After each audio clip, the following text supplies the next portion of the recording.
All right. Did we get it?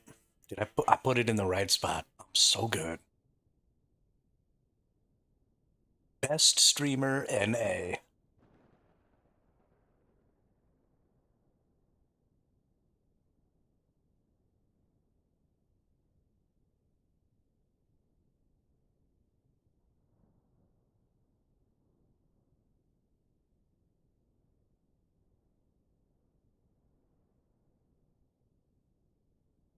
Okay. Yo, what up, Gravy?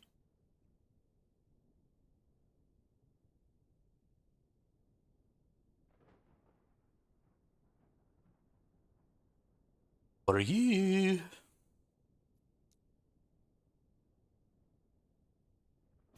How's your Claire Obscure going?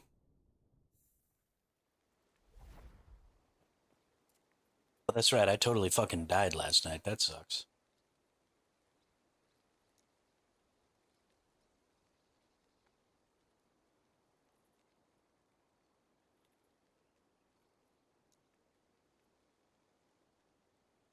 Doing some side quests and leveling up. Yeah, the outfit does look nice. The mages are super spicy with their outfits. They're totally dripped out, dude.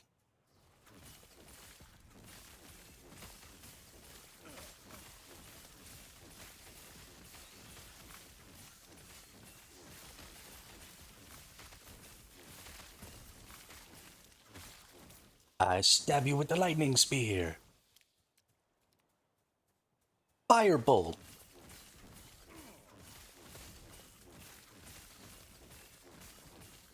So, I was wrong, Gravy.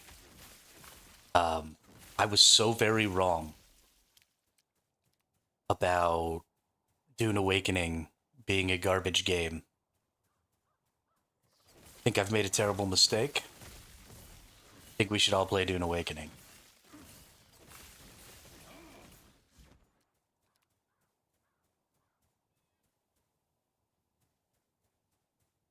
What made me change my mind? I watched a video. There's been some information that's come out about the endgame loop.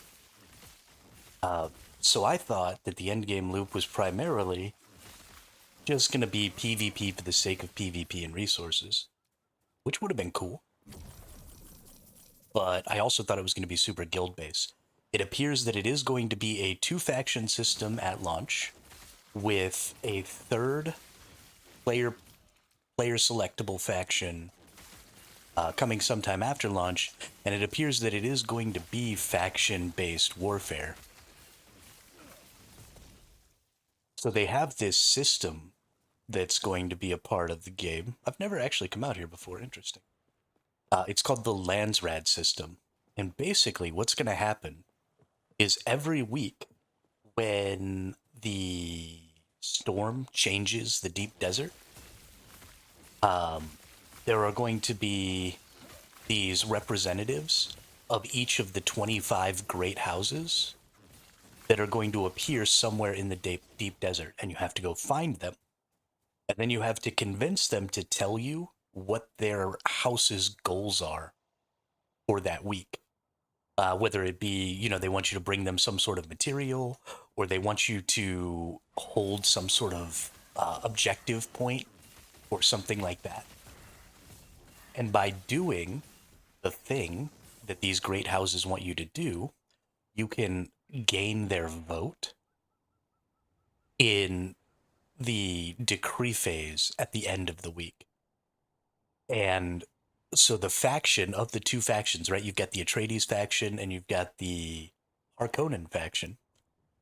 And the faction that gets the most of the great houses to be on their side, the guild leaders of that faction get to vote on what the decree is going to be for the next week. So it like changes the way the game is played, whether it turns PvP out in the desert into full loot, or there can be a vendor that sells special stuff that only the faction that won can have access to, or there's all kinds of different things that go on here. So it's a real driver for PvP, but it also means that I was incorrect in my assumption that your faction choice wasn't going to really determine who you were playing with. So I think that small groups and solos are actually going to have a significantly better time interacting with the game because they're going to be able to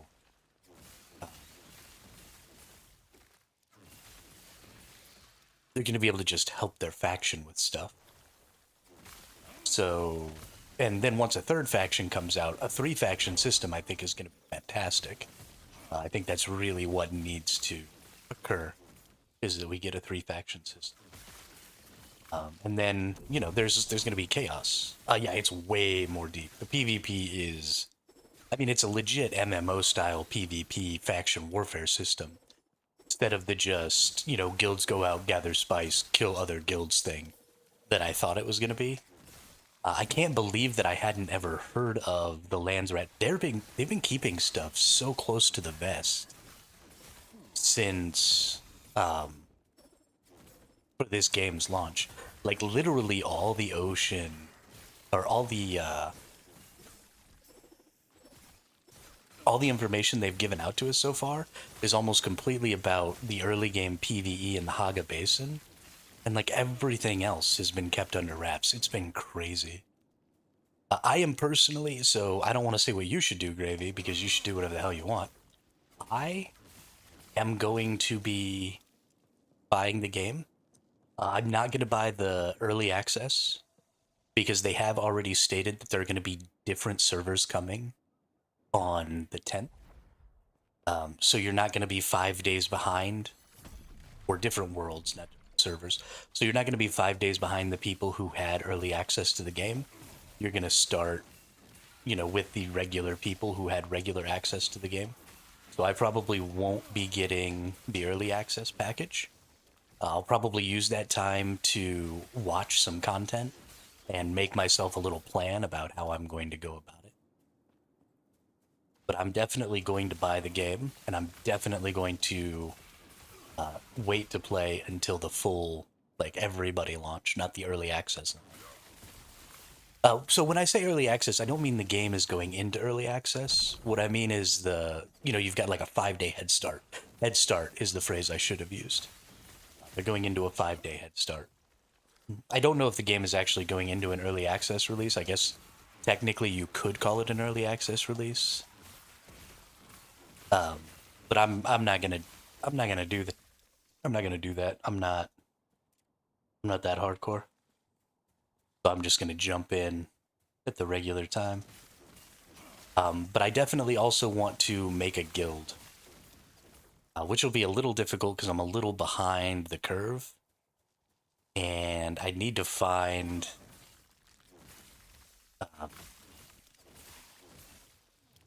some help running the guild, preferably somebody who's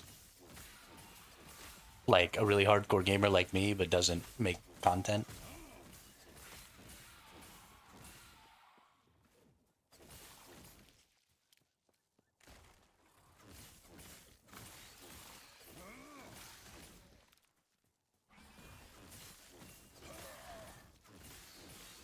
Then we're just gonna go hamburgers on it.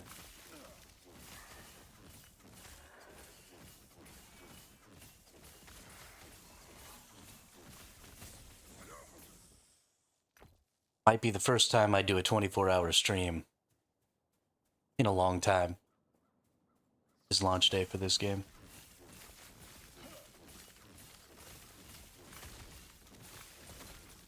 But yeah, no, it's looking real good. I'm very, very excited.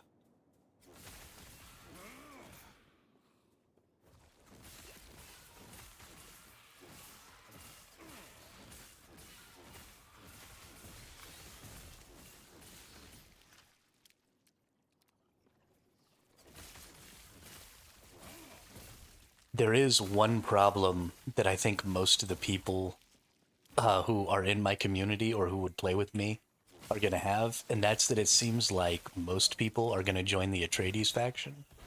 And I typically like to join the underdog faction, which is going to mean we're going to have to be the bad guys. So I'm totally joining the bad guy faction. because I don't want to be the good guys.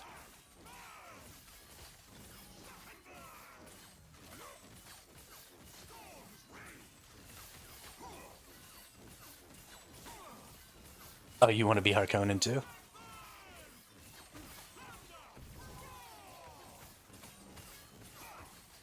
So yeah, I'm blown away. This Landsrad system is super duper fucking cool. Think it's going to drive so much PvP. Because so the way they've got it set up is it's a 5x5 tic-tac-toe board.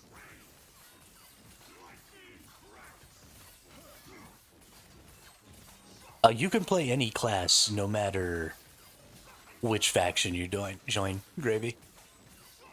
The classes are not specific to certain groups. The Bene Gesserit, I think is their name.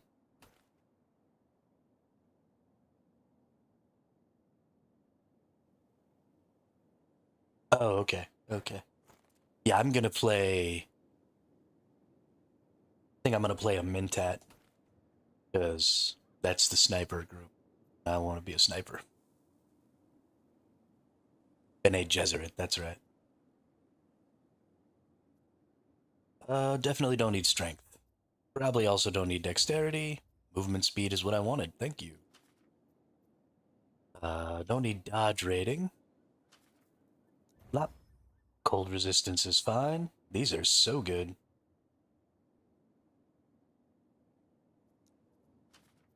Yeah, those are the bestest boots. I got such good boots now.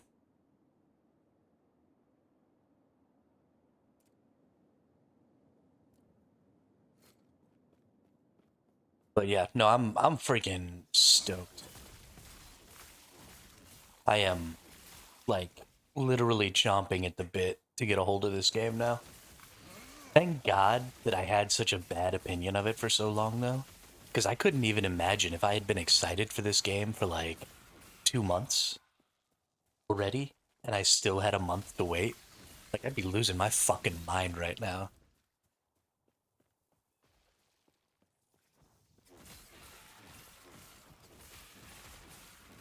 So thank God, only got a month to wait. A little more than a month and a week. They're having an AMA on Reddit on the 6th. So I'm actually probably going to do a stream where I'm just going to get on Reddit and we're going to go through the AMA and kind of watch it as it happens. Might not even play video games that day. Yeah, I did sign up for the large beta. So the requirements, the system requirements for Dune are greater than um, my computer will play. So the expectation is that the game is going to be on NVIDIA GeForce Now. I've looked up. I looked up whether or not it was supposed to be on NVIDIA GeForce Now, and the information I saw is that it's expected to be a release day launch on GeForce Now, which is another reason that I wouldn't play the early or the head start because that's probably when they'll add the game is right around the head start time. So then hopefully it'll all be set up and good to go by the time I can get in and start playing.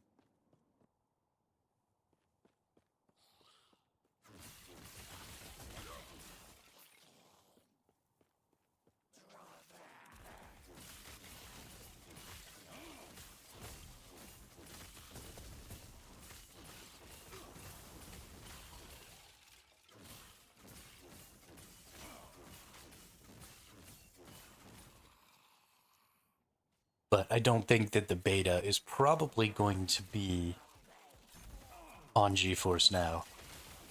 So it seems unlikely that I'll be able to even play in the beta if I do get access.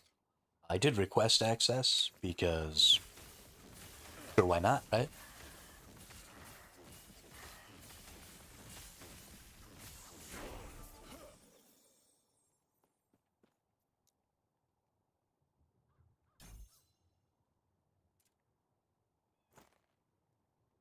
Let's see. I don't really need physical damage. Let's see if you can reroll into a lightning damage. Not a dexterity. Not a healing effectiveness. We're gonna go ahead and shatter that. What about this right here? We got intelligence, apply frailty, mana regeneration, health is resistant. Neither of those are really speaking to me right now.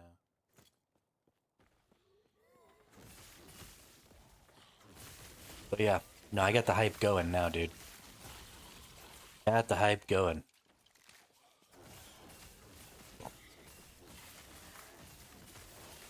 Can't believe I have to wait a week. Or a month. No, I could have waited a week, no problem. Can't believe I have to wait a month. That's gonna fucking destroy me.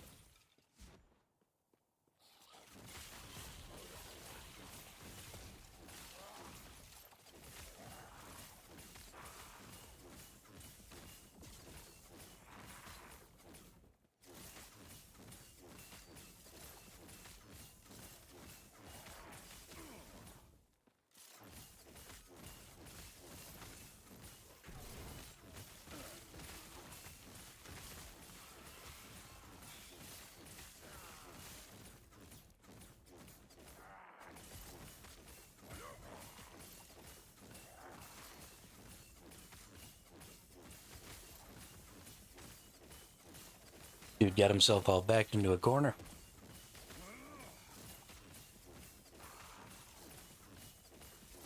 What's he doing over here?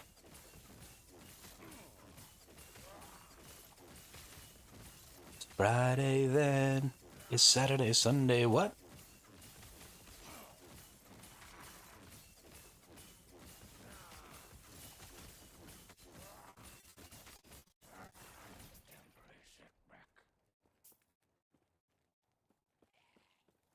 Ooh. Things are fucking glitchy right now on this game. Why am I getting such a bad connection? My stream is doing fine. I'm not dropping any frames on the stream. But I am just fucking tweaking out over here. The game is all fuckered up.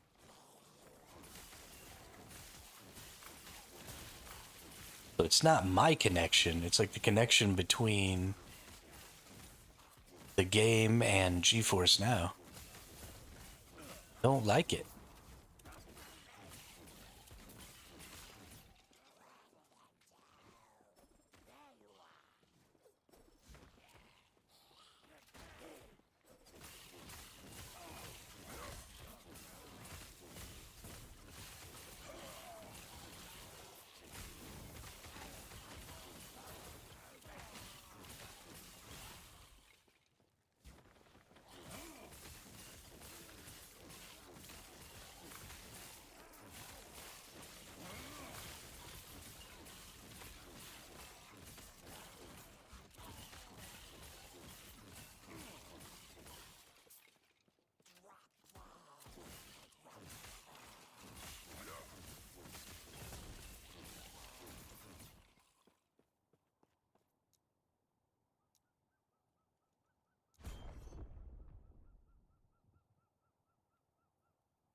Gosh darn it. Okay, let's do this other skill. We want lightning.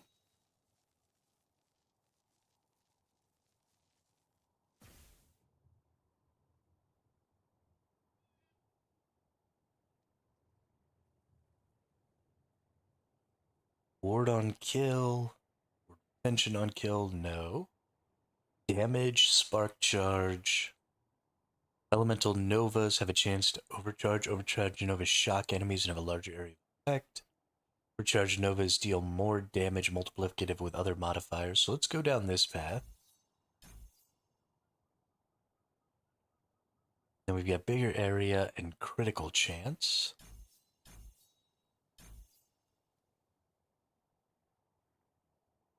Okay. Let's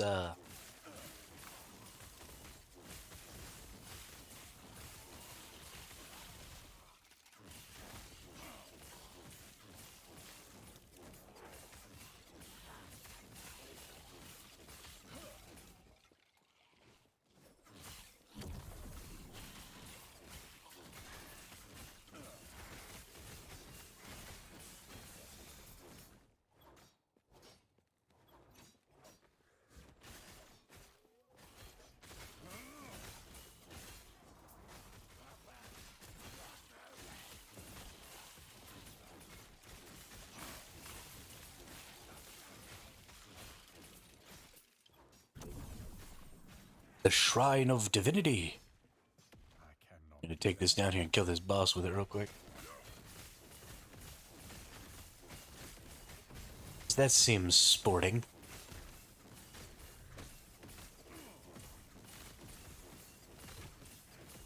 It's Friday then. Saturday, Sunday, what? Yeah, you did. Wait, here you did.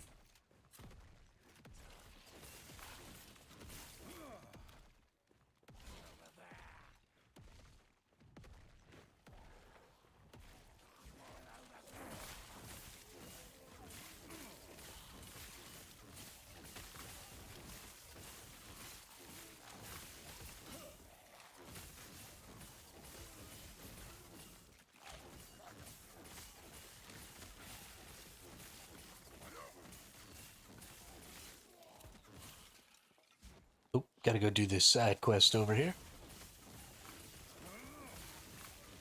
In a jiffy.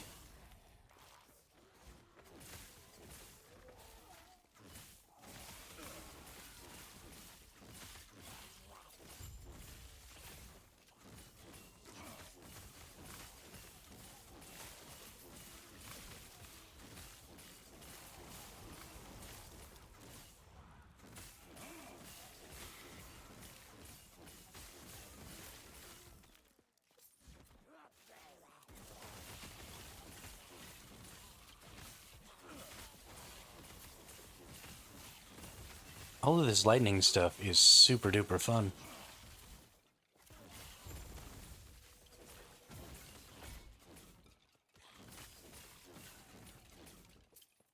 Use Lunar Helm of the Ox. I think I need that.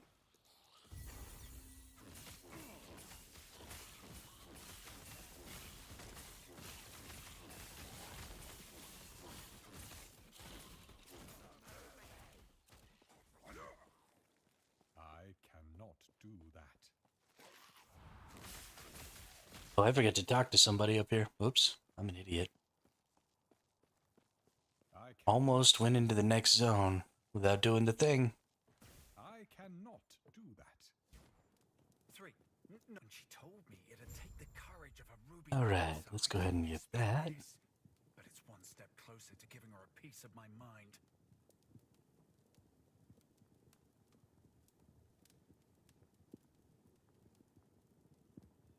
Dual wield melee weapons by equipping a sword in your offhand. Take more damage when dual wield. Ooh, I want to dual wield?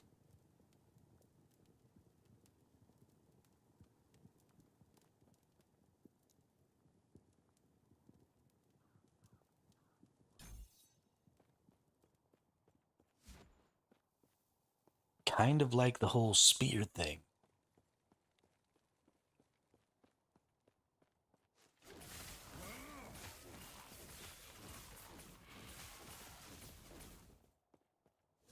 Cha-cha-cha.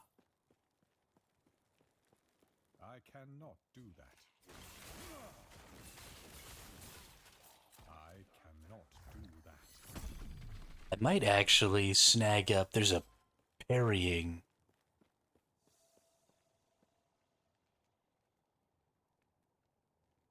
Parrying spear. That might be interesting in this build.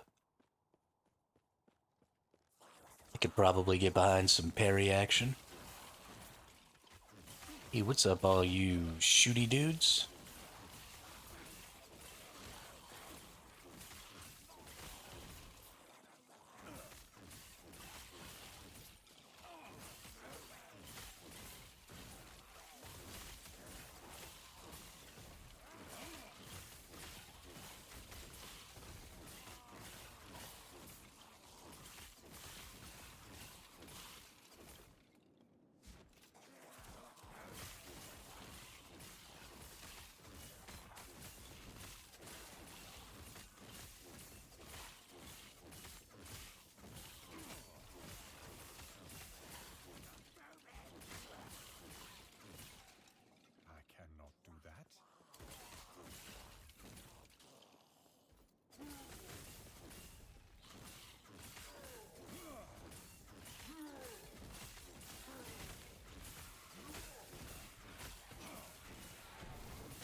Dexterity, melee damage, increased attack speed. Don't really care about that. We got some health, chance to gain mana on hit. Mana gain does not scale though. Get the ability to dual wield. What's coming over here? Fire resistance, fire aura chance.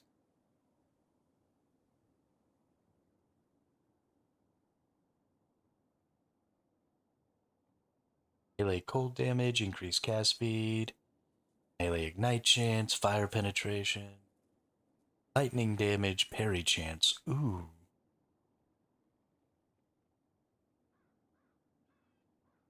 Hey, that's pretty interesting. So I need to get 5 more points to get to there. We got over here. Increased armor per arcane shield. Arcane shield, much less effective, but can stack up to 4 times. You gain an arcane shield for 4 seconds when you use a melee attack and hit at least one enemy. Arcane shield is a buff that reduces damage taken. Damage taken with arcane shield minus 8%. I can get 1 more percent, or more percent with that. I can also get up to 4 stacks of arcane shield, but its effect is 60% less. So 40% of 10 is 4. 4 times 4 is 16. So I could get an extra 6%, or an extra 60%, or an extra 6% reduction. That's actually not bad. I would definitely be able to maintain that. Oh, and then I get increased. Okay.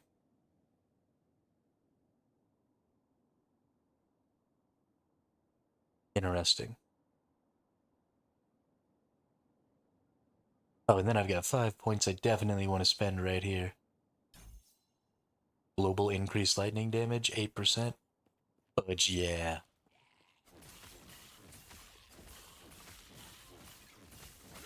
Do some more deeps.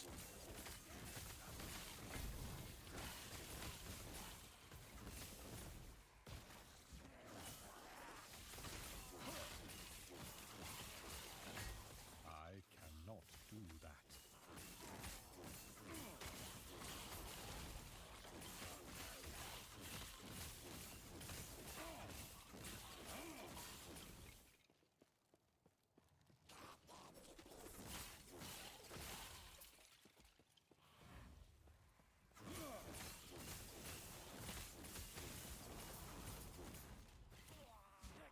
It's crazy how much more damage I do when I actually have mana.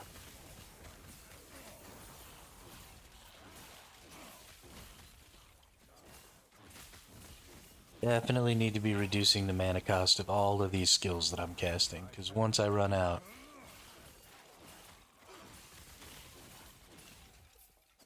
DPS go bye-bye. Let's actually look at panel cost, mana cost +2, mana cost -3.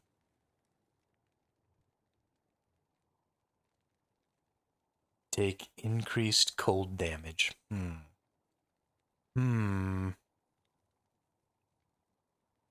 Still might be worth it though.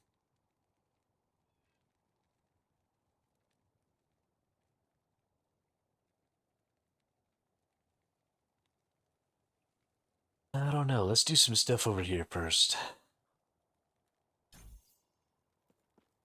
We'll deal with that later, I guess.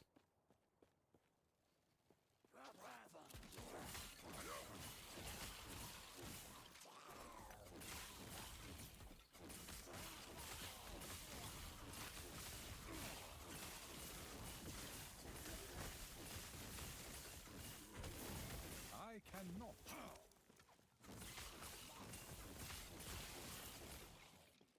Champion's plated belt. Spell damage. Increased chance for lightning blast to chain 4 times. I'm not using lightning blast, but probably go ahead and equip that belt.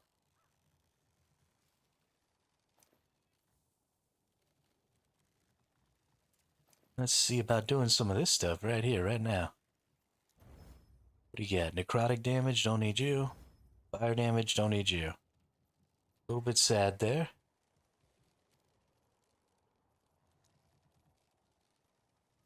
poison throwing. Okay, we don't have any of the stats that we need here.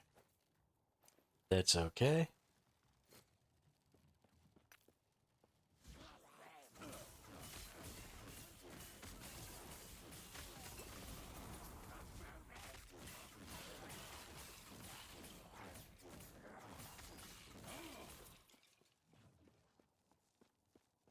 Stabby, stabby.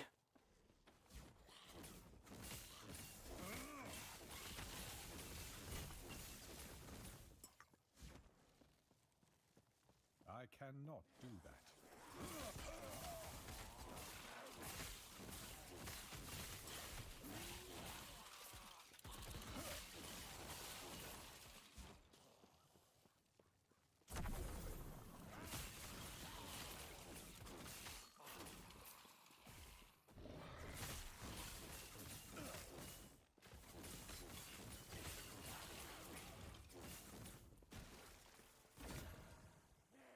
Ooh.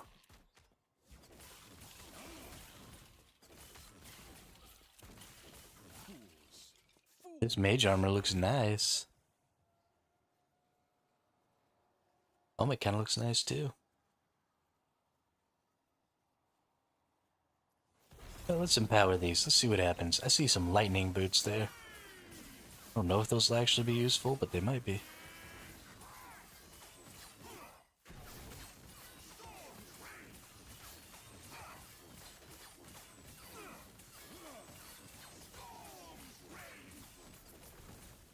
Get wrecked.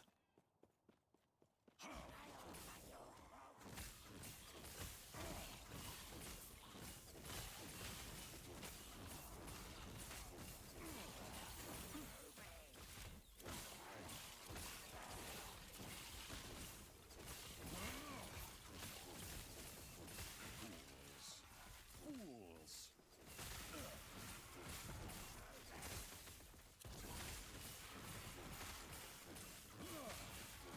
I ain't afraid of you, Praetor Volarta.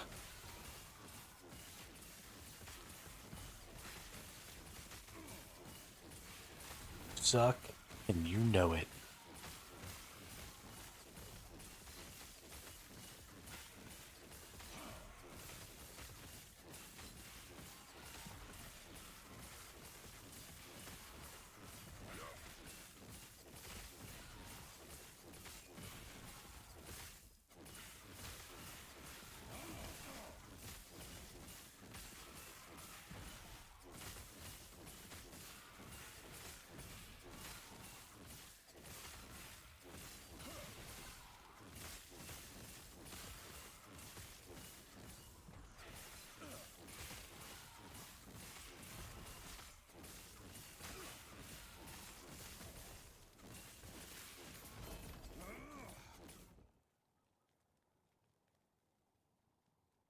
Light of Quetziri.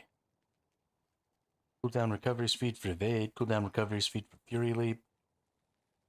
Haste after you use evade. None of that is useful to me. Alright.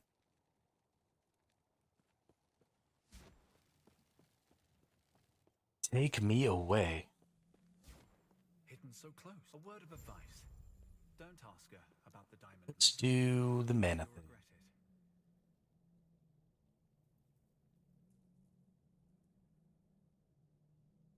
Let's take away some mana cost, I think.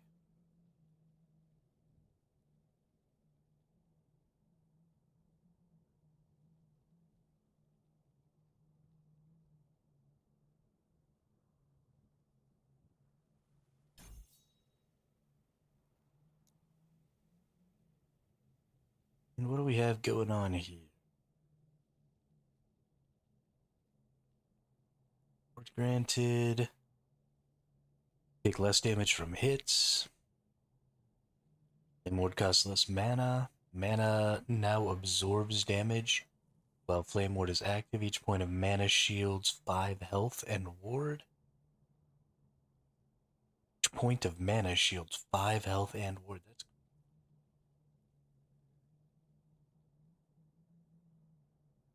don't know if that's really what I want to do though.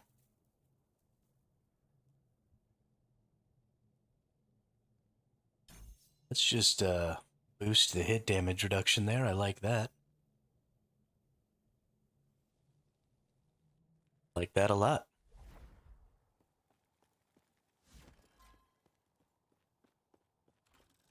I cannot do that.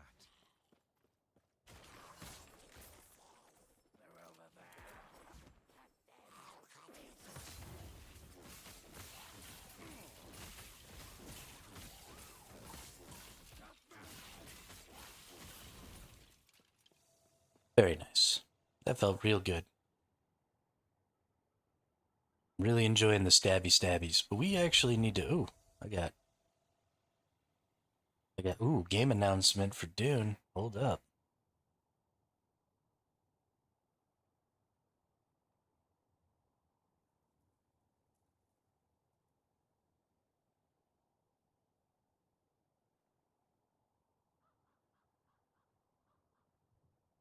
Oh, this is just a call to action to sign up for the beta, which I already did.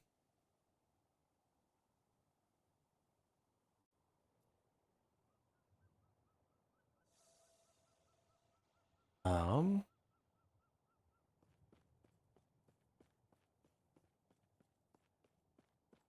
I cannot do that.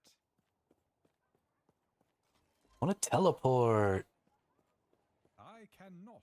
Why can't I teleport in town? No fun game. I cannot do that. Let's go to Test Epoch Tools.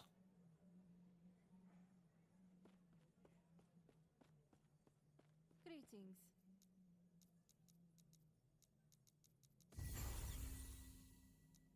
Passive skill. More of this action.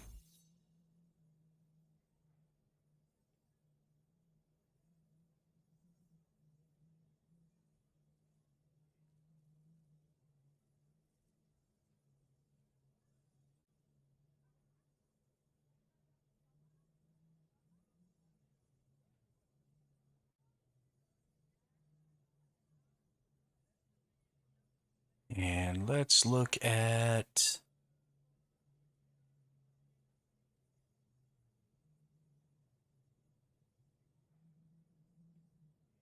Mana Strike. Are there any items that do anything specific for Mana Strike? Specifically uniques.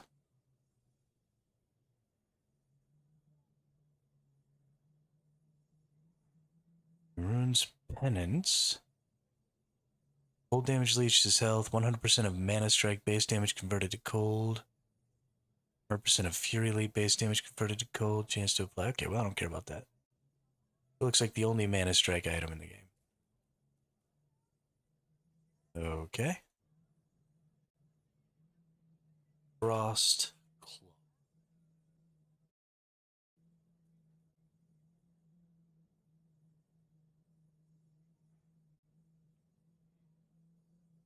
Is the skill right? Yes, it is. Alright, chance to cast Lightning Blast on crit with Frost Claw. Up to 3 casts per second. Lightning Blast cast in this way has 1% critical strike chance per 5% uncapped lightning resistance and 1% critical strike multiplier per 5% uncapped cold resistance. Ooh.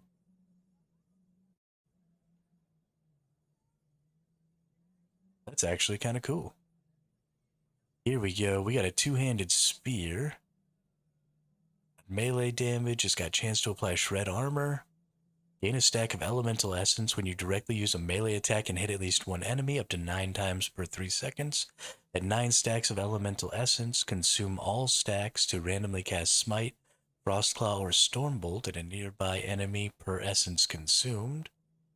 Stats on this item are tripled for casts which consumed elemental essence, plus spell damage, increased elemental damage, increased mana regen. It's not a terrible spear. I believe it is a Weaver's Will item. I don't like that it casts Smite or Stormbolt also. I wish it just casted the skill that I want.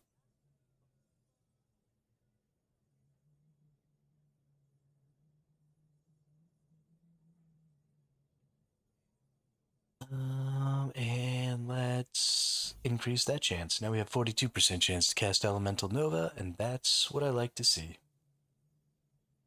And then let's look for Elemental Nova.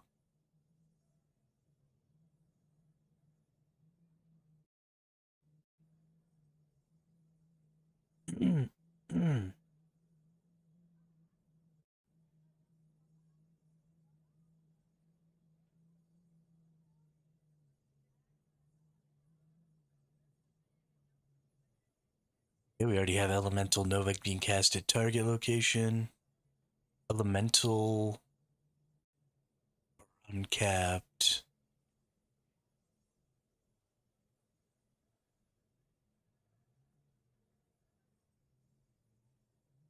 Okay. Plus some levels there on a helmet.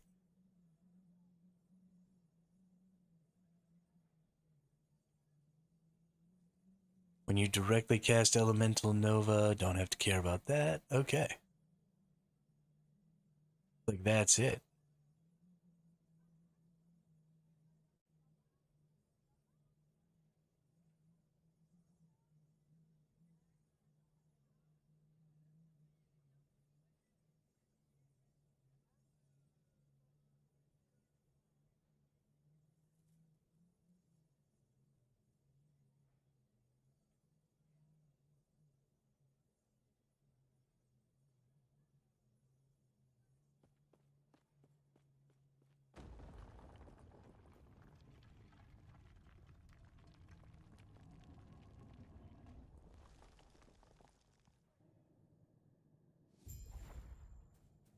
Let's rock and roll.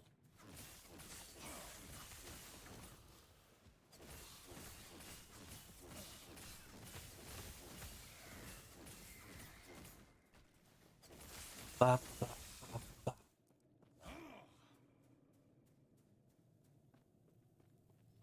I cannot do that.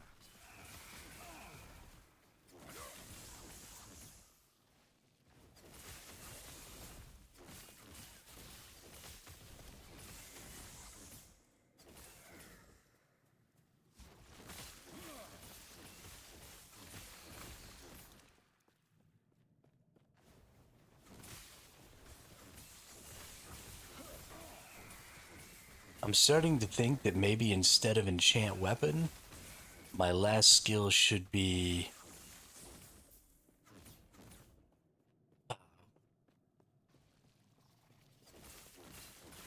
lightning blast or whatever.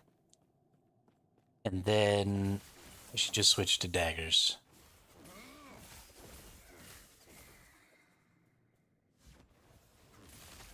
I think maybe a dagger and a sword. Maybe do a dual wieldy thing.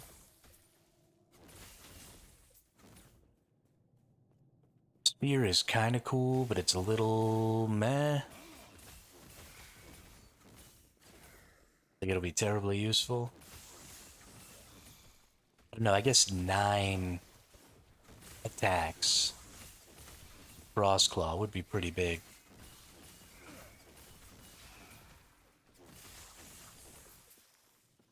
Or maybe instead of us, well, we could probably find a good sword offhand that has a lot of elemental damage and stuff. Although we could probably get offhand catalyst at a lot too. Of course, we could get parry in a sword offhand. That would be pretty big. Get parry chance on my sword offhand and then add it as LP to the dagger. We'd have to get real up close and personal with our enemies to fight them that way. But we're already getting pretty up close and personal. I am not a man. So I don't think it would necessarily be a problem.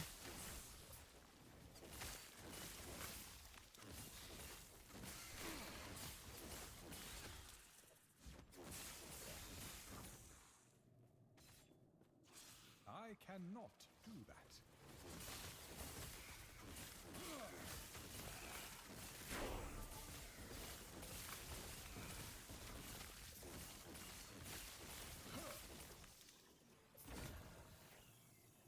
These do Increase movement speed, chance to shock on lightning hit, shock duration, shock for 4 seconds when you stop moving.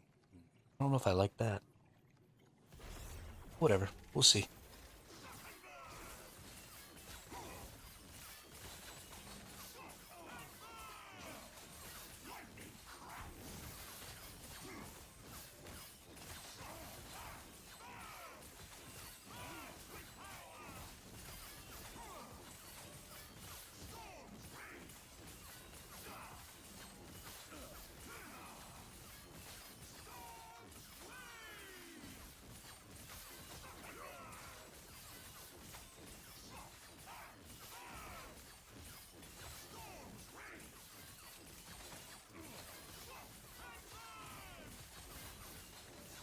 I broke my mute button.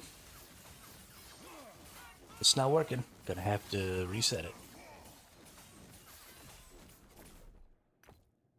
Let's do that real quick. Turn off the mute button. Here, go to menu. Turn off macros. Turn on macros.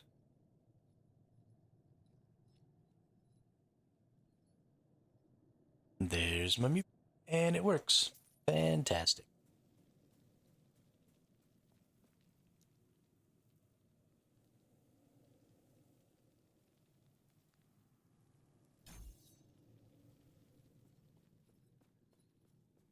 Been living for the weekend.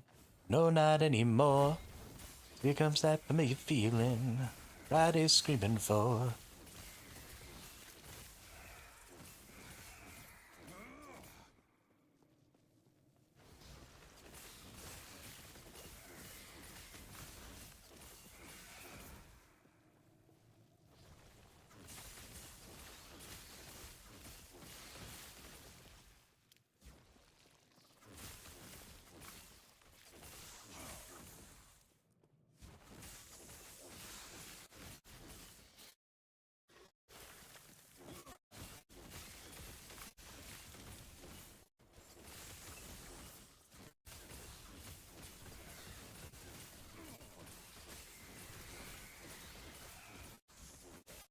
They just put out an update on this game or something? The freaking...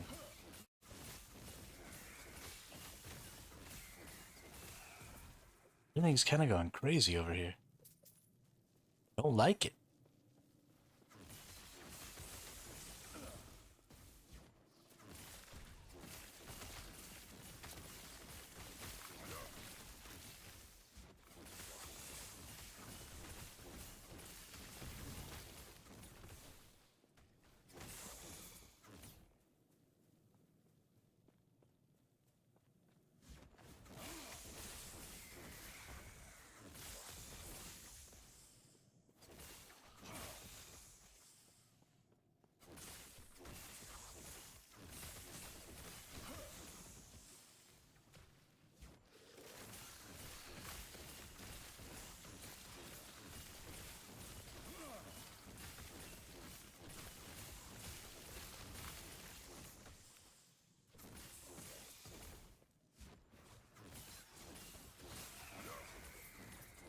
I cannot do that. Fools! Fools!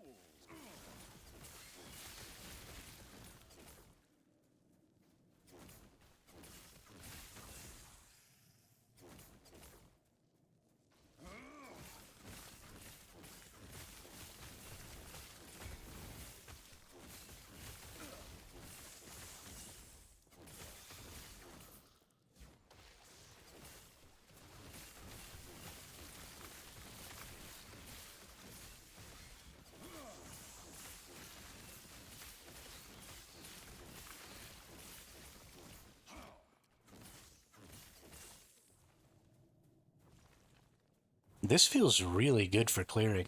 I am really impressed at how much fun this build is turning out to be. I do still really like the spear with it, just for the playstyle. Definitely want a spear base that maybe has some bonus spell damage, or, you know, some flat spell damage like that Essence Spear does. That would be super dope.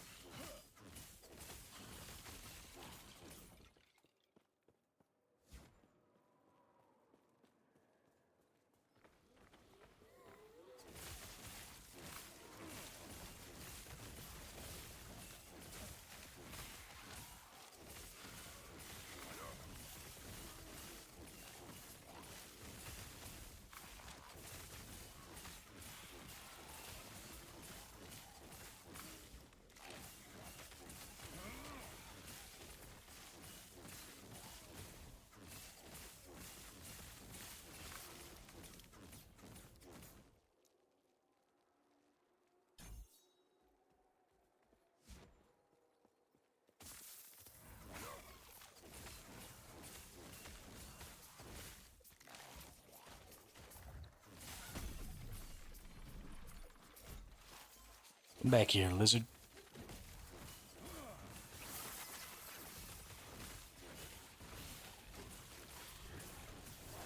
There's one thing that is a little meh about this build as it's gotten further and further along, is it sure does cover a lot of the screen.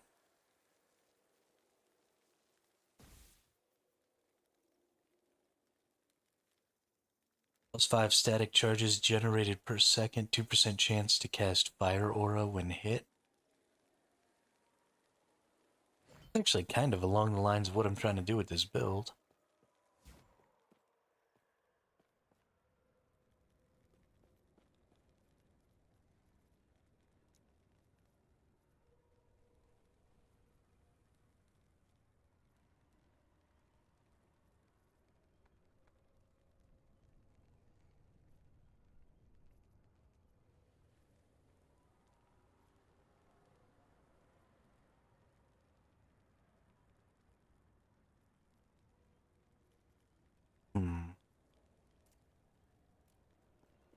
Need to increase my spell damage and my flat lightning damage quite a bit. I cannot do that.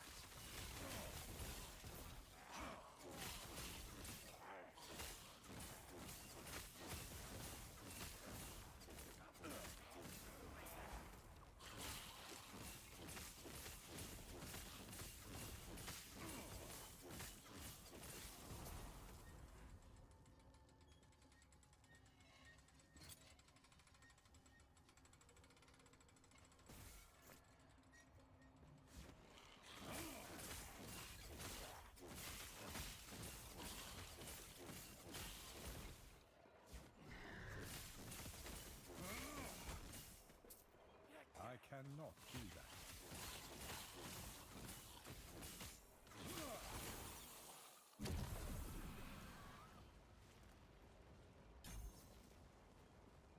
Overload and explode!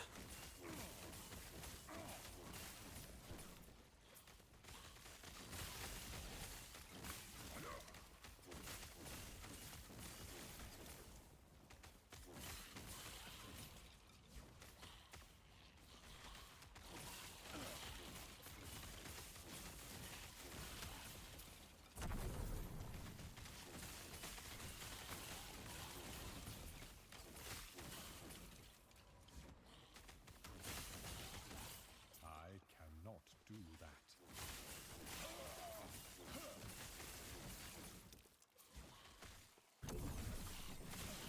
A bee shrine. Go bees!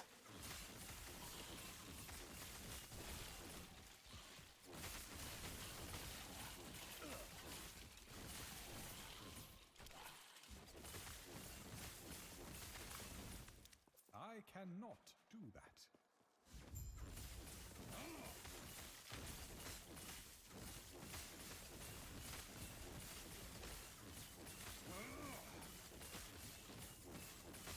Not really doing very much damage to this dude, am I?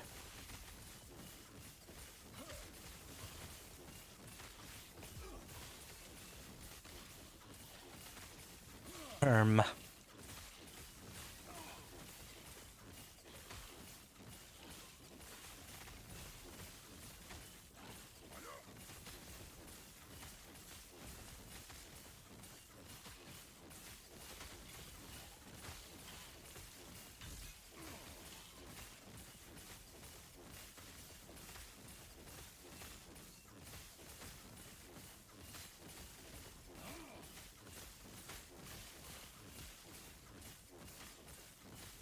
This is not...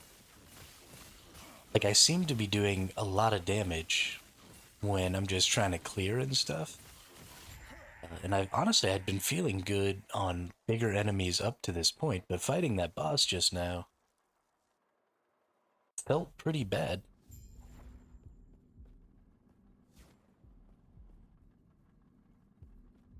Strange.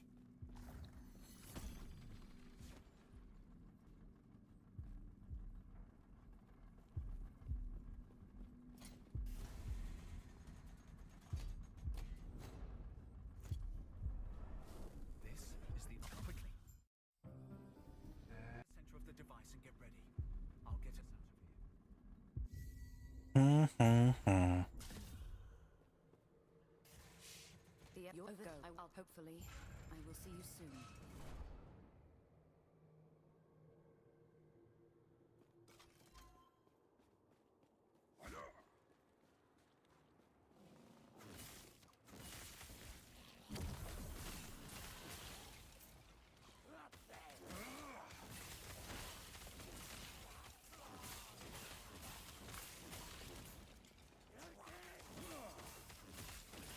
I do like that this Frost Claw doesn't necessarily go after the person that you hit with the melee attack.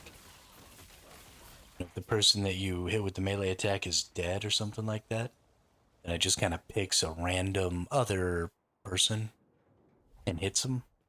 I think that's pretty great.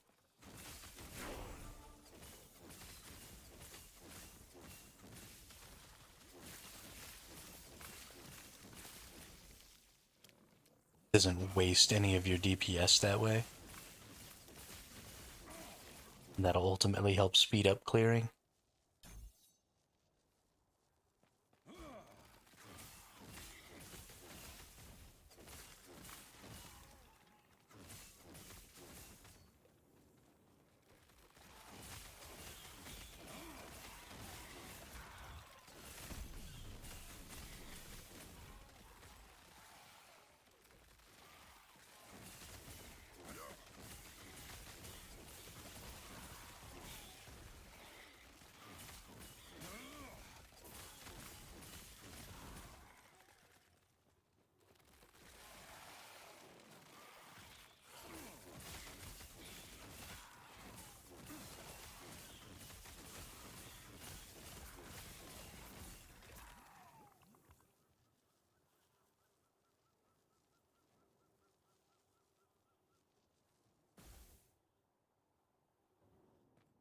Hmm.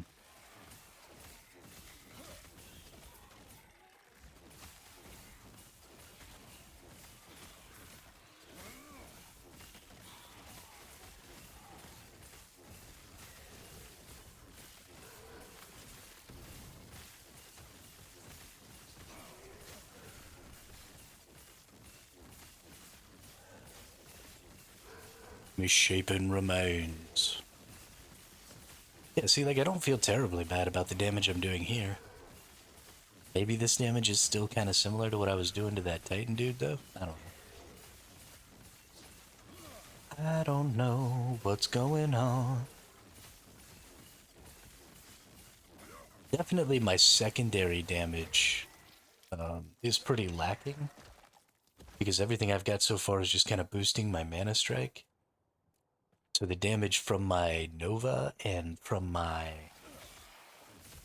Frost Claw, which is now Lightning Claw, just isn't quite hitting like it should. Need to get some general damage stuff going on. You know, we need some spell damage or, you know, just some general lightning damage, just some general crit chance and crit multi. Stuff like that's pretty... Let's go ahead and fight this dude. We're gonna get 3 exalted items here, which is actually pretty huge.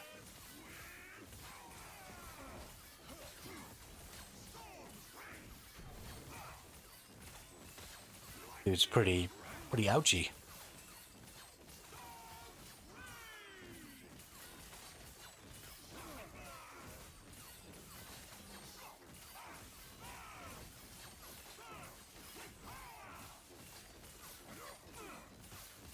Mana use of this build is weird.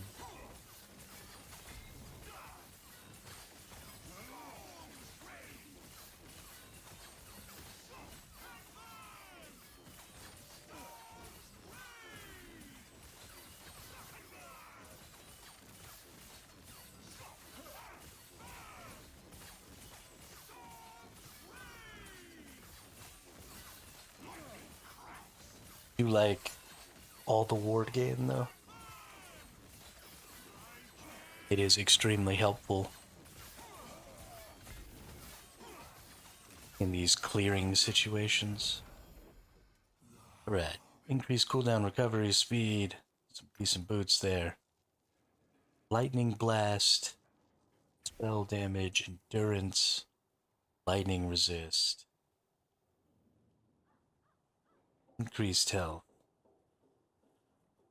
Melee elemental damage, chance to gain 20 ward when you directly cast Rune Bolt. Not a man of many It's not really going to do anything. Let's actually swap those out. That's pretty. Intelligence, disintegrate, I don't need, but it also gives bonus to spell damage. Lightning resist, cold resist. Big fire resist. That on, that's probably good. Let's see, less elemental damage taken, increased elemental damage, increased critical strike chance. Elemental damage leads to health. We're definitely keeping the prism wraps. Don't need this. Let's go in. Let's just try and improve some things here. I can level up this level of lightning blast thing, which will give me some more lightning or spell damage, which is great. 51% spell damage, nice.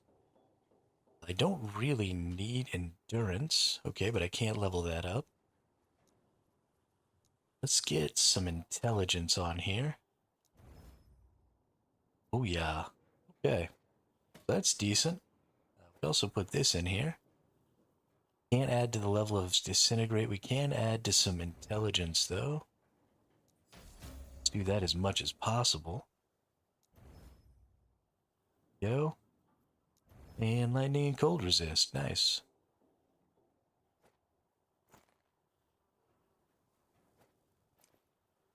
What are these things looking at here? We got for prefixes.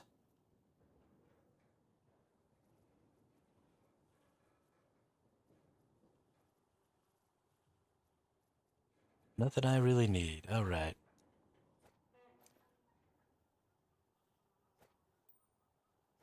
That's not really any useful. Here's some increased critical strike chance. What can we do over here? We've got flat elemental damage. I prefer lightning damage.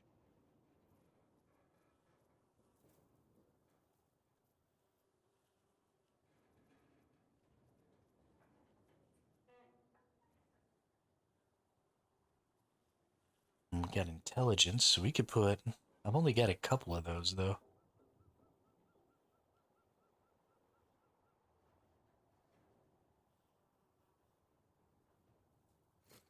Okay, things seem fine there.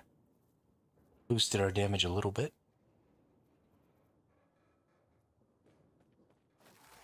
Boosted our spell damages by about 50 to 70%. Which is nice.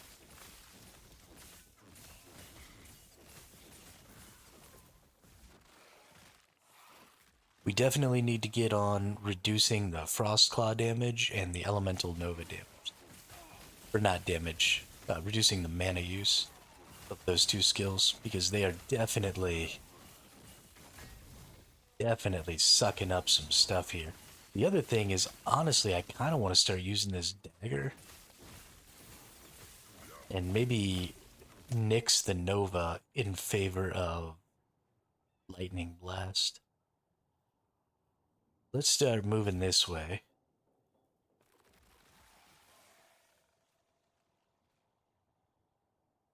Mr. Bean says yo yo yo yo.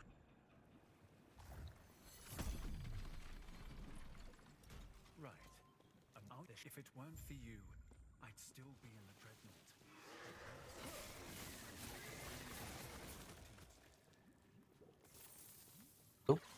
I might have been talking to myself. What's up, Bean? How are you today? So I made a discovery last night that I have been wrong about Dune, and that I think it's going to actually end up being a pretty good game. There are obviously still going to be some issues with it, and there are going to be some things about the game that are still going to upset me, but it looks like I'm probably going to be playing the shiznit out of that game come June the 10th. What are you doing today?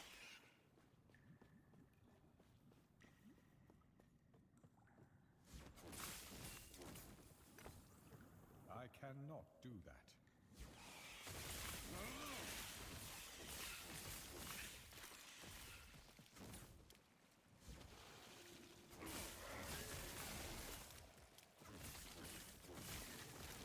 Today you're going to work all night. That sucks. Working all night is trash. I cannot do that.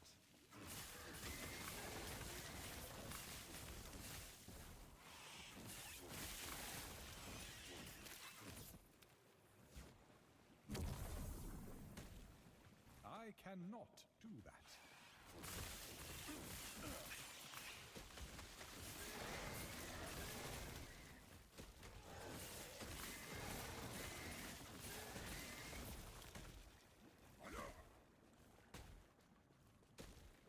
Don't have any other option. That's gross, dude. I'm sorry. Boss got you on a deadline or something?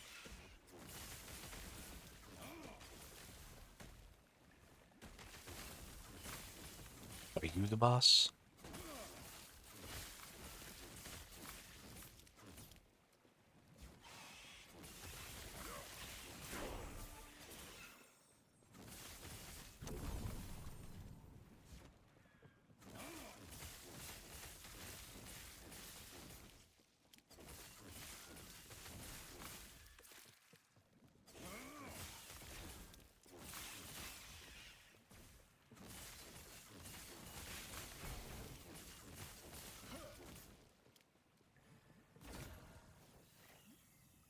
Ooh, well that's an acolyte armor. That doesn't do any good. Attunement, intelligence, crit avoidance. Yeah, let's empower this. Let's see what happens. Oh, kill this dude.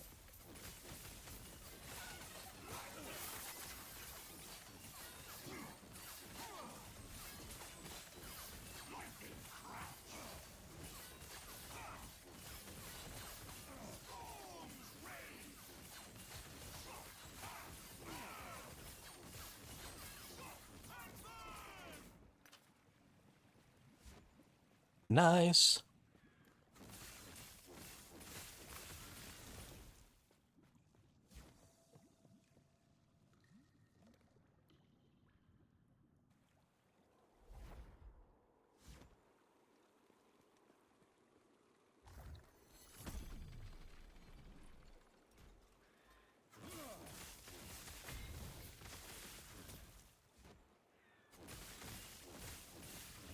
I cannot do that. The Barren Aqueduct.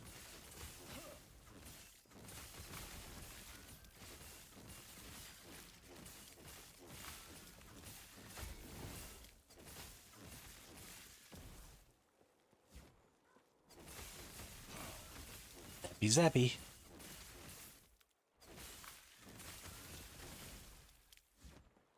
So much lightning.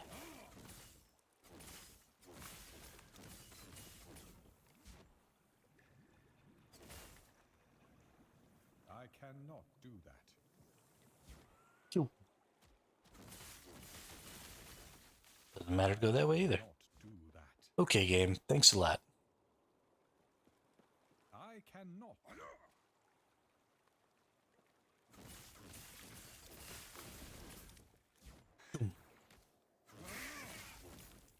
I cannot do that. Can I please?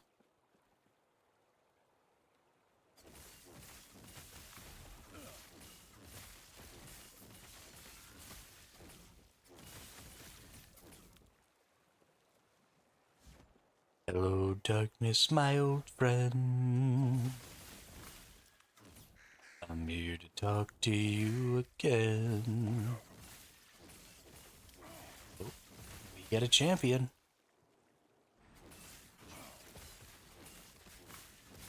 Let's get her.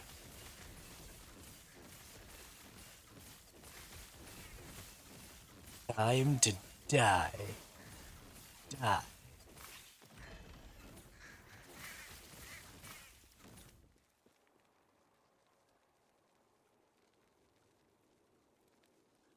Ooh.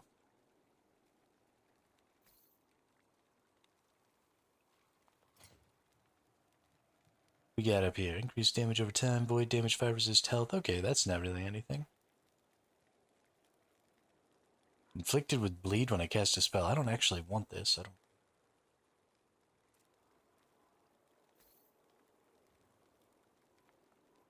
Up the health affix here. Let's try and change this void damage affix. No, don't need these. I don't need cold damage either. You suck.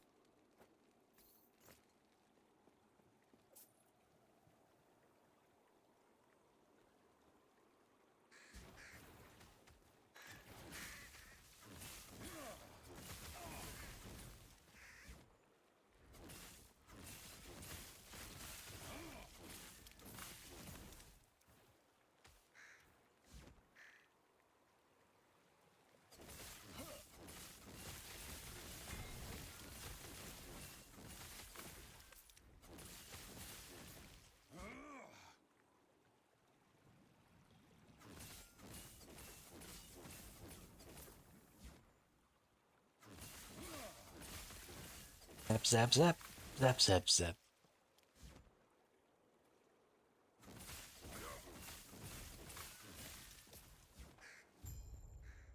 I cannot do that.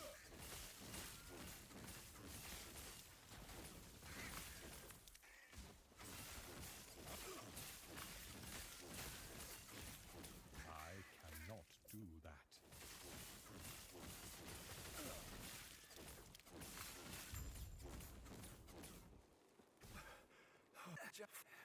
Here I was, hoping this would lead us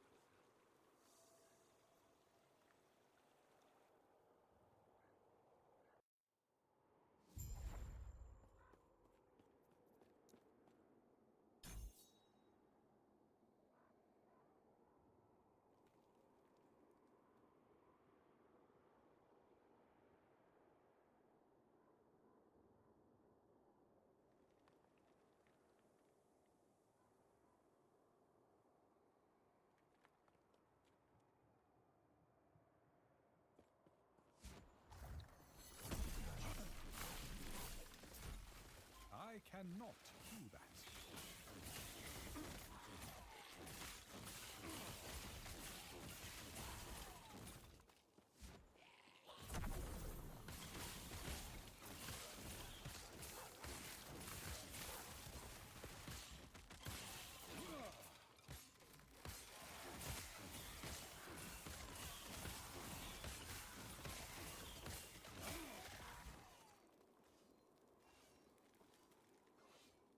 I cannot do that.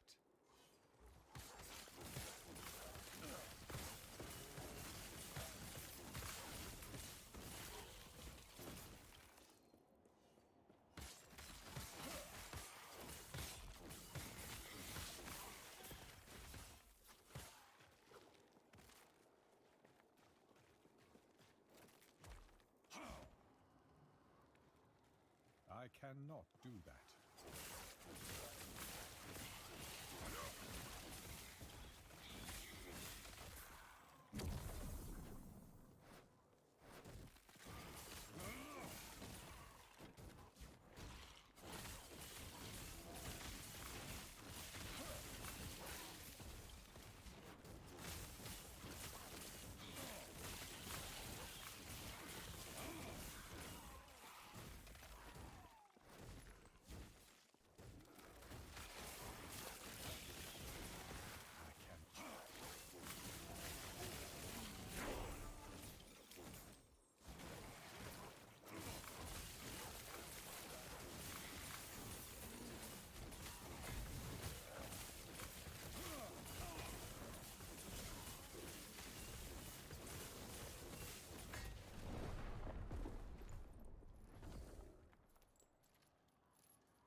cannot Oopsie. do that.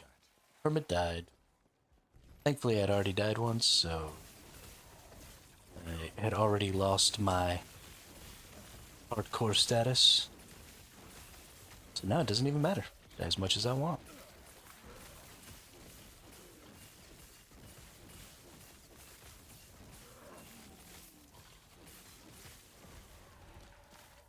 Ooh. Spell damage on that champion mod. +5 base spell damage, increased physical damage, poison resist, cold resist. Maybe change that into fire damage. Does not help.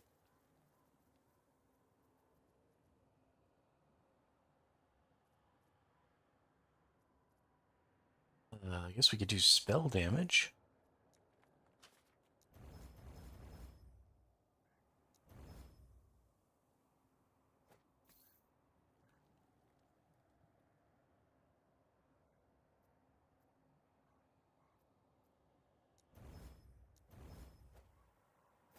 Sure.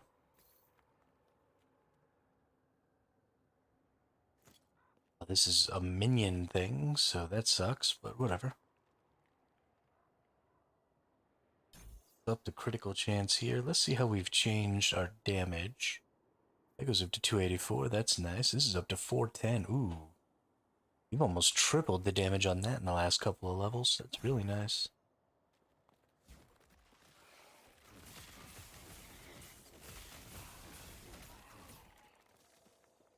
Yeah, boy.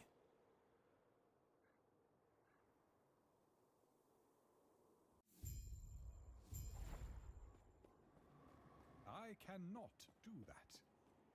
I cannot I do cannot that. do that.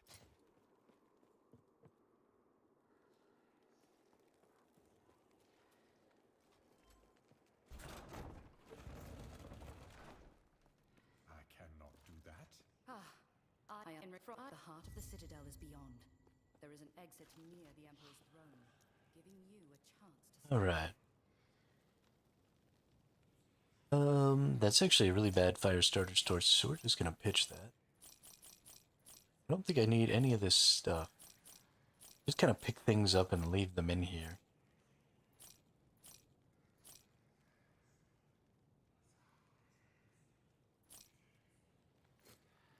Cool, cool, cool, cool. Let's look in our stash also. Haven't put anything in the stash yet. Alright, let's stash some things. I cannot do that.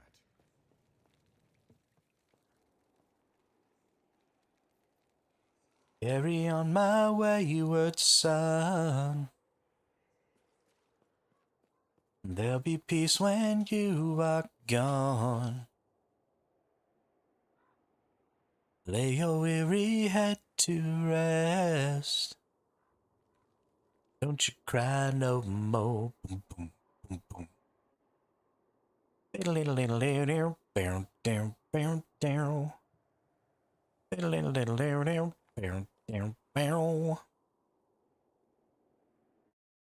Lightning.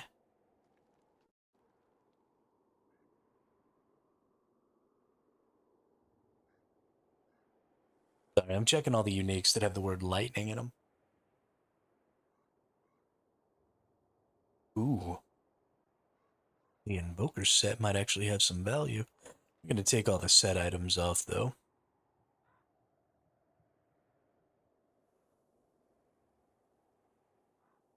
And a spent gained his ward. That's kind of cool.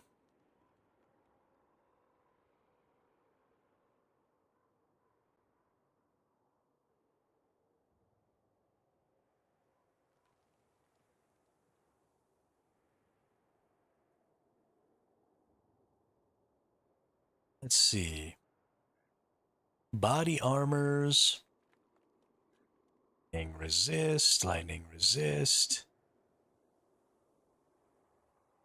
Ooh, static shell. Chance to shock attackers.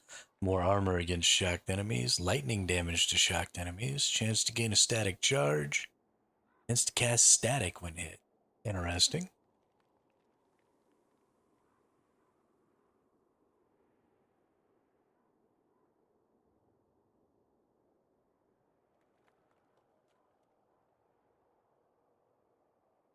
Every 3 seconds, your next swipe has 100% of its damage converted to lightning. Don't care about that.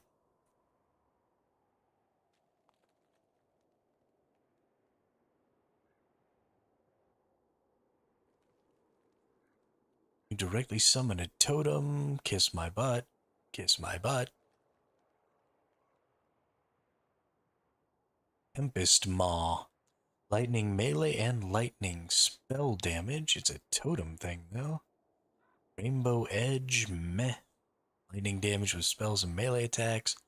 Multi-strike and smite. Don't really need the Aurelis.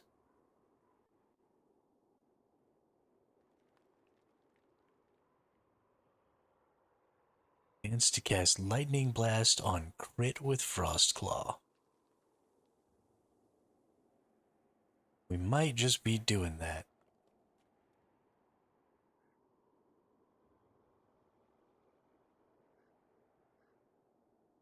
Ooh, Kolnavar's Claim.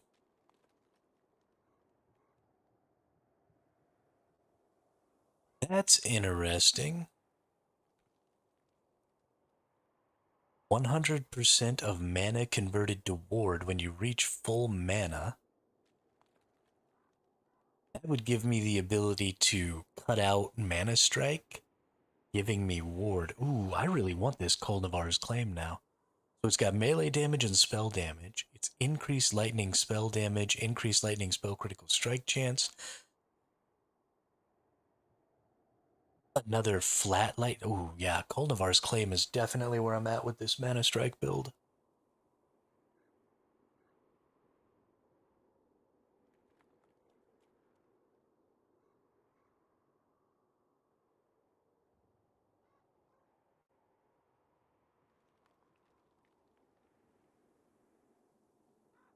Melee damage, lightning throwing damage, Judicator, melee damage, level of judgment.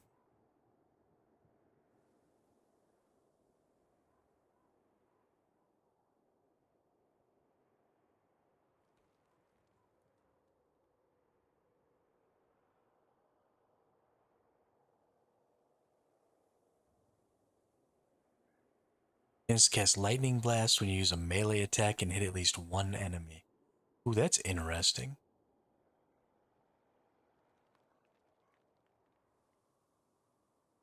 You don't have to crit. That's really cool.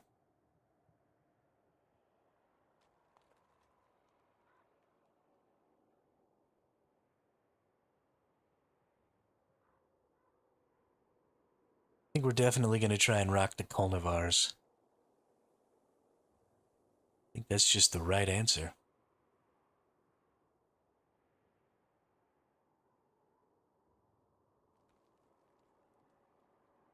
And we honestly might use this Coral Aegis.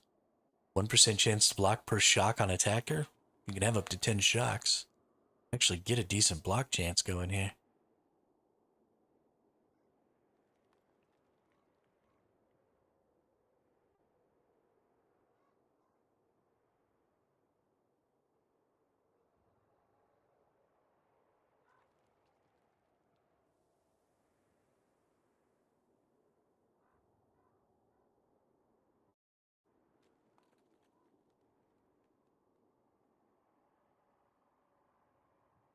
Okay. Let's do the dang thing. I definitely want a Kolnavars. That is definitely the play here. Then we won't use Lightning Blast.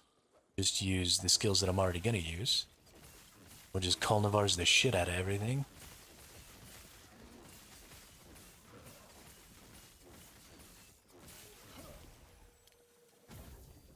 That'll be super fun.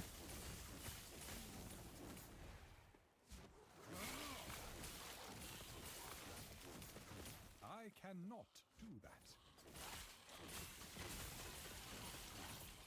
What I really like is I feel like this build could just be any element, right?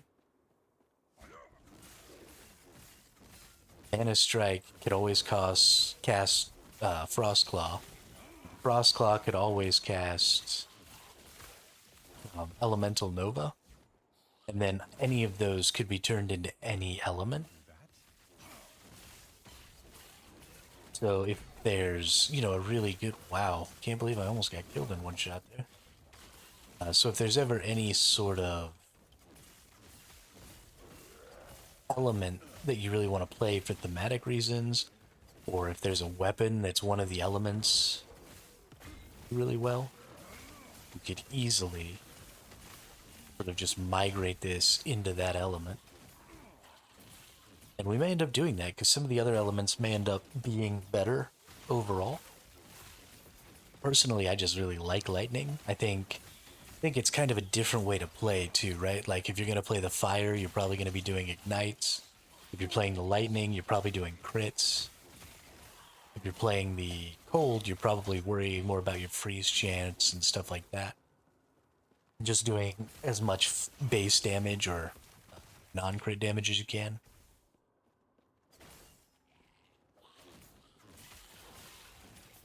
So some of the stats maybe that you're looking for might be a little different. I don't know. Cold might end up needing to be crit too, just so you get the higher freeze rate.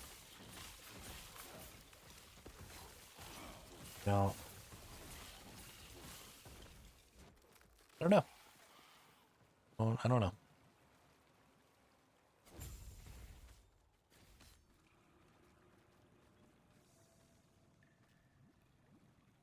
It's all deadly, and it's all fun.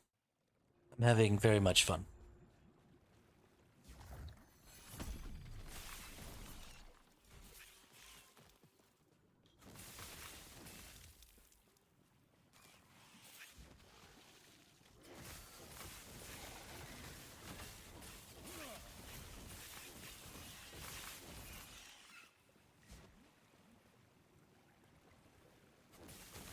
Boop, boop, boop, boop, boop.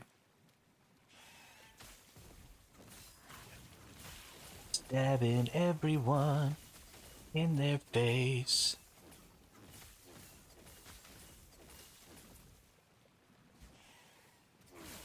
Stabbing everyone I cannot do in their face.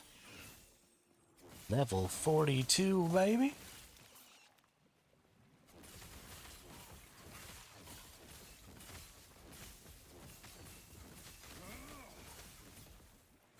I'm level 42. I'm actually getting pretty close to monoliths.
Lightning crash.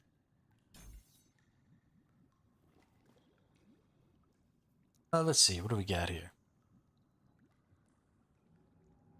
Let's absolutely reduce the cost of that.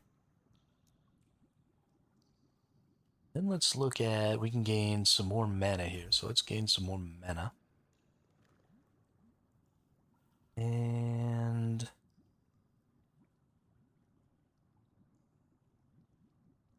more or less hit damage.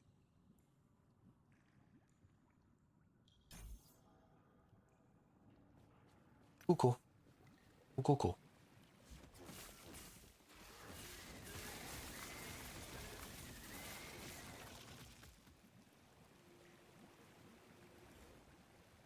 I think it's coming this way.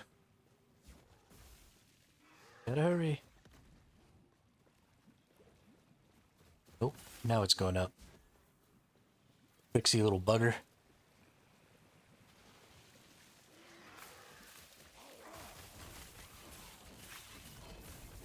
The little shit evaded me.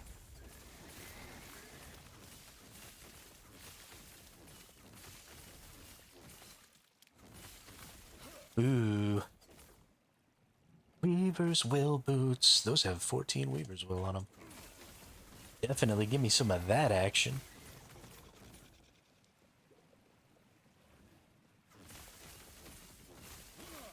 Give me some good bonuses, boots.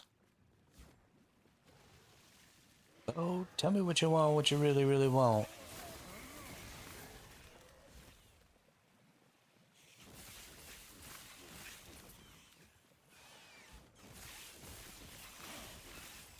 Fools. I cannot do that.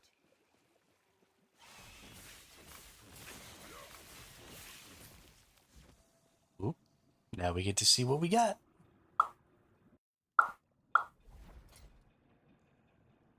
Void resist. That's actually alright. I can get behind that.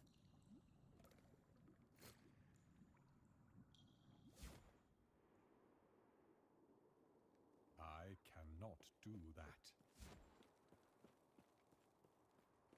I cannot do that.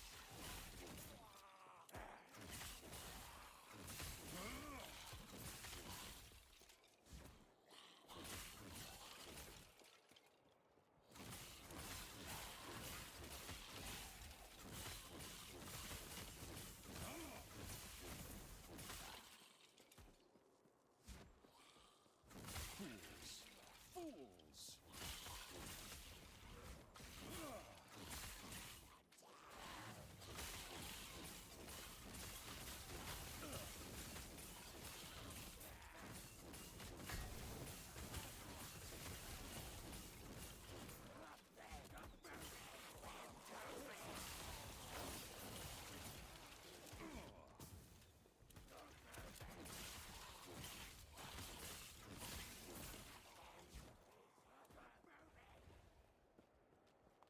I cannot do that.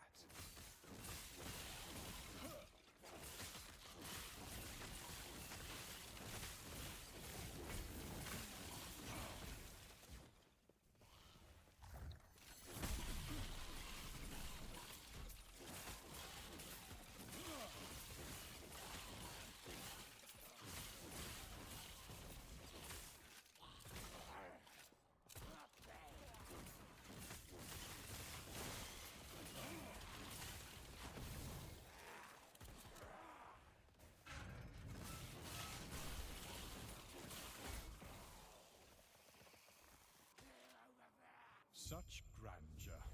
There's a lot of scary enemies right there. Goodness. Simply foolish. Let's see how things have gone here. Ooh. Giving me all void resistance so far. Tier 4 in that. That's gonna really, really cut out the amount of void resistance I need to get. I've been expecting you. Gonna be nice.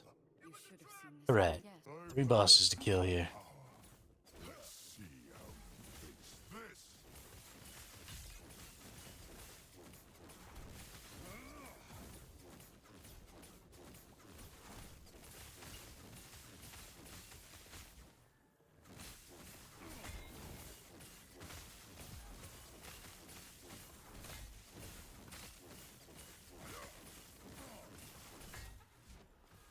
You're not dead?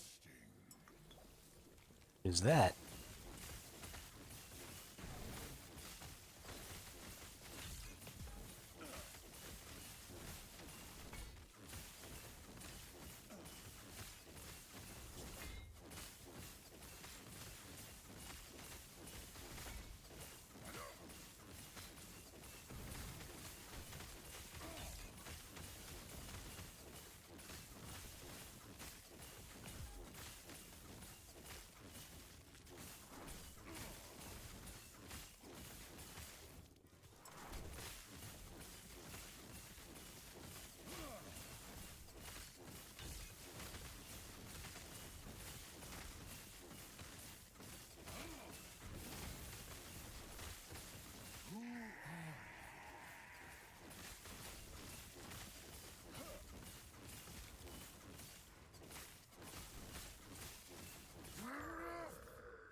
Get murdered.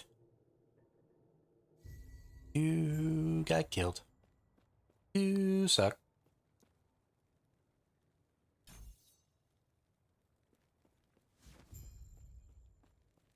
I cannot do this. I'm back in my own time. Maybe it's not too late. And this thing's just giving me all void resistance. This is kind of nice. These boots are going to end up being really good.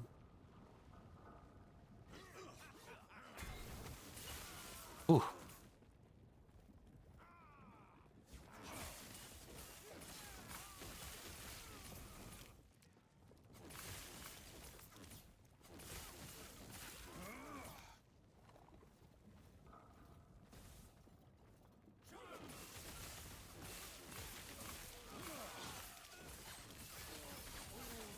The Flame Paladin. Or like Dead Paladin. Dying Flame Paladin.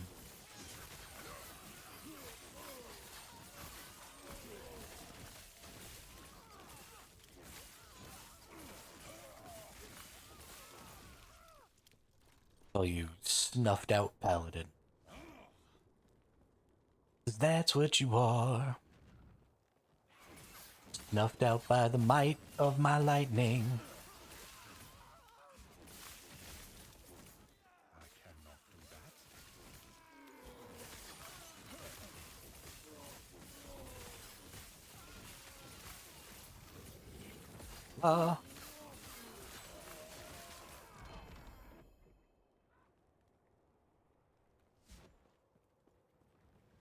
I cannot do that.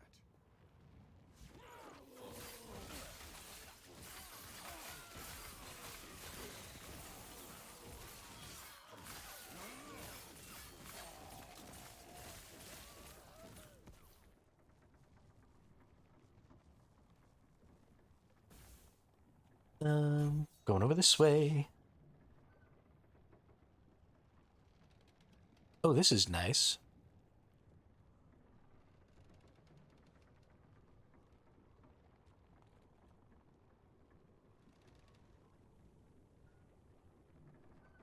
What is Elemental Nova's cost? So I'm going to be able to take this down by 3. Or down by 12 total. I am going to increase my cold damage taken by 12%. Which is going to be a little poopy. But right now, there aren't really any pinnacle bosses or anything like that that are going to be doing cold damage. I got to fight Heorot every now and then.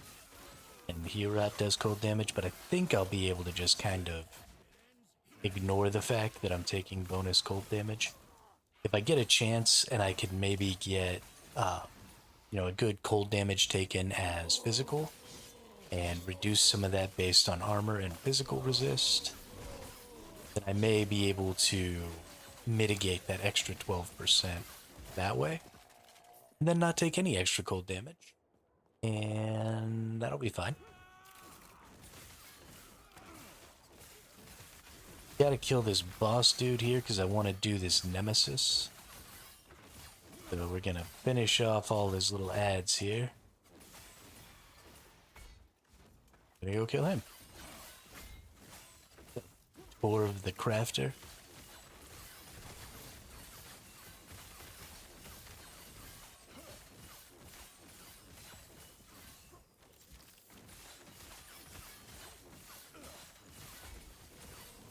Uh-oh. I cannot do that. Got some more ads. There goes Torv, though. We're good. Nice. Champions, bracers. Dodge chance, don't really care. Don't really care. Leeching glaive of stone.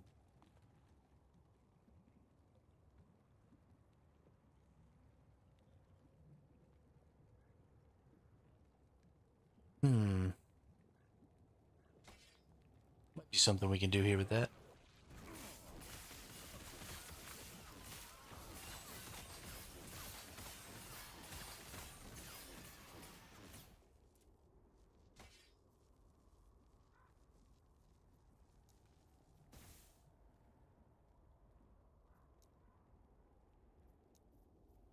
Some suffixes. What do we got? Chance to shock, chance to slow, health on melee hit.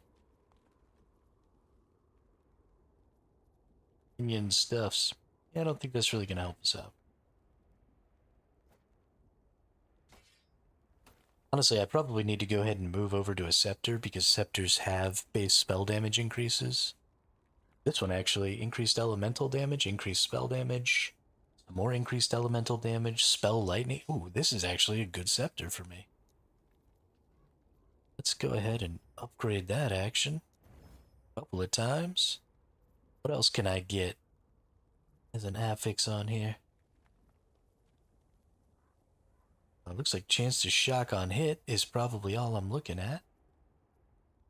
Might as well go ahead and upgrade that a little. Give me one more. Nice. This is going to significantly reduce. Wow. This is going to increase our mana strike damage even. That is fabulous. Frostclaw goes up good. That goes up. Oh yeah, we should have been using a scepter this whole time. I'm a dum-dum. Challenge this guy. What do you got? What do you got? You got nothing.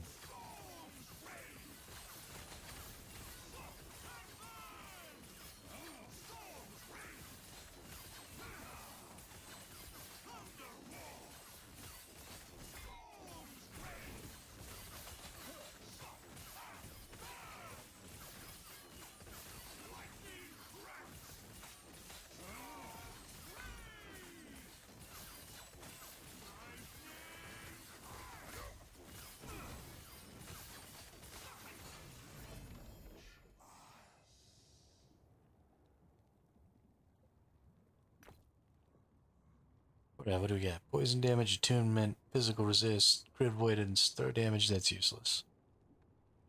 Dodge rating while using evade, that's all useless.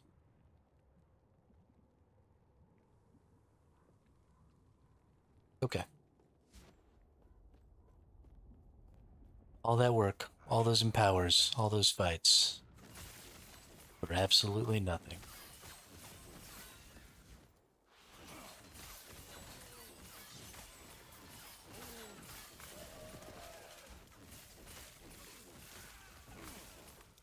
I cannot do that.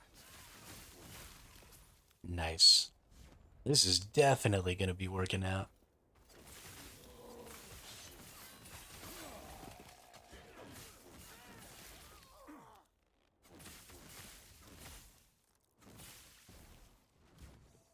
Cannot wait till I can get Kolnavar's scepter. It's going to be so good. Gonna be the best.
I cannot do that.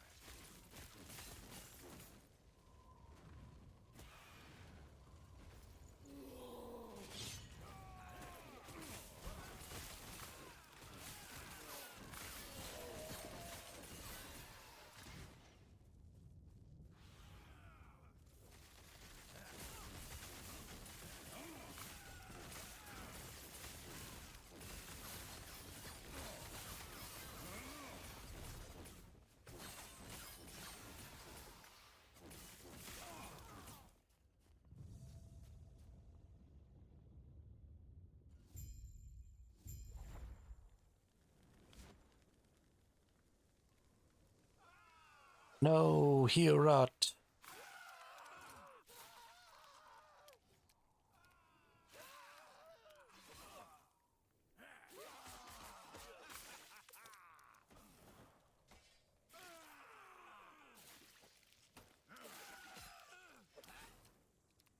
What are they doing to you, Hierot? Oh, this is getting strength now. So sad.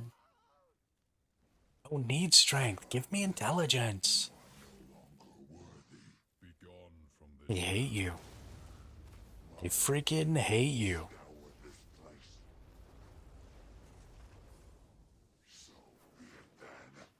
Why is Rye such a dick? Such a butt face. I do not have much longer.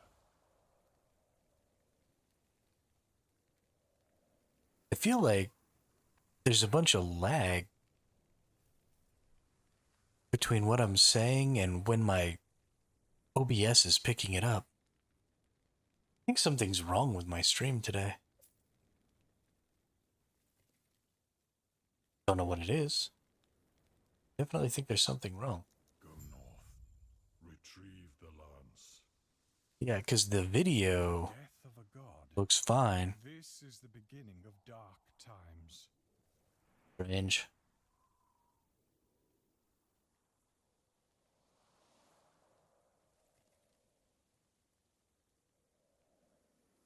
Fucking weird, dude. Put your weapon here and did one here. Here, come. Maybe I'm just losing it. Who knows? Who knows?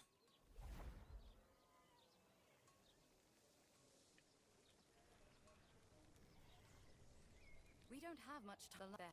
Then you will reveal the path to Herod's temple. Oh, the intelligence word per second, like that. Spell damage, reduced cast speed. Like that, because I don't cast. Ooh, that's gonna be so good.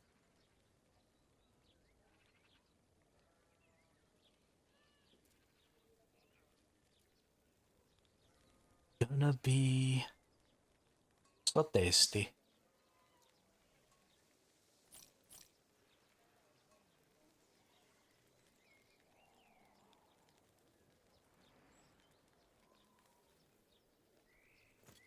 I see. Do I have any runes of ascendance? I do not.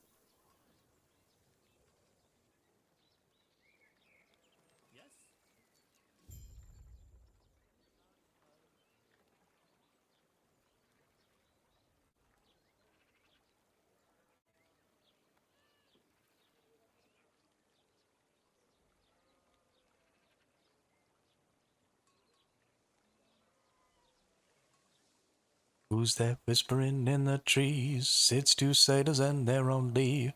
Absent chains and swinging hands. Who's your daddy? Yes, I am.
Down here first, that's right.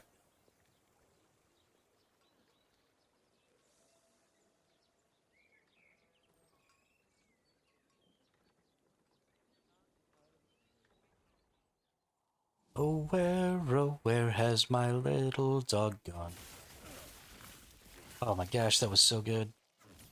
This lightning thing is so much fun for clearing. It's probably going to be pretty garbage as far as like killing bosses and stuff are concerned. It's a lot of hits, but I don't think the hits are going to be doing all that much. And I think that's kind of a big problem with a lot of my builds is I concern myself a little too much with having to clear. And there's just not a ton of reason to worry my pretty little head about that. Because clearing the trash enemies, unless you're getting really far into corruption, just kinda happens. But maybe that's what I'll do. Maybe instead of worrying so much about pushing this character to kill all the bosses and stuff, maybe I'll just push a bunch of corruption and run around smacking people up. Because one of the things that I'm running into right now is I just don't have the gear, any of my characters, to really push. Of course, I guess I could just be playing my paladin.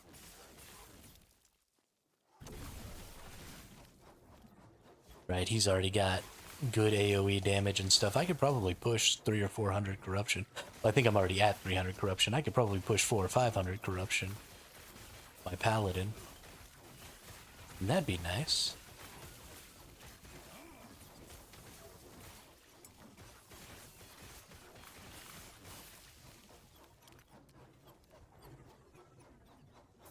Good stuff there. This build does really seem to be coming through, though.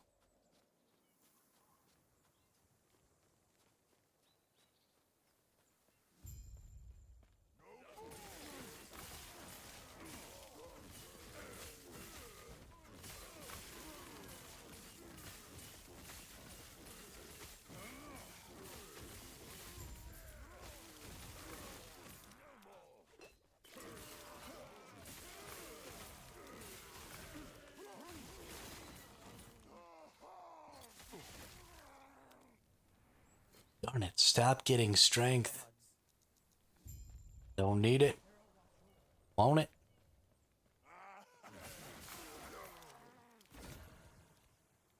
Alright.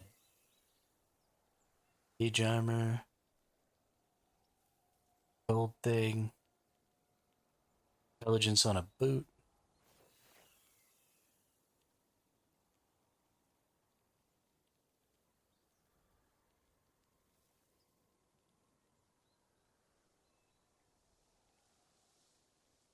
X mana, armor, cold. None of those stats actually look useful. Because I'm looking for Kulnivars, I'm actually going to start banishing those and just kind of get what I want. I think I should be pretty likely to get a Kulnivars in there. I guess I could look up the percent chance of Rune of Ascendancing it.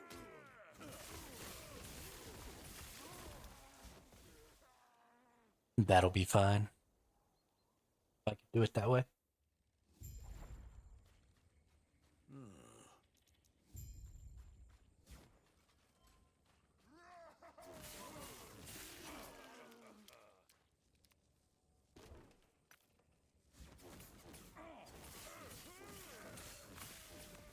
I cannot do that. I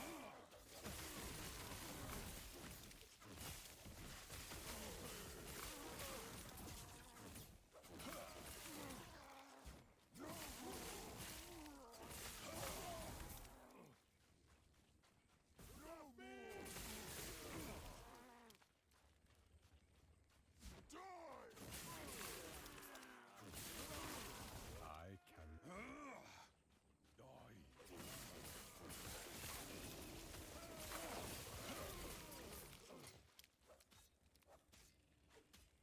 Necrotic resistance, that could also be very nice.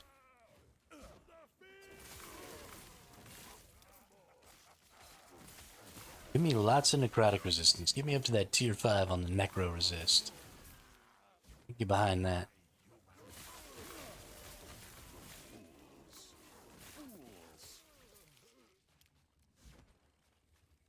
That'd be just fine with me.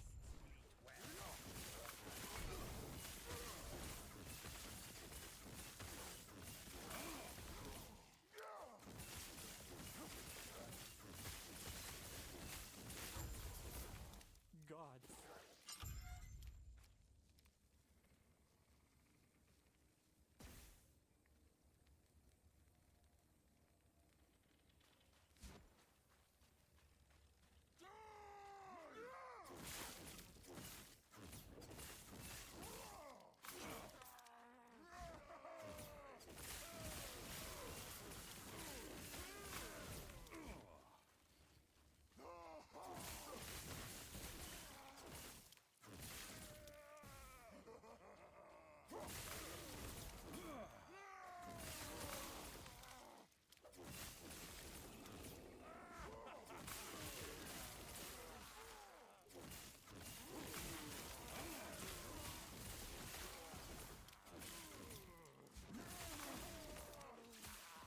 I cannot do that.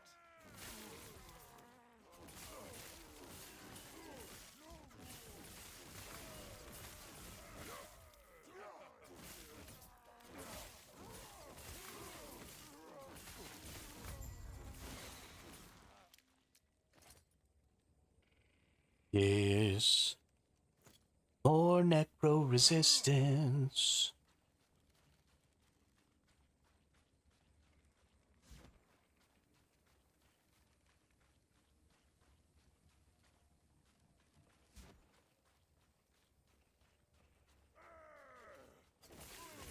I think my viewers are bored with this game. I cannot do that. Which kind of makes me sad.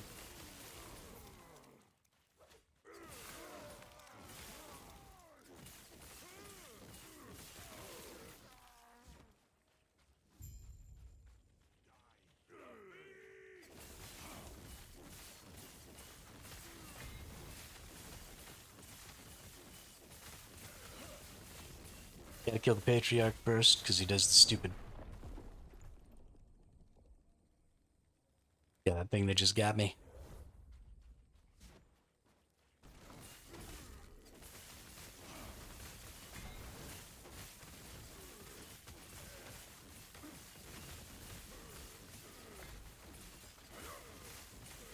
Hey, what's up, Blighted? Long time no see. How you been? How you doing? How are things? I don't actually have to stay alive to fight this dude, which is hilarious.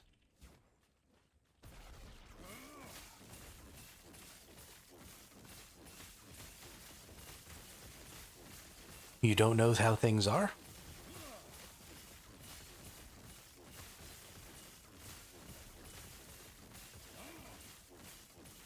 That's frightening.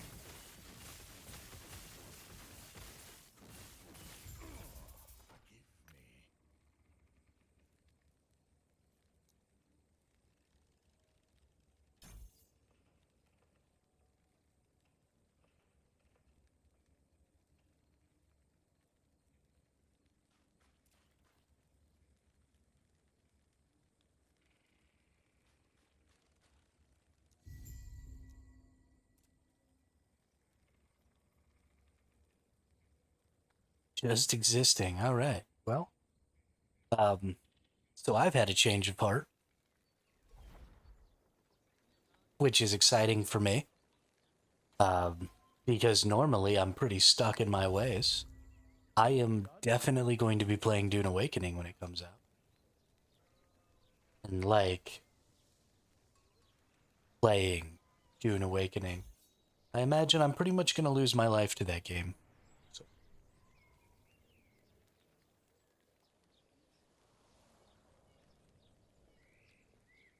It looks like their PvP system is actually faction warfare based instead of just straight up guild based. They may have some sort of interfaction guild like politicking and stuff like that, but it doesn't seem like you're necessarily going to be killing the members of your faction, just competing with them to score points to increase your voting power during the Landsrad. And then it looks like it's going to ultimately end up being a 3-faction system instead of a 2-faction system. So we're only going to have 2 factions in the beginning. And then they said they're going to have a 3rd and final player faction hopefully soon. And yeah. So that's what made me change my mind. Because you know me, I'm constantly harping on the faction warfare. And I really want to play a faction warfare game, so I'm pretty excited about Dune. Just from that. The reason I think that having faction warfare is so important is because it allows for casual players to interact more meaningfully with the PvP. And casual players are the people who make most of the content happen, right? Because they're very chaotic. They don't know what they're doing, and they don't know what the metas are, and they don't know what the best practices are and stuff like that.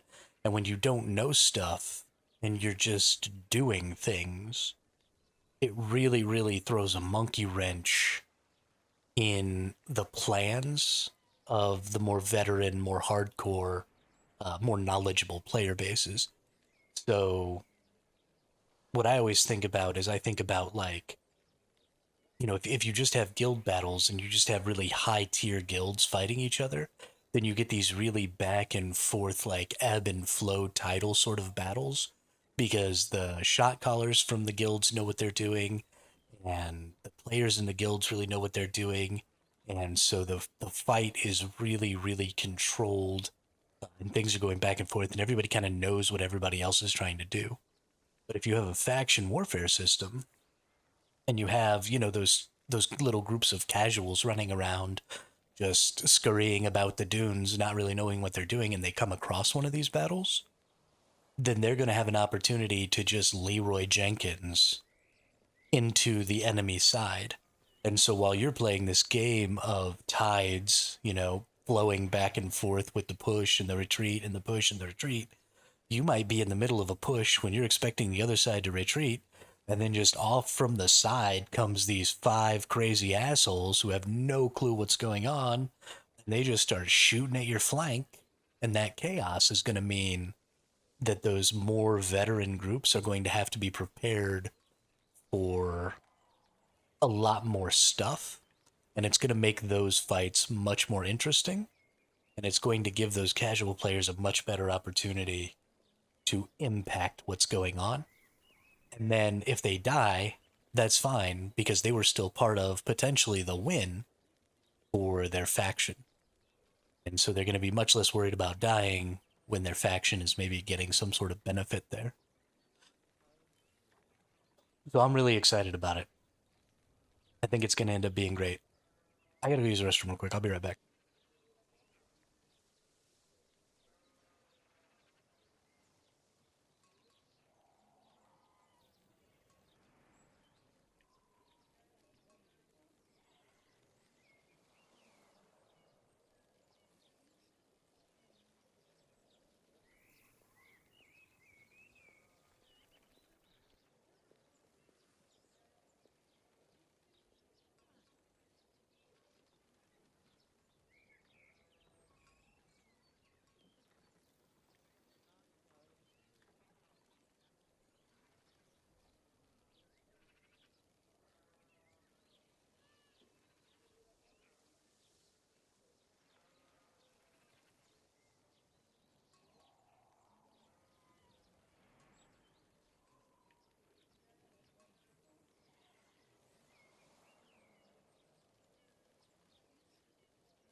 Okay, we're back.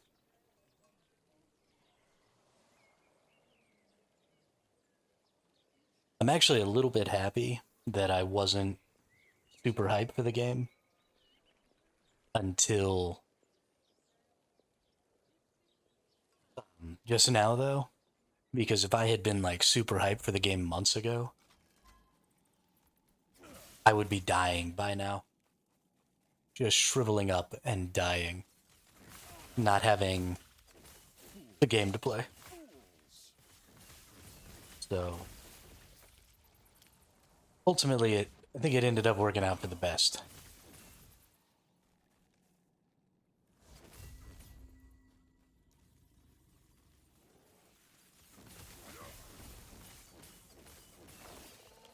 But I do need to go through um, on the 6th, so Monday or Tuesday. Let's see, today's the 2nd, 3rd, 4th. Yeah, Tuesday next week. They're having a Reddit AMA. Gonna start at 9 o'clock a.m. my time. So I'll probably try and adjust my schedule a little bit, start getting up a couple hours earlier. And then on the 6th, I'll probably go ahead and just get on Reddit for the stream. And, ooh. Likely cast 3 rune invocations. Oh, well, I don't want this. Guess it's gonna go in there anyway. Anyway, so I'm probably just gonna like get on Reddit for the stream on the 6th and just see, what questions people are asking, what some of the dev responses are, and just talking about that the entire stream. And then we'll use that information and any additional information I can glean between now and then. We'll start trying to make ourselves a little plan. I want to go ahead and make a guild. Something that's a little casual friendly. I'm going to play pretty much all day, every day. I might actually do just a straight 24-hour stream the first day. I'm a crazy person, and I love to play video games all day. But I don't necessarily think that your guild needs to be like, super sweaty, everybody playing 100% of the time. Ooh, nice. An additional movement speed, too. Void resist, necrotic resist, a little extra move speed. It sucks that we've got the strength on there. But other than that, that's going to be a pretty good boot. Cannot do that. Very exciting. I cannot do that.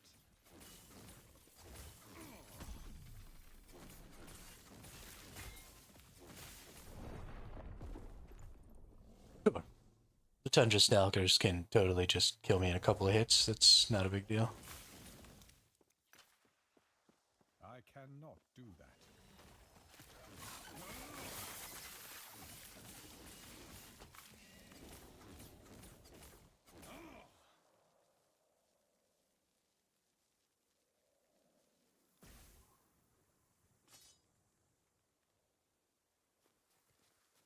I think I saw Pirate Software playing Dune. Seems interesting. Yeah, he's done a couple of dev interviews, and they had a content creator weekend about a week ago. And so some content creators get to get in the game and play pretty much the same content that we're going to have access to for the big beta that they're doing next week. Yeah, next weekend. They're doing like a big beta weekend that you can sign up for on Steam. And you can play sort of the same content that the creators were able to play during that time. But the thing that is really crazy to me is there are, yeah, I think 2060. I'll look it up right now, and I'll get a little screen grab or something on here. Or maybe I'll just say it. Let's see, system requirements. Intel Core i5 7400 or AMD Ryzen 3 1200. So those are actually older generation, sort of mid-tier GPUs. And so these are the minimum requirements. The minimum video card is actually a GTX 1060 or AMD Radeon 5600 XT. So the video card minimums are actually way lower than I expected. That's kind of crazy. Now for recommended, they have Intel Core i7 1070K or 10700K or an AMD Ryzen 5 2600X. So these are much more high end. Um, yeah, that's pretty high end.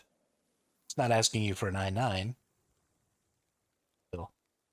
And then graphics card is the recommended is a RTX 3070 8 gig or a Radeon 6700 XT 12 gig.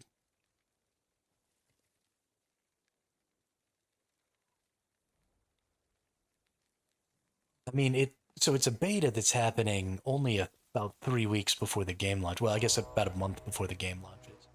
So by now they should have their system requirements nailed down. If you go into the beta and the requirements are significantly more than the final game, then I'm just going to assume that their recommended and minimums are just wrong right now. It is supposed to be coming to NVIDIA GeForce Now. Based on some research that I've done, it looks like NVIDIA GeForce Now is going to have the game. So that's where I'm going to play it at.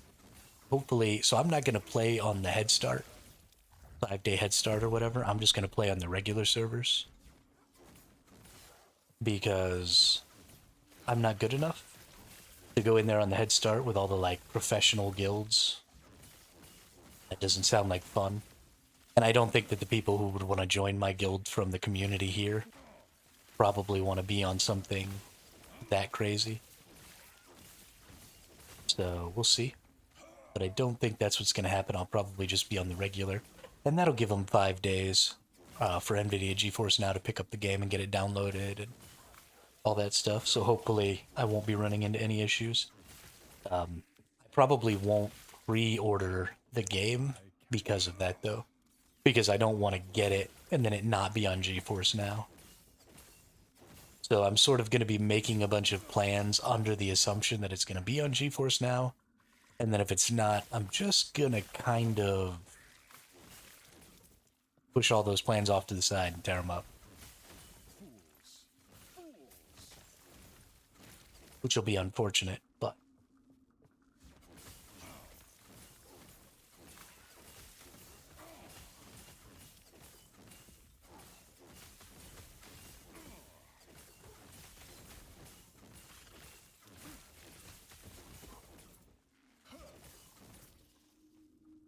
Skoski says hey you guys, smiley face emoji, smiley face emoji, smiley face emoji, miss me? Smiley face emoji, what game we talking about I just got in 1 minute ago, smiley face emoji, face fuchsia wide eyes colon face fuchsia tongue out colon hand pink waving. I did not even remotely miss you, Skoski. Not even one teeny tiny little bit. In fact, I have never been so relieved not to see somebody in my entire life. But we're talking about Dune Awakening, Ski. Wasn't going to play it, but some new information was made available in the last couple of days that is making me change my opinion. And it looks like I'm actually going to be playing the shiznit out of that game.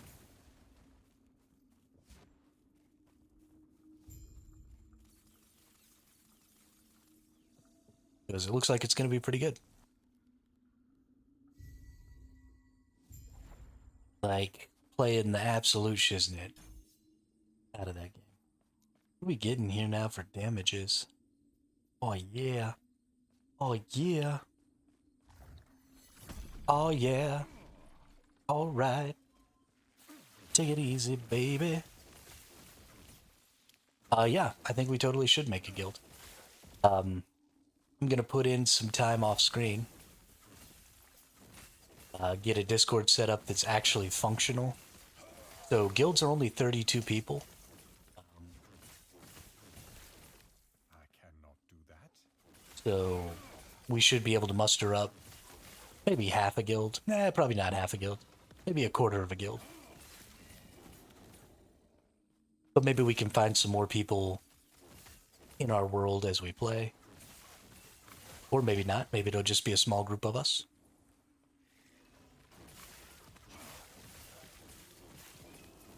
But yeah, I'll get a Discord made and some stuff like that so we can start scheming. And I'll start putting in some information.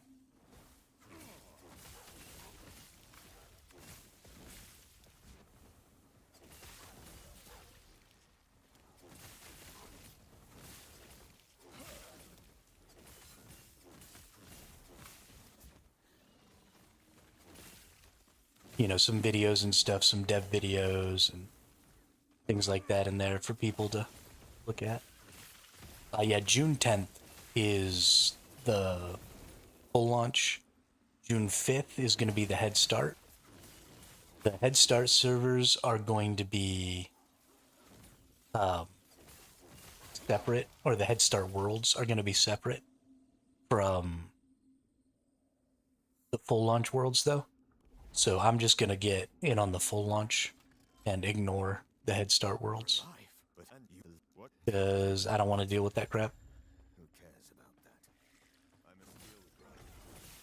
Lance is just a...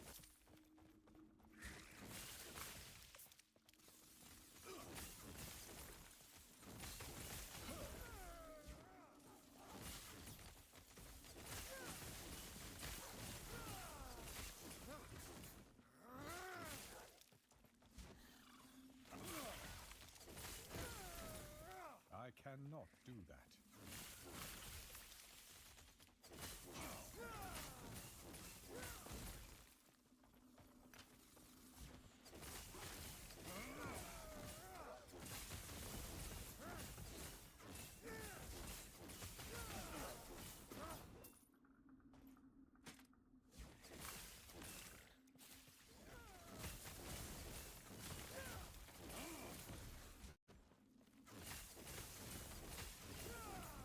I cannot do that.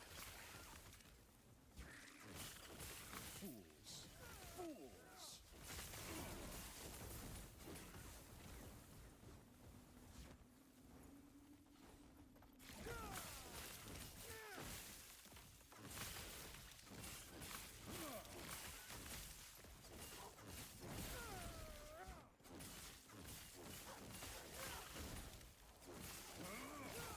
We're doing the lightning build from yesterday. I got kind of stuck on my rogue.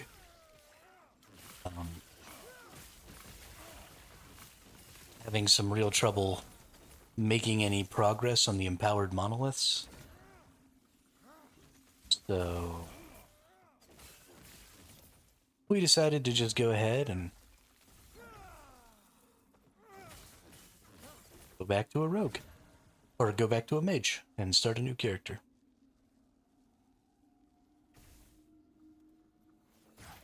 Don't think I need that. This mage is using a skill called Mana Strike, so it's going to be a spell blade, or it is a spell blade. And so I'm using a melee skill called Mana Strike that does lightning damage. Yeah, the rogue is on monoliths. It's on empowered monoliths, actually. And just making that transition from regular monoliths to empowered monoliths, I miss something in there. I don't understand what the power spike that you need there is. And so every time I make a new character and I get it up to empowered monoliths, that spot just catches me really off guard. All that's left is... And I end up dying a lot, and I end up just feeling like I don't do enough damage and I don't have enough defense. So there's something that I should be doing to prepare immediately before that, and I'm not doing it, whatever it is. So I probably need to do some investigation, learn some stuff.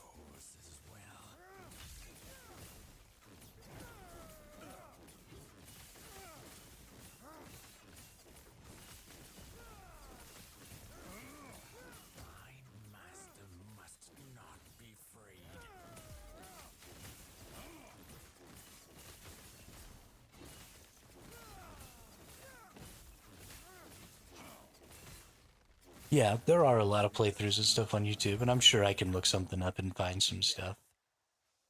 Finally. We have the lance, which I'll tell me more. The lance was found.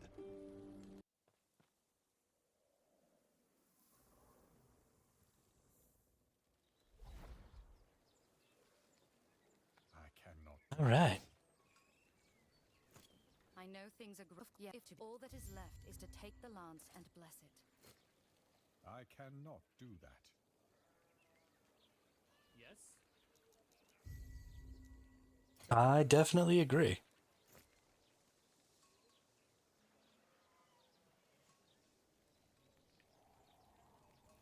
Tips and tricks are good videos to make.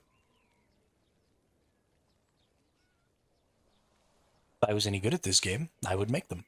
But I'm not. Oh well.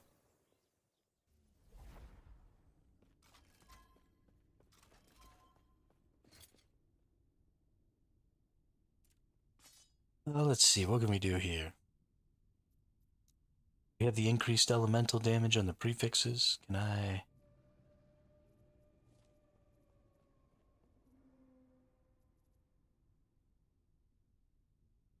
Ooh, spell damage and reduced mana cost.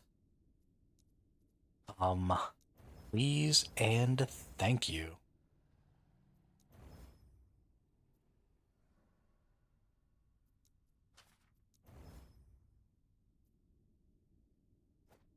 Let's see.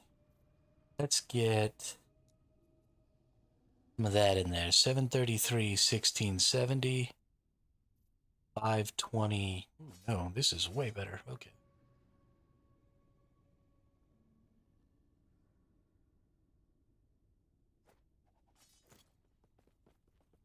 Actually might go ahead and hang on to that just so I can ascendancy it. Top 10 thing you should know before buying. Haha, loads of them. Oh, you mean for this game or for... Mistakes can be undone, but the lesson remains. or for Dune?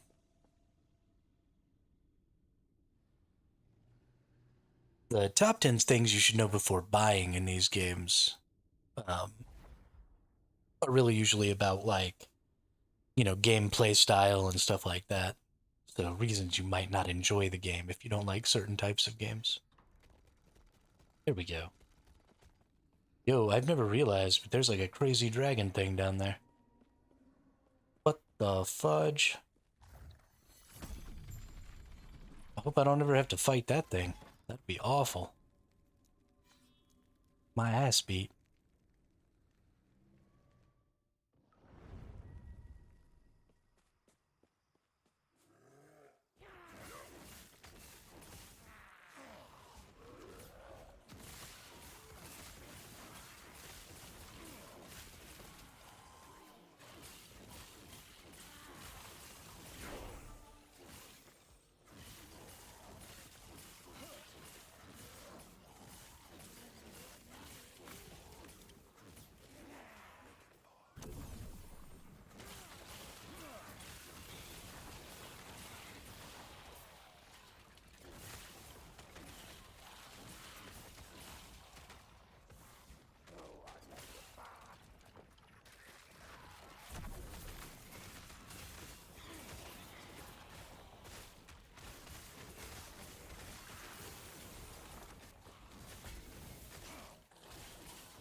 Yeah, nope, totally muted. Where'd you do your PvP at? Were you in a Prism versus Clash server, or what were you doing for PvP?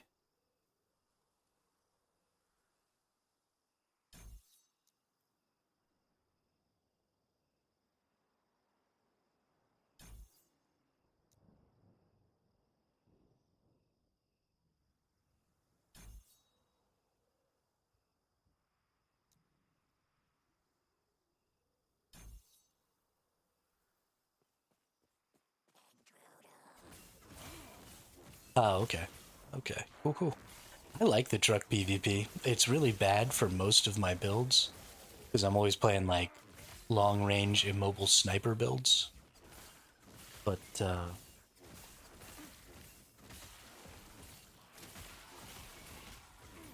truck is a lot of fun. So we got 5 levels of calibration to do on gun. Get it maxed.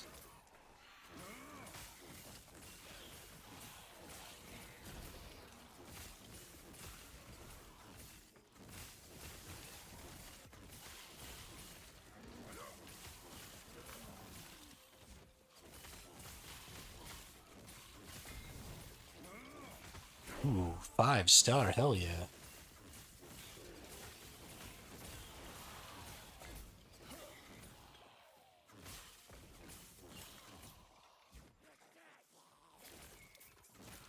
That's what I'm talking about.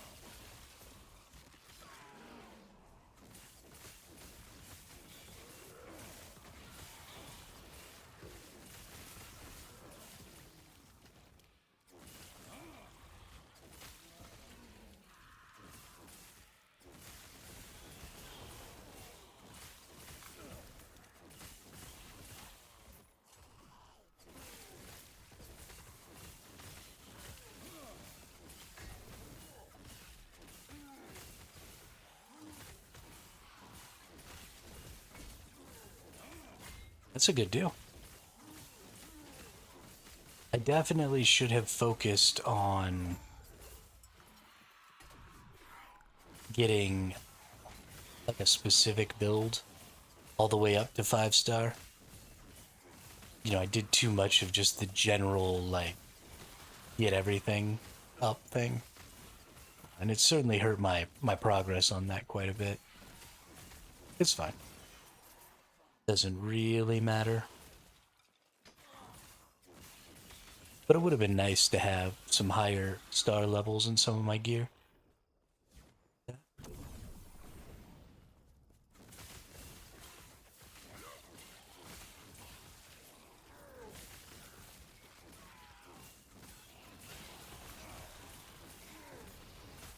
Yeah.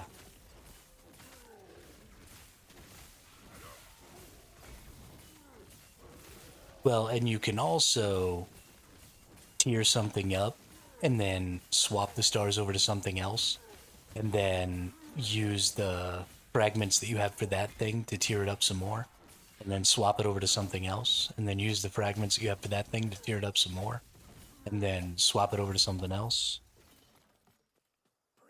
So you can, I mean, your first 5 stars is super easy now because they were like, here's all the ways to cheese the system. Have fun. Which is fine. I think it's great. I think it's good for more casual players so that they can, you know, play a build or two at a time. And then players who want to maybe have more builds are going to have to spend just a little bit of time getting more than one set up so that they can have multiple super high tier builds at a time. And I think all in all, it's perfectly fine and great.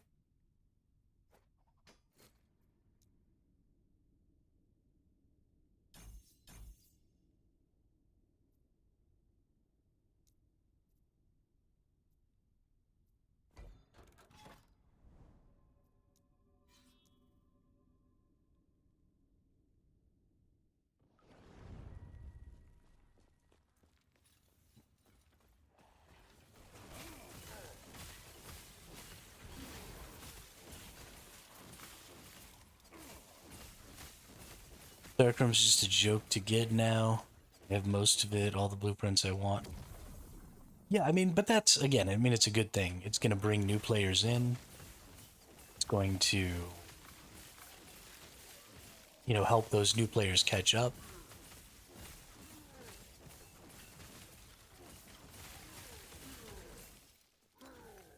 From a gameplay perspective, Once Human is absolutely one of the most casual friendly games I think I've ever played in my entire life.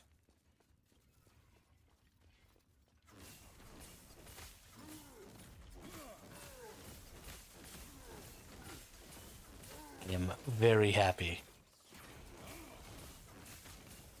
with the way they built that game. I still don't think it's necessarily the right game for me, as much as I like Once Human. Honestly, it's something that I probably should just play casually and just log on to it every now and then, a couple hours a week maybe, and just kind of tinker around. And then I'd probably get a little more value out of the game. But there are a lot of people out there who, especially now that the mobile version is out, are going to play very much more of that game. Dropping a deuce at work, run a quick dungeon. Go pick your crops out of your garden. Go run around your Eternal Land for a couple of minutes. Ooh, I am getting my booty smacked.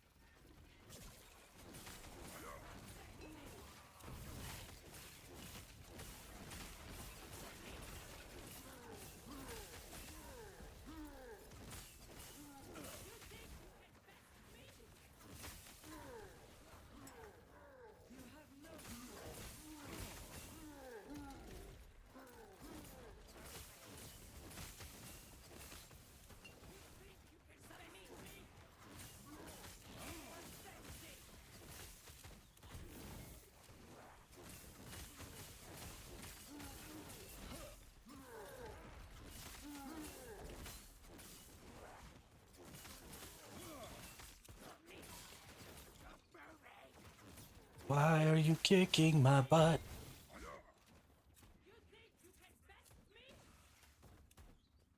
Please stop kicking my butt.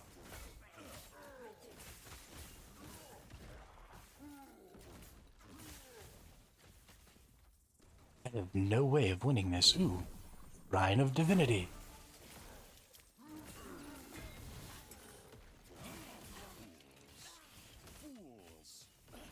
That was a free kill. Thanks, Shrine of Divinity.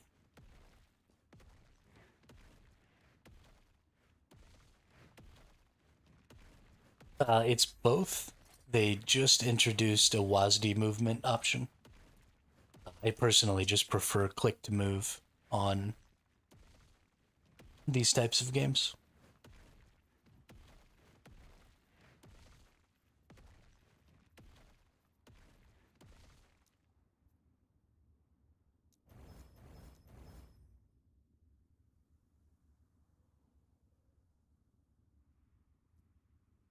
It's QWER, yeah. You could remap it to 1, 2, 3, 4 if you want, but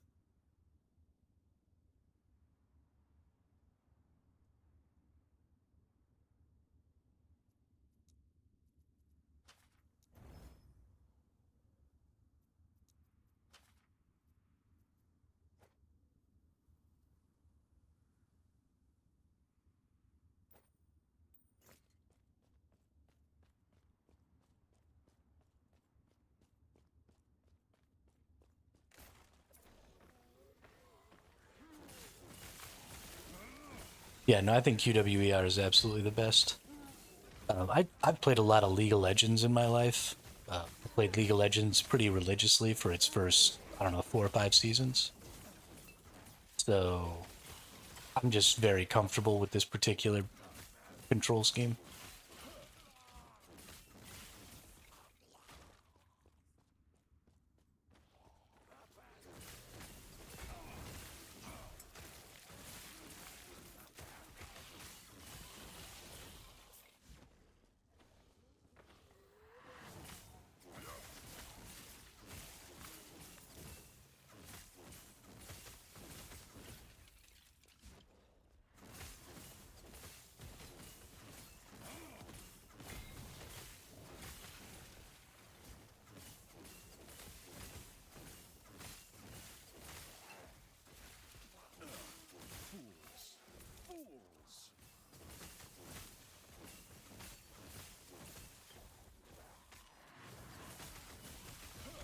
Okay, these freaking dudes need to stop kicking my ass. So obnoxious, dude. Freaking hate them.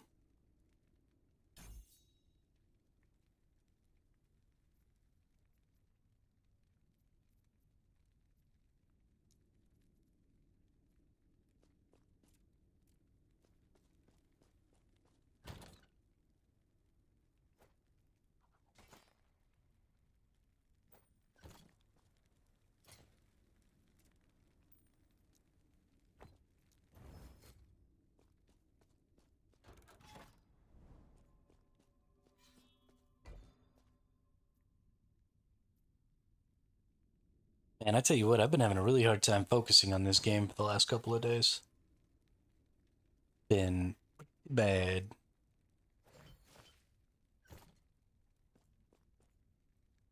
Is their quests just kill a storyline of? There's sort of a storyline.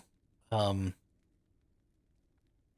there is like in Diablo, where you go through the acts, um, and you travel about the world and you fight all the big bosses, and you learn like the story and stuff like that. And then the end of time, which is the end game loop, has a story behind it. These are all fractured fragments of alternate timelines, and you go into them and you go through the echo webs, which is this here, which are just little fragments of these timelines, and you fight the enemies and you complete objectives and stuff like that. And then there's the Harbingers and Aberoth, who are trying to like kill the gods because the gods forsook them or something like that.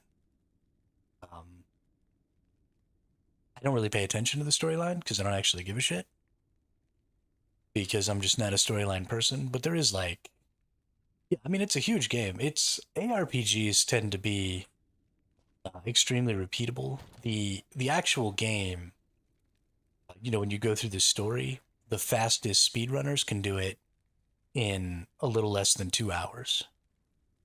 So, I mean, it's not like a huge game, but it's a very, very repeatable game. And all of this stuff that happens out here is the end game loop. And once you've been playing for about, even if you're slow, after about 10 hours, this is just where you're living your life. And you just keep going into these monoliths and you keep running out there, smacking up all the enemies, and they drop gear, and you pick up the gear, and you make your character better so that you can smack up more enemies. I mean, it's just mass murder simulator, which I enjoy. I really like ARPGs. I think they're a good genre because they're very, very session based. I sit around and I play them for extremely long periods of time. But if you didn't have a ton of time on your hands and you just wanted to spend, a half hour, 45 minutes playing a game, you could easily jump into an ARPG, smack up a bunch of enemies for a little while, and then, call it a night. Yo, what's up, Detestion? Yo, have you seen some of the new stuff coming out about Dune, Detestion? The endgame loop is actually looking pretty juicy. So I might, not I might, I'm definitely going to be playing the shit out of that game.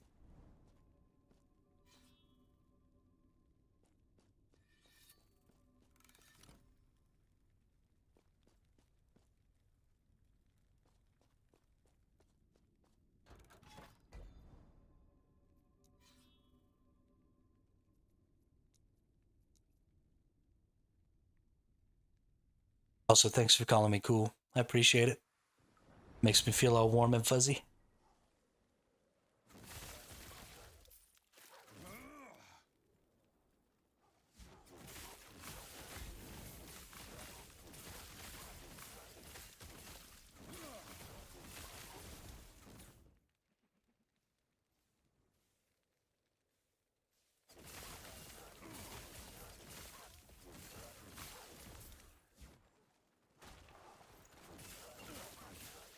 I cannot do that.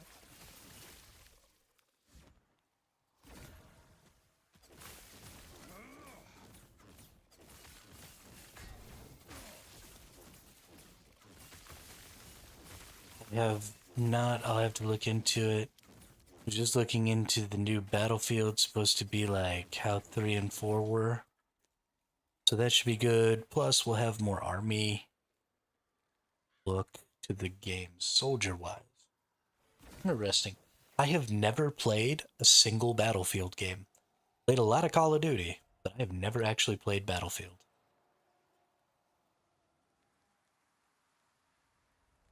I don't think I need any of this crap.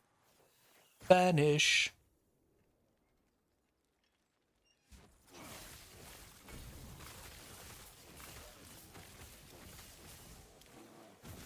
Yeah, I'm pretty much gonna lose my life to Dune.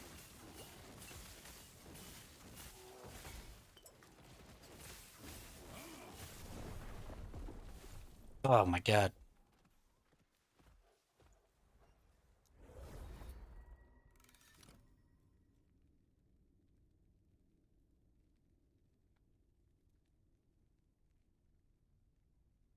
I am doing so poorly.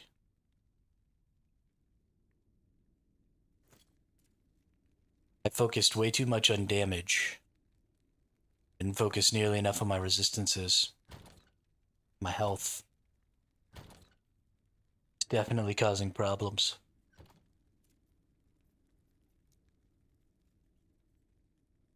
I will say, for being a huge COD gamer, I'm shifting back to Battlefield lately. Sadly, can I get my COD via Steam or Xbox to stop having a DirectX crash when I don't have DirectX issues? That's strange.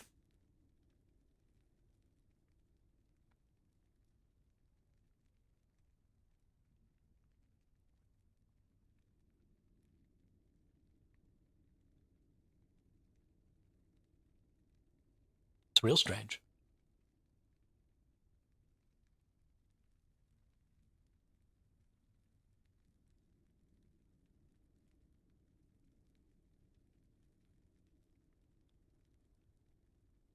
I wish I was smarter about computers and I'd help you with that, but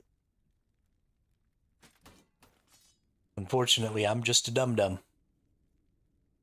Since they merged COD with Modern Warfare 3, Cold War Black Ops, I started having the issue. Interesting.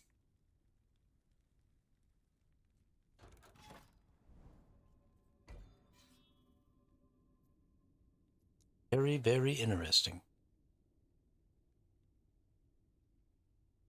Well, I guess sucks to be COD. Losing a customer.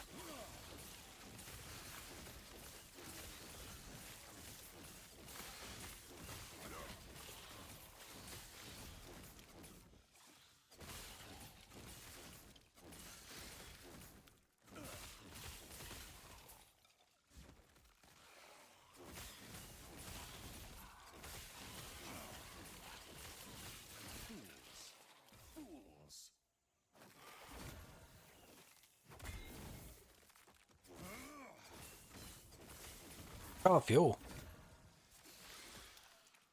Definitely don't need any of that.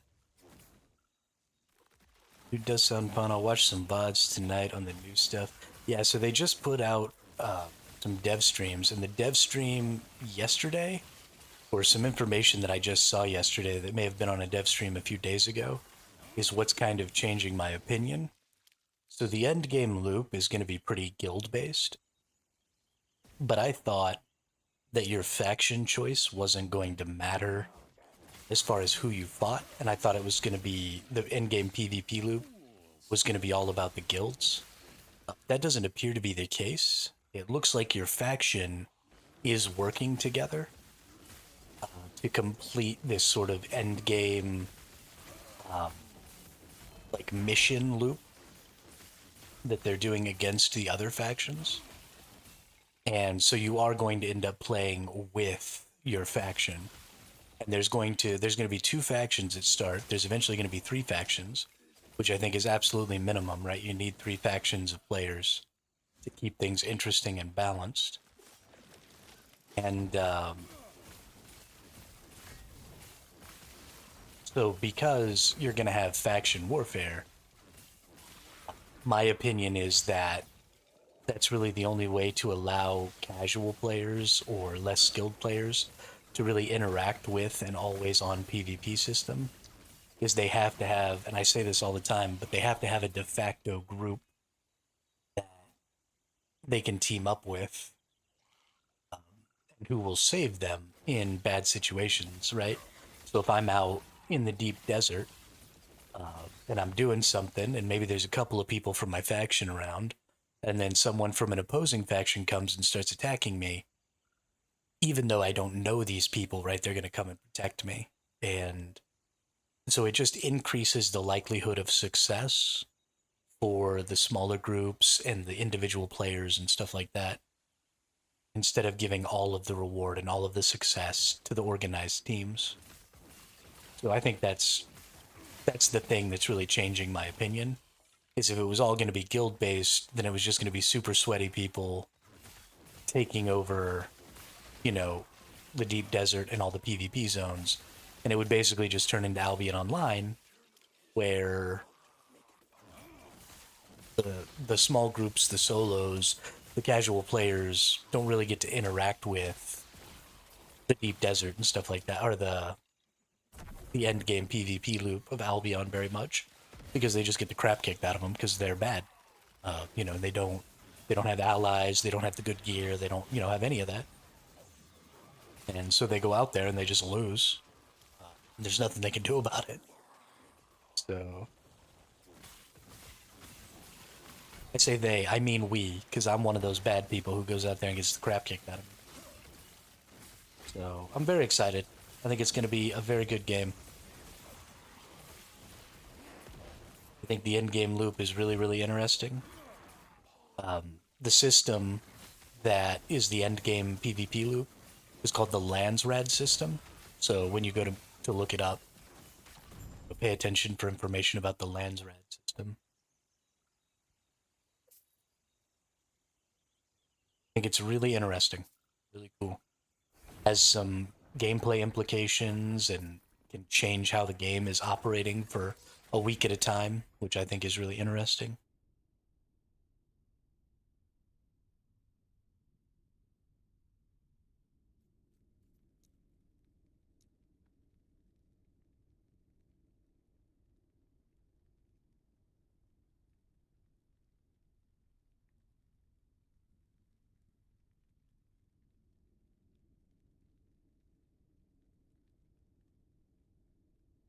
Use Restream a lot?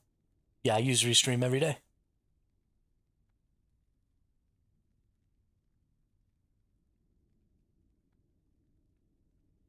Every single day. My streams are always both on YouTube and on Twitch.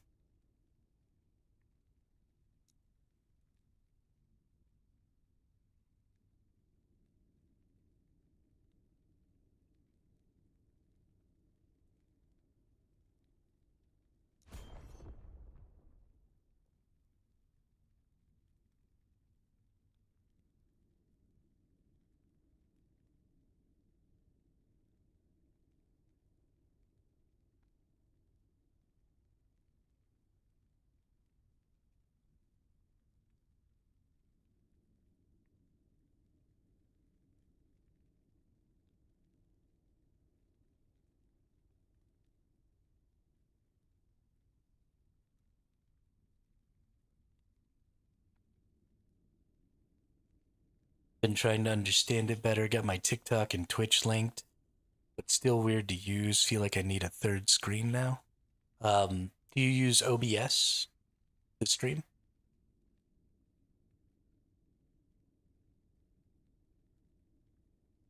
So the way I use my Restream is I have my Restream account connected to my OBS. And so I have a dock that has my channels on it. And so I don't go into the OBS website. I actually never go into the OBS website, or not OBS, Restream website for anything. My chat is a chat doc that's on my OBS that automatically appeared when I connected my Restream to my OBS account. Right, exactly. Exactly. I just connected the account instead of using a stream key.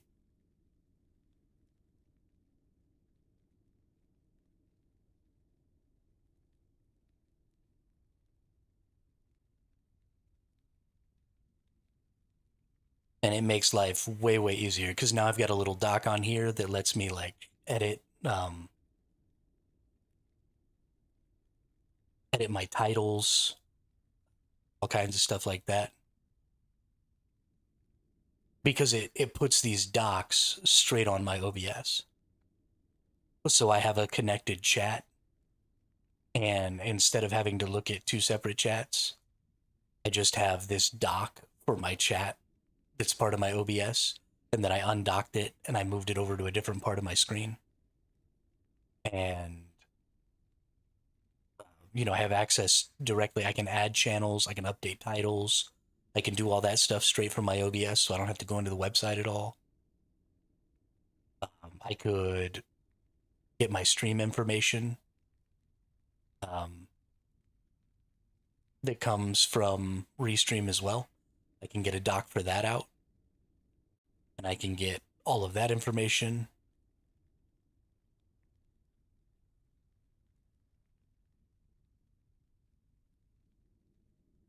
Yeah, it's super, super convenient. Makes everything really easy to deal with.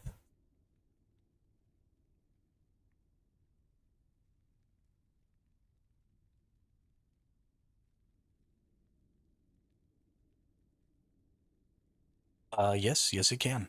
Absolutely. So it's going to be a little weird. You said you're streaming to both TikTok and Twitch, but TikTok only takes in the vertical format for streams, right? You can't stream horizontal. So are you going to start vertical streaming, or are you just going to let it cut it down to where it's just the middle section of your screen or whatever? Or am I wrong about TikTok streaming?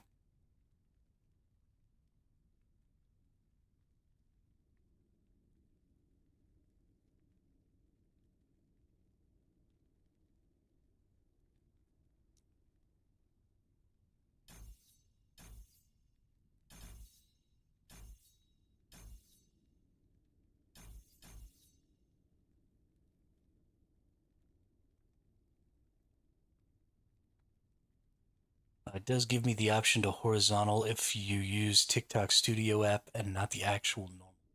Okay. Cool, cool. Did not know that.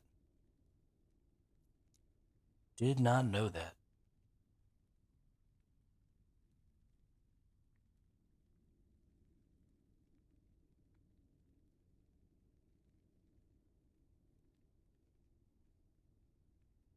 Intelligence.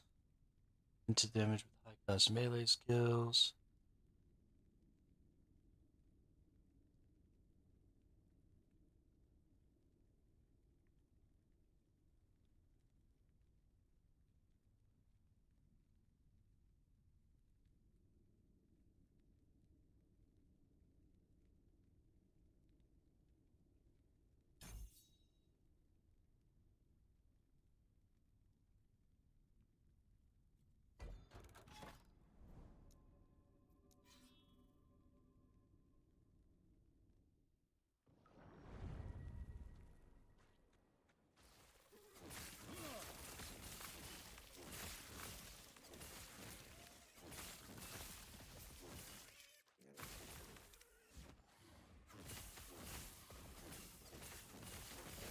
Still some background work to it, but def should be nice end result. Yeah, absolutely. I love streaming to multiple places. The thing that I think that multi-streaming is really doing for me is that the community is bigger faster. And so there's more people who come and talk, and I get really, really boring if there's nobody to talk to. Um, so it really helps me to have, communities coming from multiple places to increase the engagement. Restream also has a bot that should automatically um, carry over the conversations from one stream to the other.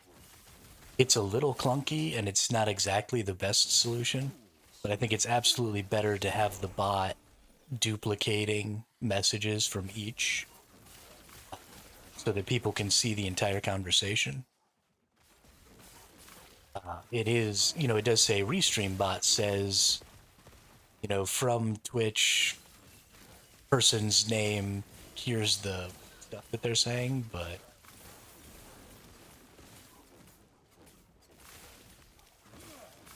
see, I'm super excited.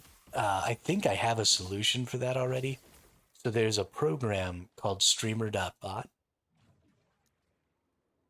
And what I'll probably do is I'll probably just go ahead and create a chat command where people can just like at me or exclamation mark survival hermit, and then I'll get the bot to read their message to me out loud, not on the stream, but just in my ear. Like I'll just get a voice message, and that will give me the ability to respond to people who are directly trying to talk to me.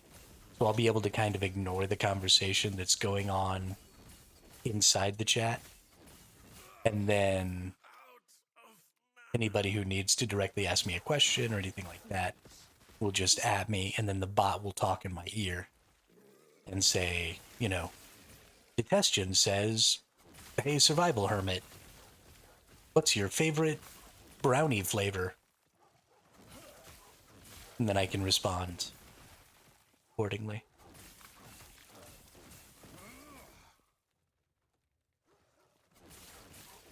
I think it'll work. I mean, at that point, once you get a community that large, most of the people aren't talking to you. Most of the people are interacting with the other people watching. And then interacting with them while they watch you, I think. Because obviously they know, like, there's no way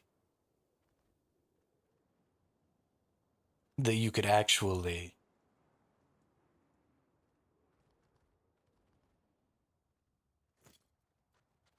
respond to everybody. And so they just kind of become this self-entertaining community.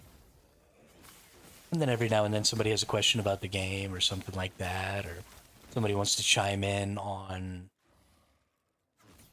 a discussion or something.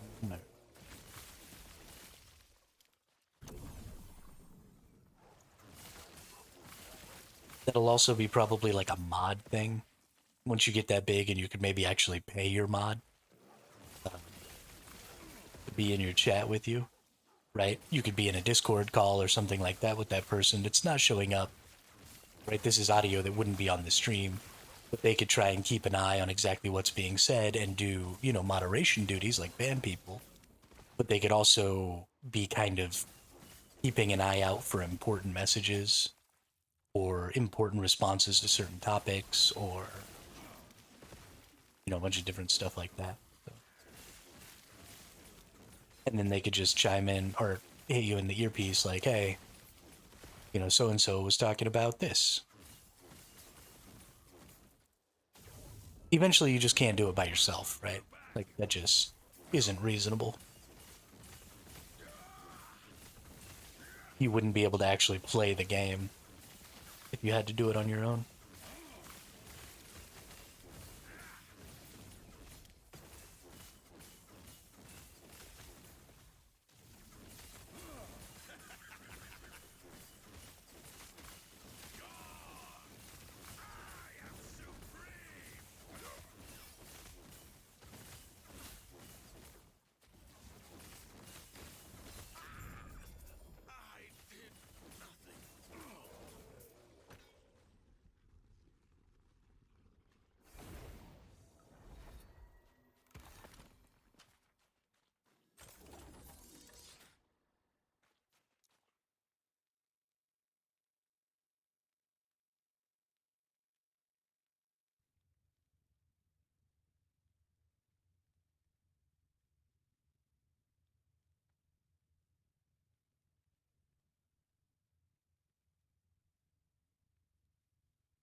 So is Epoch kind of a dungeon crawler? Been looking for a new style game like this.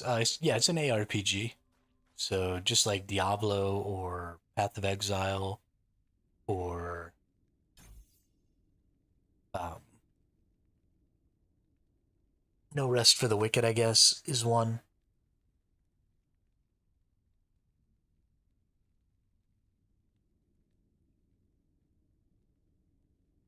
But yeah, um, lots of different classes, lots of different skills, really in depth passive trees and stuff like that are kind of the hallmarks of the games.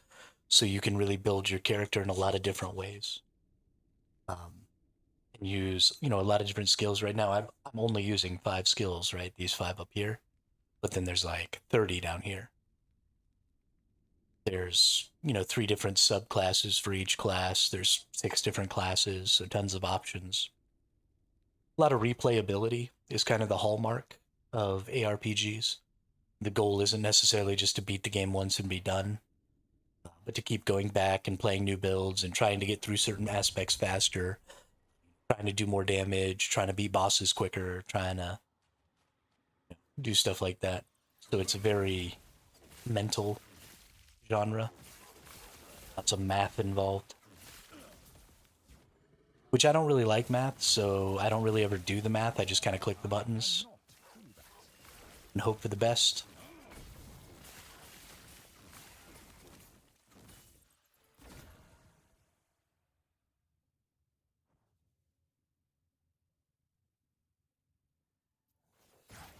Maybe any of that? I cannot do that. It's got a really cool crafting system where you get these little shards for the attributes or the affixes that can be on an item. And so I can shatter this item and I'll get some of the shards for its affixes.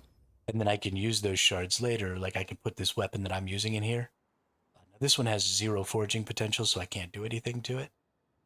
But if I have an item that has forging potential like this one does, then I can go in here and I can add another affix in this empty affix slot. So maybe I want some poison resist. Rock some poison resist in there. I've got crit multi going on. I've got some cold damage over here, so that's nice. And I can just go through and work on all of my items sort of slowly and steadily. Make everything a little bit better. And then you've got uniques, you've got set items, you've got, stuff like that. The big draw from this game for me is that the crafting system is really good. And so I feel like I have a lot more control over how my character plays and how strong they are at any given point.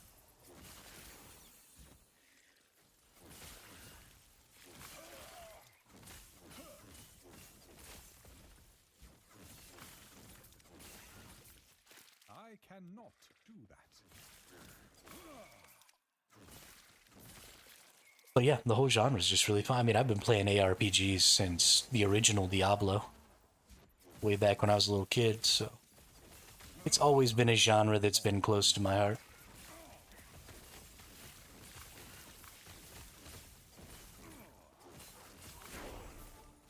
I've put a couple thousands of hours into Path of Exile.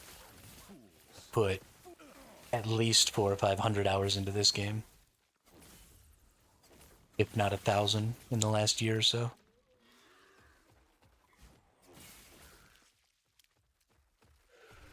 Play them a lot. Good games. They also usually come with seasons, so they're really good for like a brief break from something that you normally play. So every 4 months or so, Path of Exile usually has like a new season, and they come out with a new mechanic and maybe some new skills. They do a balance run. Maybe they drop some more uniques or something like that. So you run in there, you play the new season for a couple of weeks, a month, whatever it is that it holds your attention for. And then you just kind of go back to whatever game you were playing. So if you're really into an MMO or something like that, but you just need some time off of it every now and then, it's really good.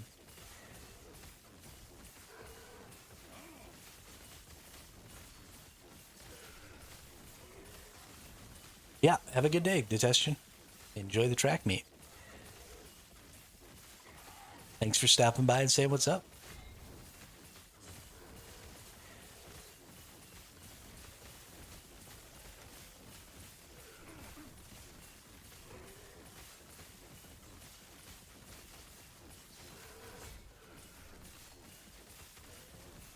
This dude's tanky as hell.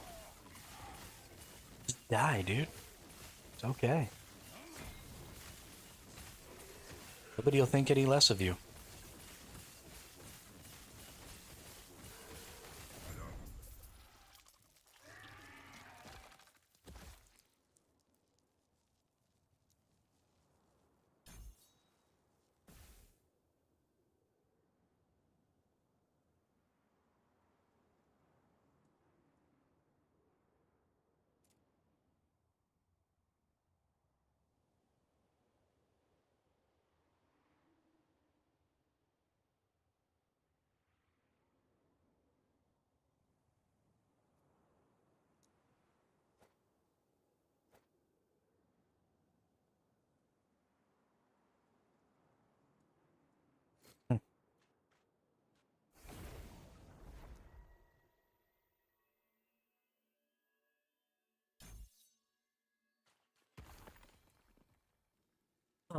Any good rings? My rings are pretty doo-doo. Critical strike chance, elemental resistance. Don't need block, but we might pick that up. Sorry, that was elemental damage. And a mana regen. Health on there. Let's throw that on.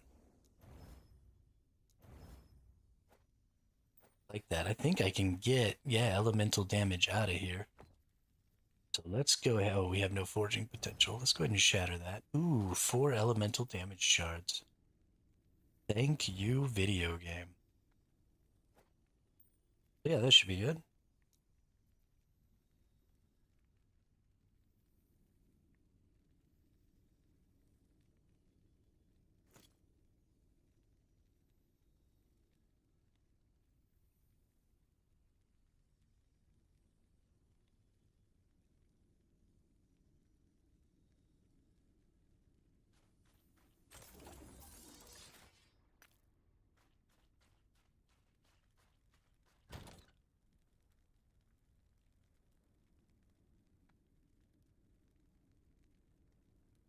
Intelligence, mana spend gained as ward, increased mana regen.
A silver amulet.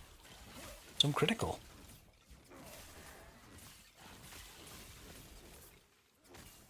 Be able to craft that into a little something something.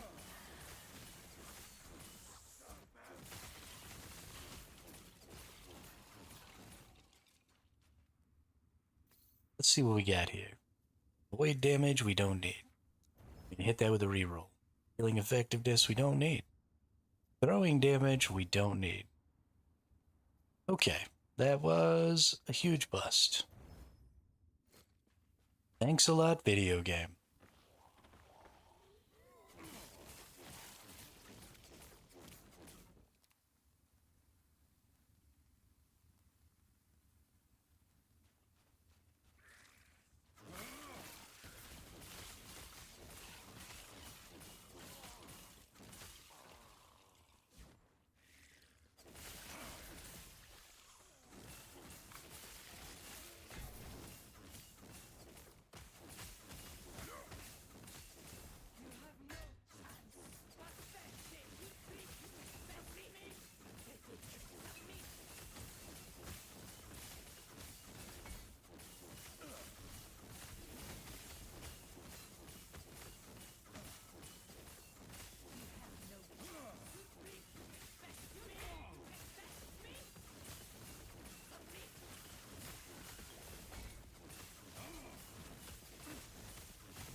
That's a lot of attack speed on that enchant weapon. I like that.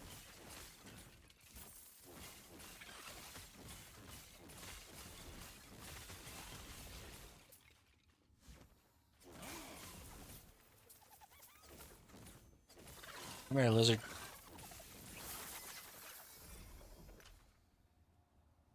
Heal. Don't care, don't care, don't care, don't care. Maybe care, don't care. Care.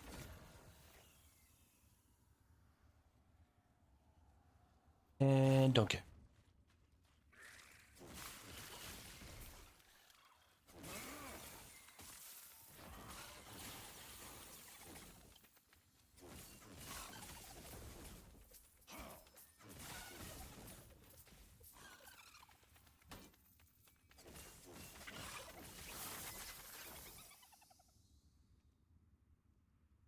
Chance to bleed.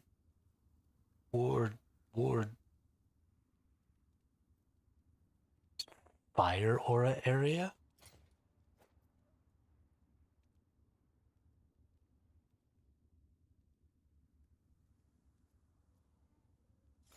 Hell poop. Need to go get some more. I cannot do that.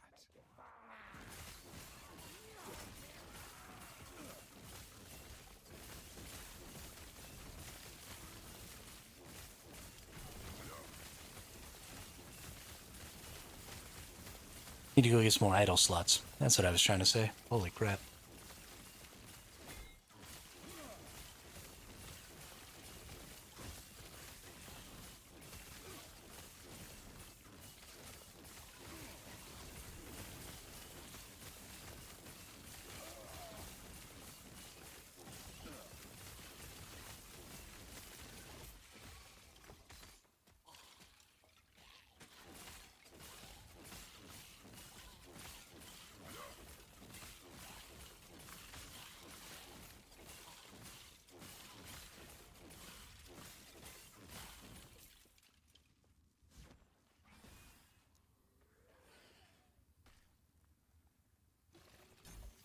Use that.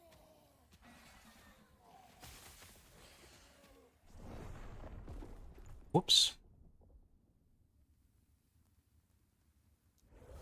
I've made a grave mistake.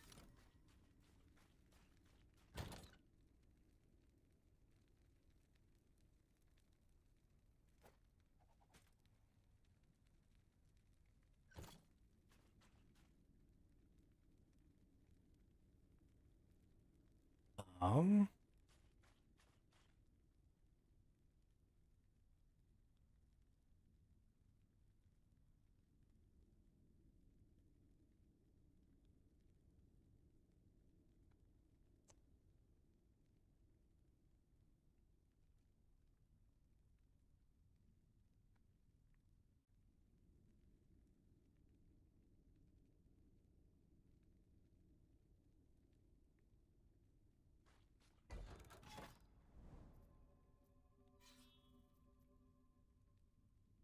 Guess I should go back in here and level up these skills.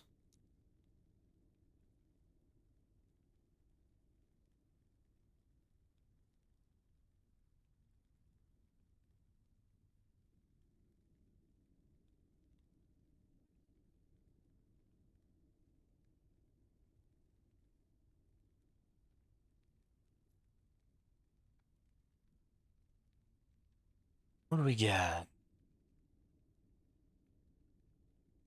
I don't really care about making this deal more damage. Maybe I should.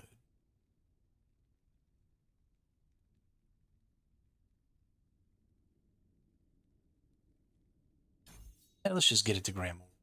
That's fine. Taking the mana cost of this one all the way down.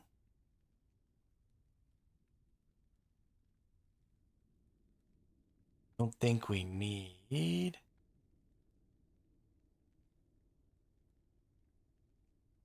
You are hit by an enemy. Oh, that's right. That's right.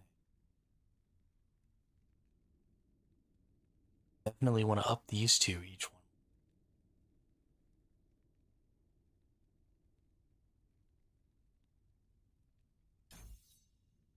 Okay. So now a 9% chance when I get hit to cast Frostclaw.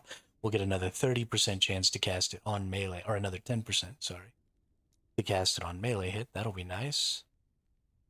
Now we have our mana cost reduction, so we're down to 5.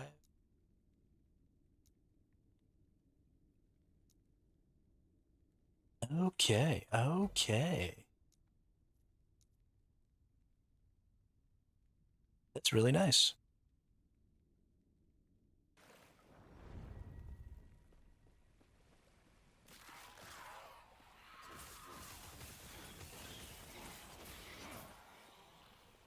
More casts.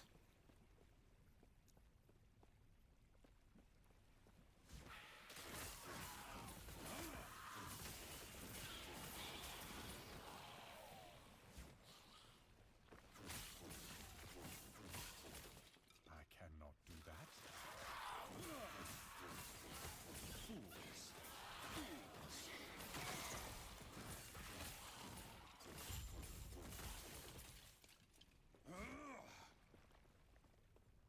Nice little chest down here. Boop.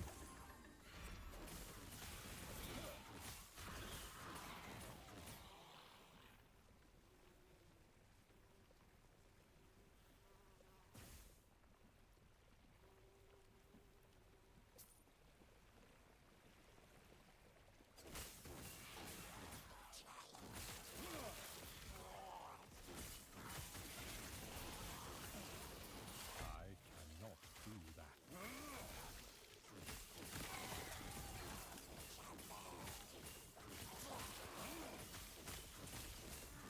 This is great. I'm basically using up no mana.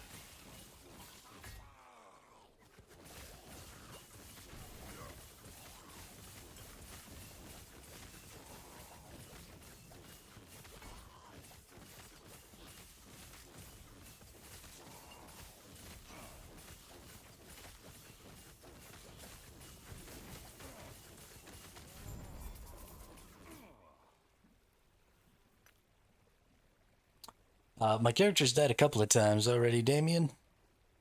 But I have some news for you, Damien. I take back every bad thing I said.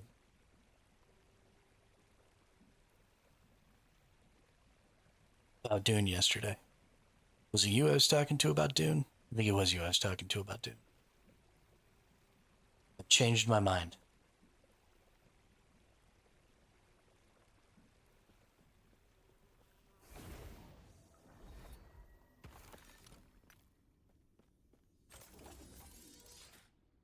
Because they do actually look like they're going to have a faction warfare system.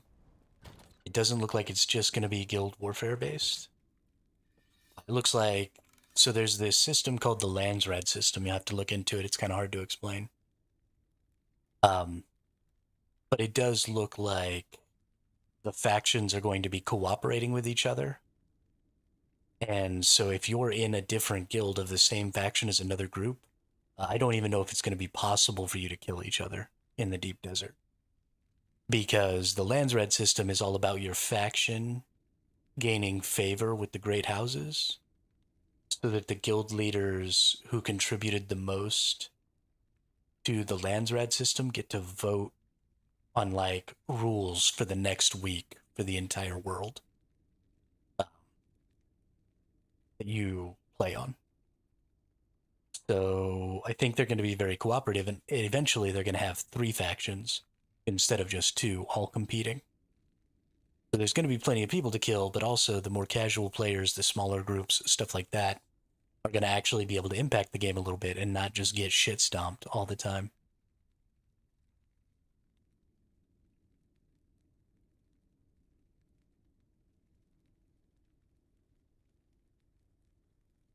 Yeah. Yeah, well, not only does it incentivize players who may not like PvP. Well, so it's not that the top 5 guilds get the rewards. The top 5 guilds get the most voting power in what reward to choose. But everybody from the faction that was on the winning side get the rewards. And then even if you're not part of the faction that won, you can still get individual rewards from each of the houses by contributing a certain number of points to each of the representatives. So there's tons of rewards to get, and there's only one reward that only goes to the faction that won. So I think it's a really, really good system,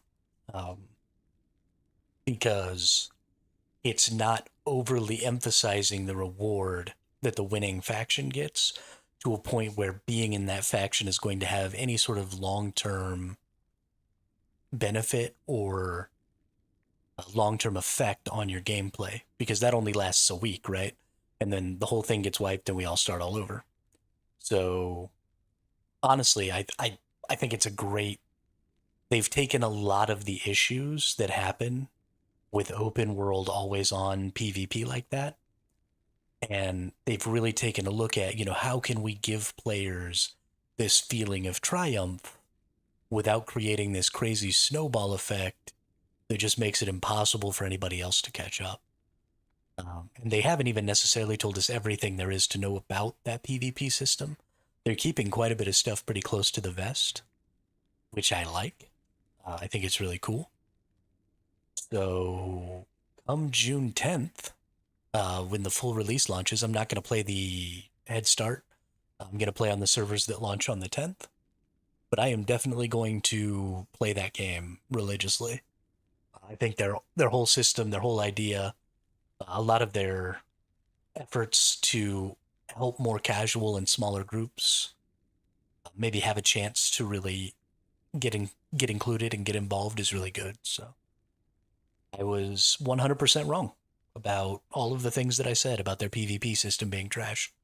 It actually might be one of the best PvP systems I've ever seen. Very excited.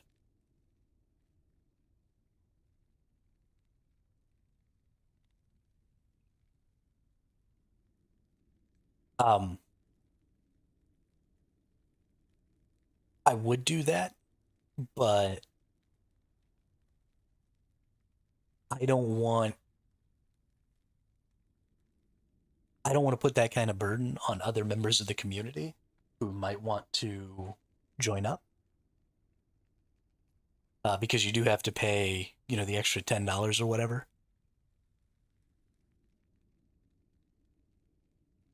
The extra $20 to play early. Yeah. Yeah, that's just not going to be a thing. I'm not paying $20 to play for 5 days.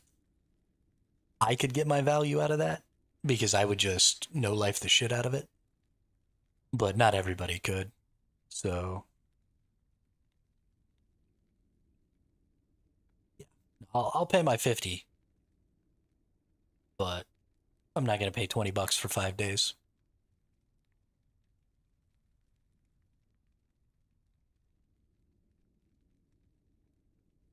But yeah, no, I'm definitely going to be getting after it. And also, honestly, I'll probably enjoy the PvP more on a server that doesn't have the super sweaty, jumped in there early people. Like, I like to PvP. I like to see the big battles. I like to go out there and do that stuff. But I'm not good enough to hold my own against the shrouds and, people like that. So I will happily go to one of these slightly more casual non-head start servers. Maybe play with people a little more my speed. Be a bigger fish in a smaller pond. Speak. I'm okay with that.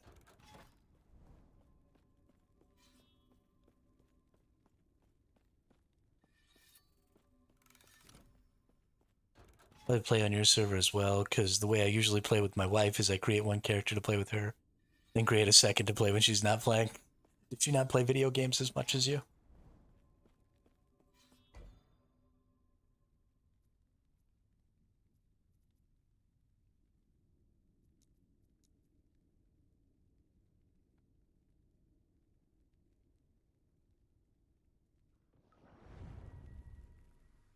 It is fucking cold today. I'm not liking this. I have to go get my blanket.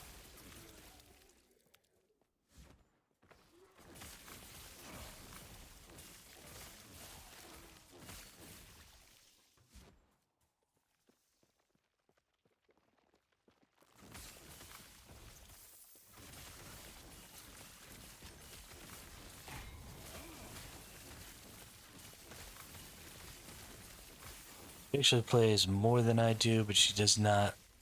Does a lot of the Facebook games. Ah, okay. Got it, got it. Gotta get your dailies on.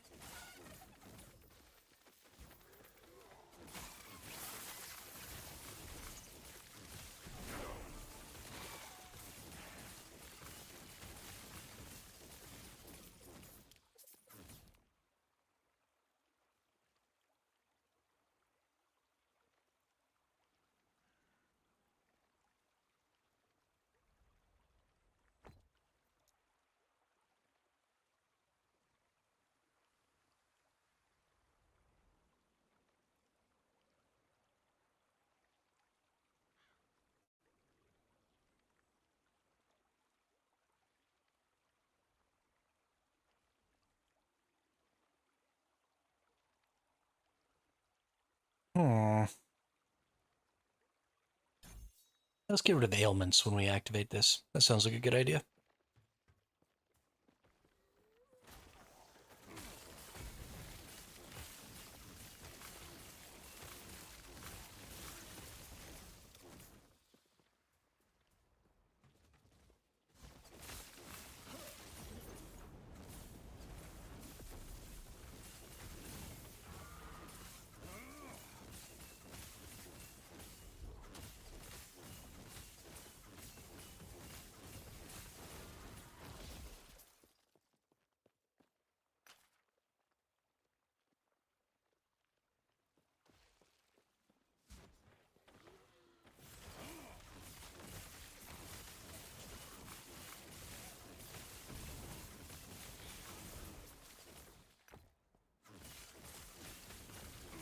This build has ended up really coming together. We've got the lightning attack with our mana strike, and then that has a chance to put like a little static charge on the enemy that does more damage. And then, well, so it has a chance to hit them with a static attack that does more damage. And then there's also the chance that they get a static charge that explodes and does AoE. And then you also have the Frost Claw, which has been turned into Lightning Claw, and the Lightning Nova that go off on hit as well. So we're just kind of throwing lightning everywhere. It's pretty funny. You're running around like a supercharged raid. Seriously, it's definitely a Raiden build. And then we also have the Lightning Aura that just does damage over time in the area around us. It has been very fun. It's really come together in the past 5 or 6 levels. It was doing okay through the campaign. Now it's kind of OP.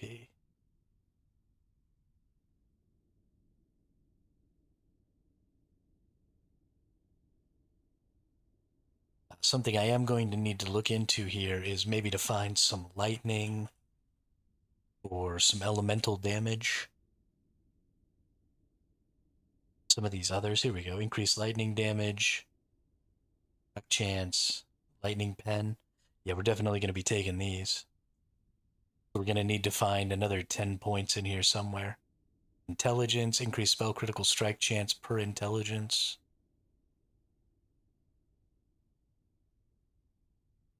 Increased spell critical part strike chance per intelligence 3%. Wow, that's really good. 5 points. Yes, I'm definitely putting 5 points in here. Increased spell damage, ward retention. We'll put 5 points in here, and then we'll do 5 here. Here. And that'll probably happen pretty soon. Yeah, dig it. I do like the idea of this character being Raiden, though.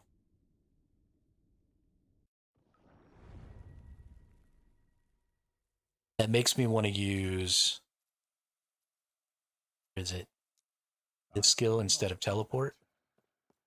Because, you know, in the like old Mortal Kombat games, Raiden has that lightning dash or whatever. And that'll probably... Yeah, there we go.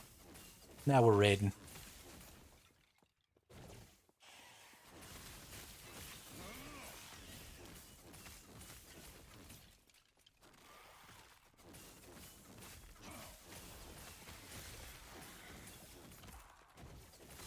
Of course, I guess Raiden teleports too.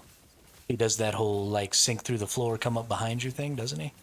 Or was that smoke? That might have been smoke.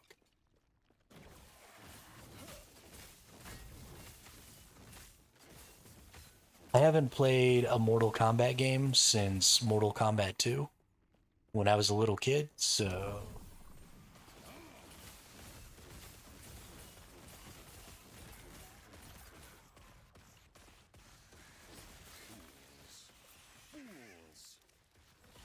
or was it MK4?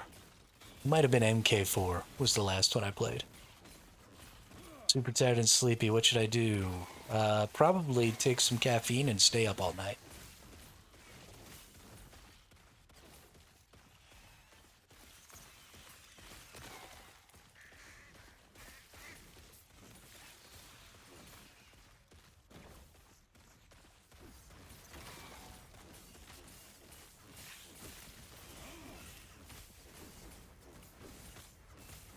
I'm in the same boat, yeah. Definitely the most recent fighting game that I played was Soul Calibur.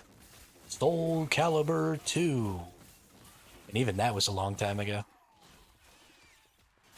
I guess if you count like Super Smash Brothers and stuff, then those are probably the most recent.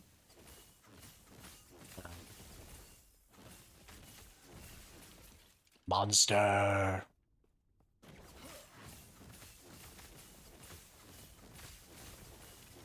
I feel like a monster.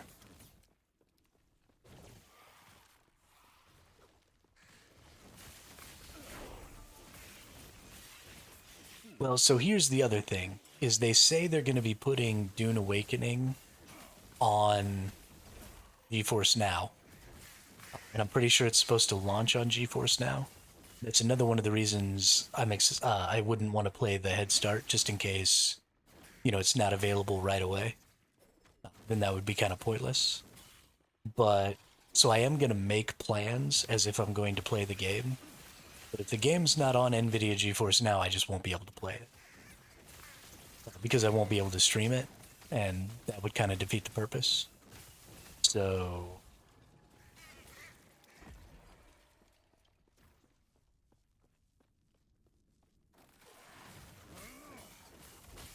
yeah, well, so I would totally do that. Its minimum requirements, though, are at 1060, which is what I have.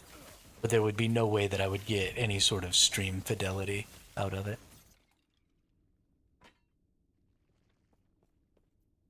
The stream would look like poo.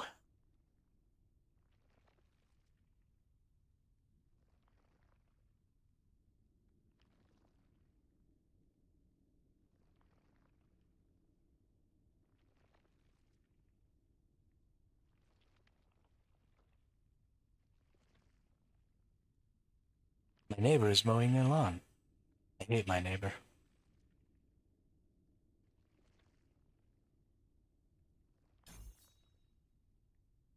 Yeah, Damien, my rig's old as fuck, dude.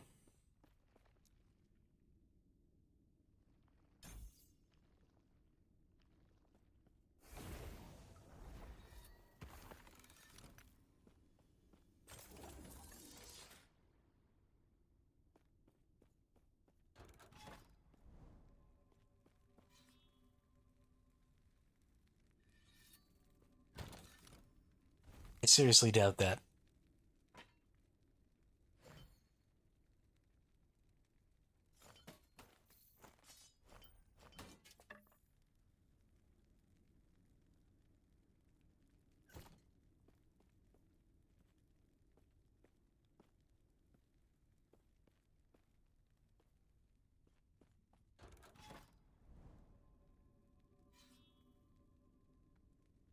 Like, I get that it's funny to joke about people, but why, Damien?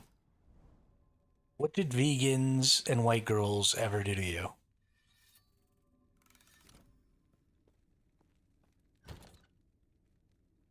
Rude.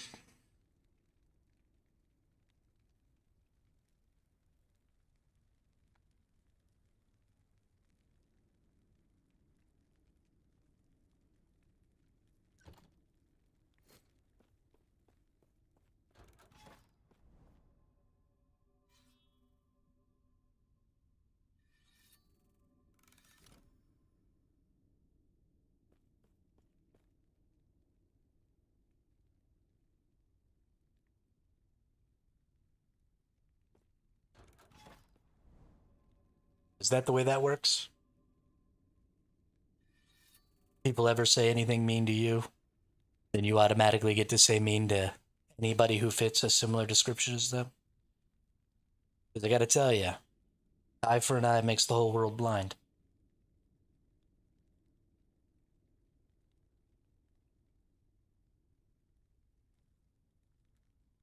I mean, what if the vegans who gave you shit for enjoying your food had previously gotten shit from somebody else who eats meat, and so that totally gives them the right to give you shit,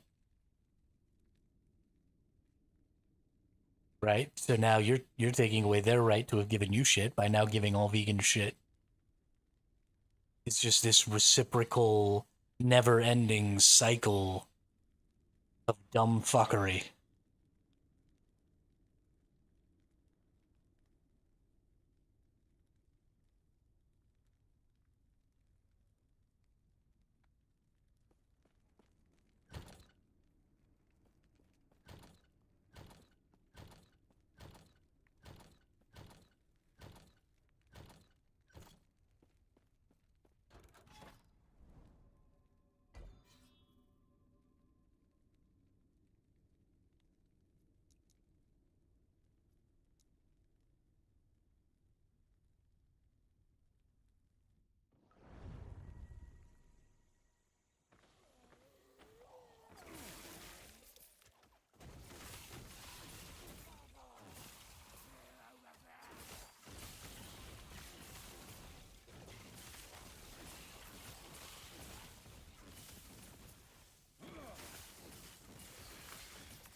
I cannot do that.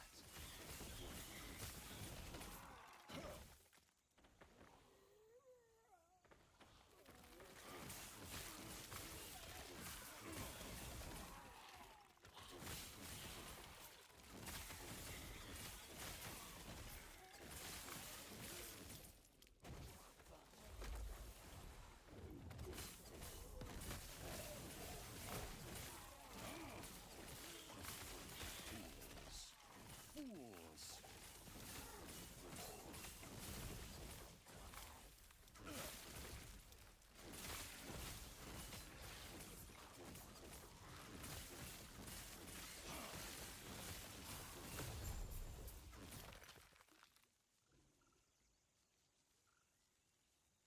Man, I hate the sound of lawnmowers. I really hope that they're done. So freaking loud.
Nope, not done. Back at it.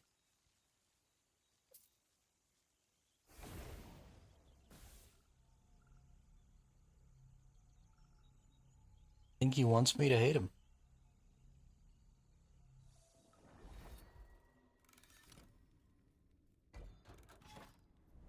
think that's what it is. I'm gonna go use the restroom real quick and probably get some food because we've been going for almost 4 hours here. I'm a little peckish. So I'll be right back here in a couple of minutes. While I'm gone, y'all can look at Hermit on a patio.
Oh, Rev, we back.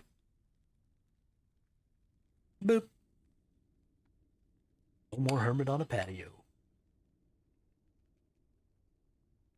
Yeah, so there was some stuff in there. Back to the Dune thing.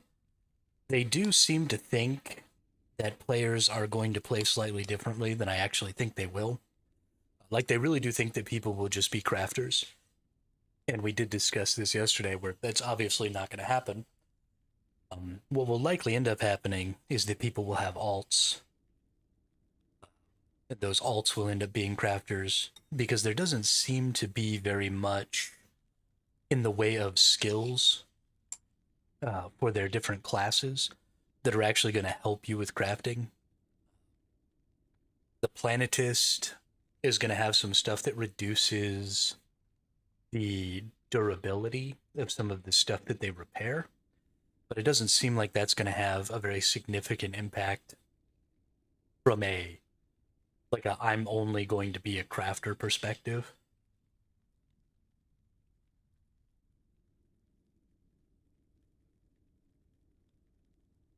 So that'll probably just be something that a couple of people will pick up. Maybe if there was some more stuff, maybe that would be a thing. But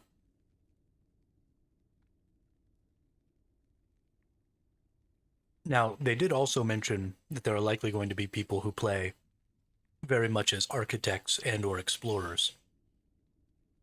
And I do think that's true. Um,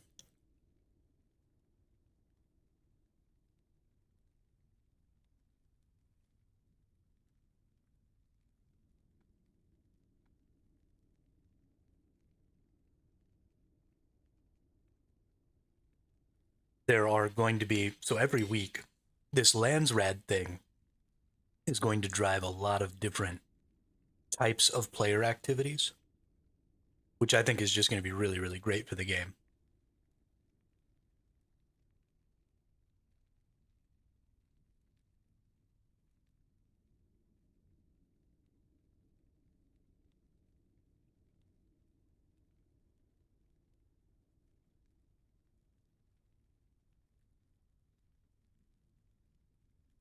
Number one, it's going to drive that exploration, because you have to unlock what that great house's objectives are for that week, each new week, and you have to find the great house representative in order to do that. So day one, every week, scout ornithopters everywhere.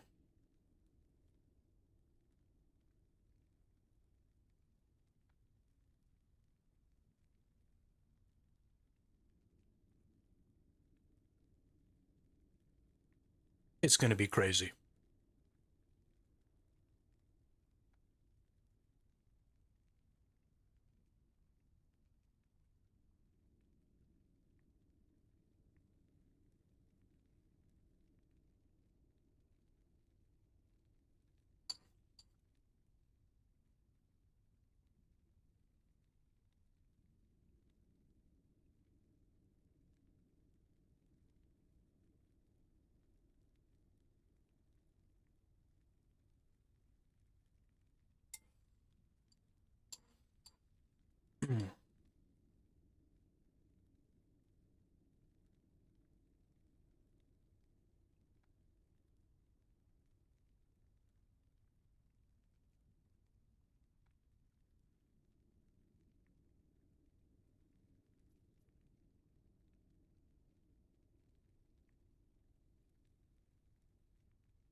Alrighty.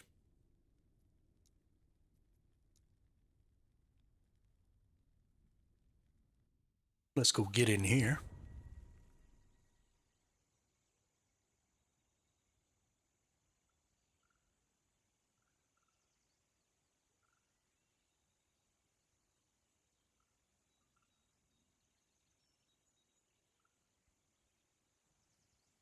Go get us a random unique.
Let's get over here.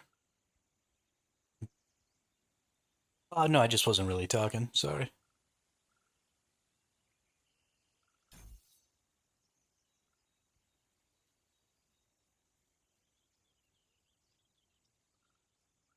I am having a little trouble thinking of stuff to talk about. Yesterday I had a bit of a problem with that too. I'm a little distracted right now. My brain is off in La La Land. I mean, it's really not. If I'm gonna be on here streaming, I need to be fucking locked in and paying attention. But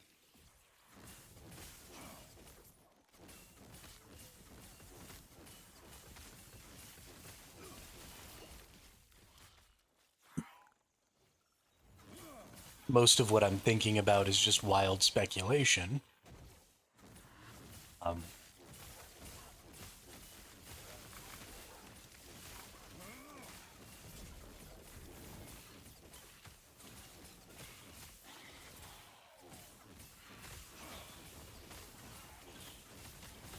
so there's not really much point in talking about it. And I can't seem to stop my brain from thinking about it. So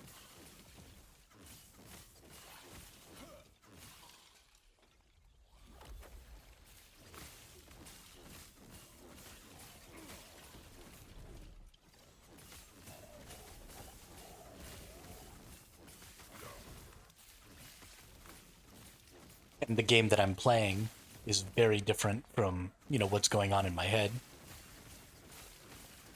Not really focused on playing Last Epoch right now.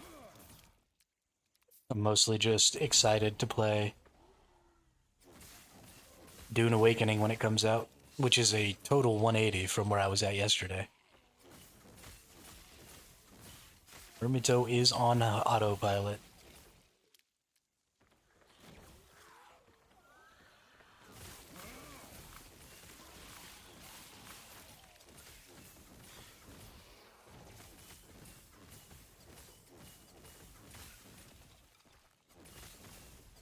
I need to track down some people who have played in some of the betas, or track down some content creators who have made some content for the creators. I was watching, so yesterday I pretty much watched all of a content creator named Tacticat. They made a bunch of videos about, some of the systems and stuff that were in Dune. And of all the people that I saw with any content about Dune, their content was absolutely the best. Everybody else was making kind of garbage videos like the first 20 hours of Dune Awakening. And then it was just the same bullshit. Like, this is the gameplay loop. Like, we know what the gameplay loop is. Give us a little more detail. Come on. But Tacticat was doing a really good job of doing that. Putting out some good detailed information about some of the mechanics and the systems and, the progression of the tiers. Because the tiers are going to work very much like Once Human or any other survival game, where as you get to higher and higher tier materials, you're making, faster, stronger, better bikes and jeeps and stuff like that. So he went into that a little bit, talked a little bit about some of the modules you're going to be able to add to some of the vehicles. So it's not just the base vehicle is all you get. There'll be some customization options. So you're actually probably going to want to make more than one version of some of the vehicles. So you'll make like, you have your Scout Ornithopter, and then your Scout Ornithopter can also have a module attached to it that like shoots missiles. And so you're probably going to want that one to be your like day one Ornithopter for scouting each of the new weeks, each of the new Landsrads, because you're going to need to go out and find the people, the Great House representatives, but you're also going to want to shoot down other Ornithopters so that other people are set back from trying to get to find the House representatives for themselves. Right, every time you can send somebody back and force them to have to get back out there and try again, the better you're going to be. Let's see. Chance to invoke Hydrahedron on kill with fire skills, increased Hydrahedron area, increased Hydrahedron cast rate. Ward gained on hit with Hydrahedron.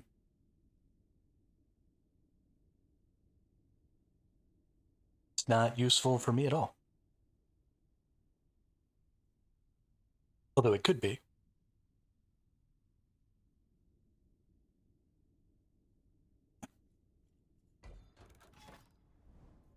You know, we're going to pick that up, because we might turn this into a fire build at some point. Then we'll get all crazy with that thing. Go get some relics. Absolutely. But then you're going to want, you know, maybe your regular scout ornithopter that maybe has like a speed boost or something like that for getting you out to combat situations, right? If your guild is, or your faction is holding a control point or something and then they get attacked, you know, those missiles probably aren't going to help you all that much, but some sort of an increased speed boost might. You know, you're going to want to be able to carry passengers sometimes, so getting extra passengers on there is going to be useful. Just a lot of different things. About the vehicles. The vehicle system is honestly going to end up being really good, especially if they keep making improvements to it, keep adding different stuff.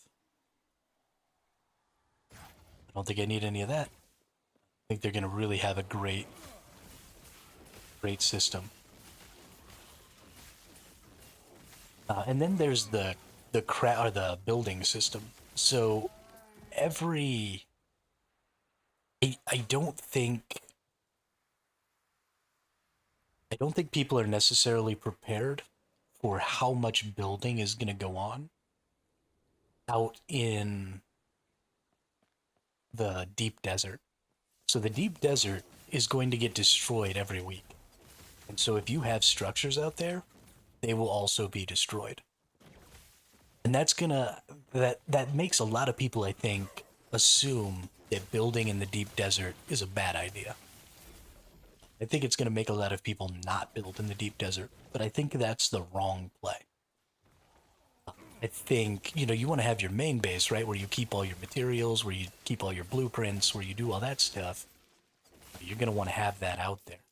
But especially when you get really far out into the deep desert, you don't want to be making the extremely long trip back to your home base every single time. There's going to be something like 40-something deep desert zones. I think it's 44 or 41 deep desert zones. And there are only 12 Aga Basin zones. So the deep desert is going to be fucking enormous. And so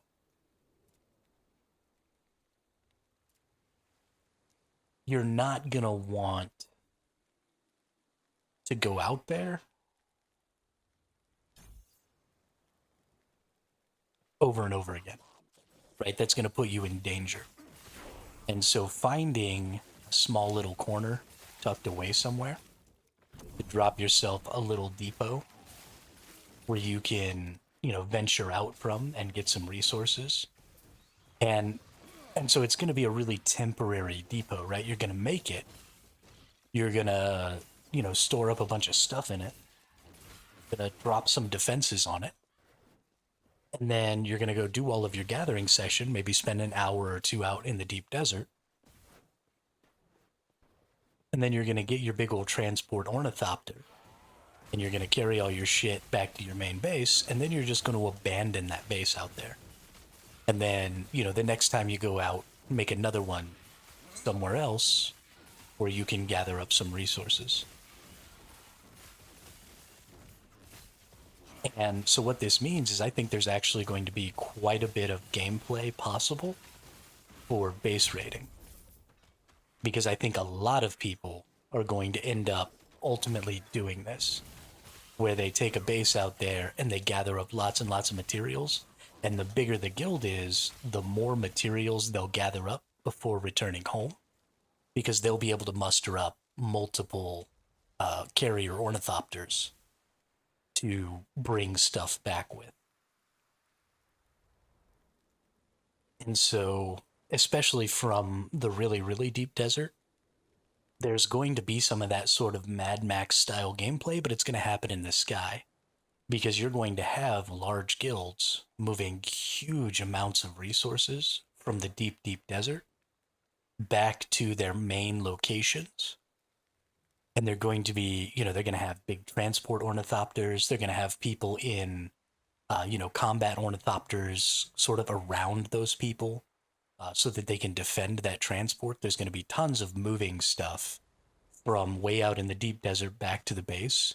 So there's going to be really good opportunity, I think, for, ambushing, mobile mounted PvP on the ornithopters. It looks like we're probably going to be getting rocket launchers. So there's going to be some ground PvP, with people trying to rocket launcher things out of the sky. It's just going to be really, really interesting. And the best groups, the groups that are going to be the most successful, are going to be the ones who can identify these sort of alternate PvP paths.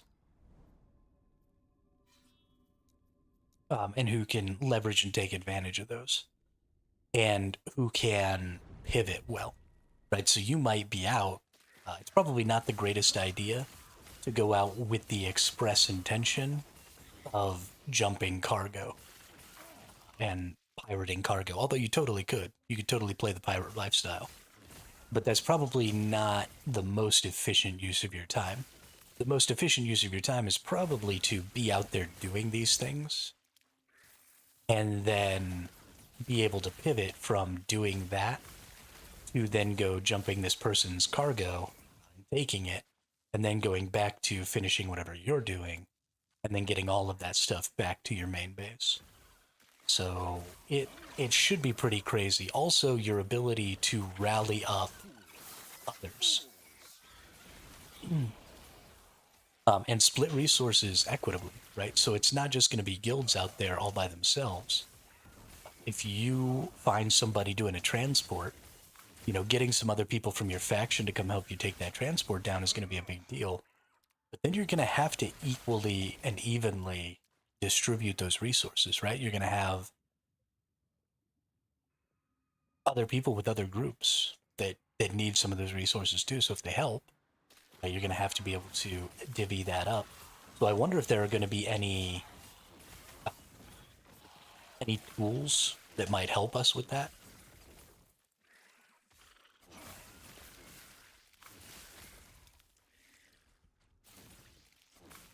Or if it's just going to have to all be on the honor system. Are we just going to be rocking a first come, first serve? I don't know.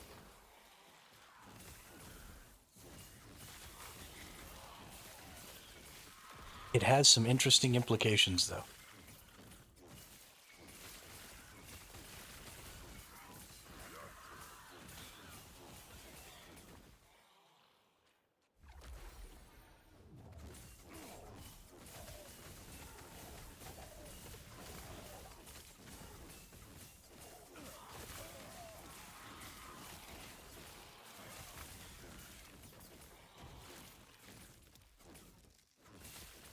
I cannot do that.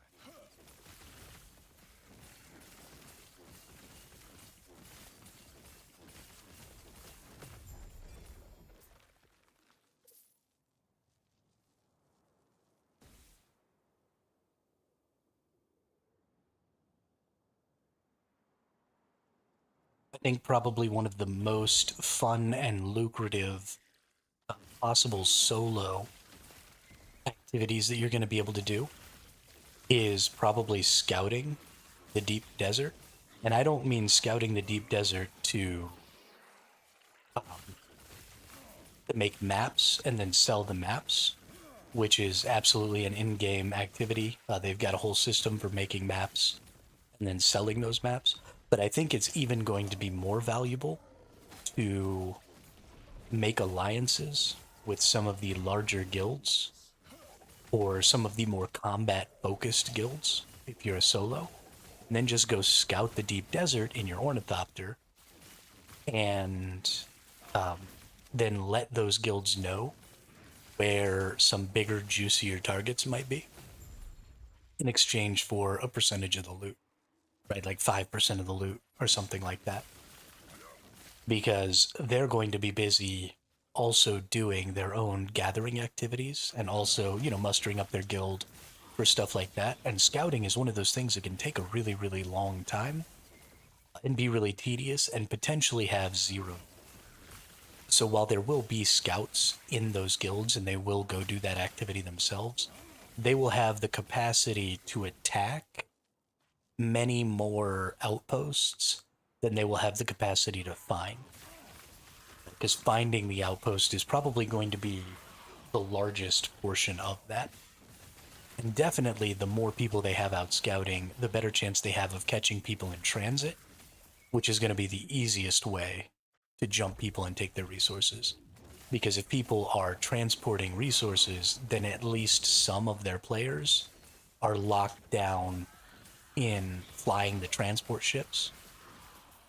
And so you just will naturally have a numbers advantage when attacking transports because they are transporting and you don't necessarily have to be. Right? You can just be there with all of your attack ornithopters going after people.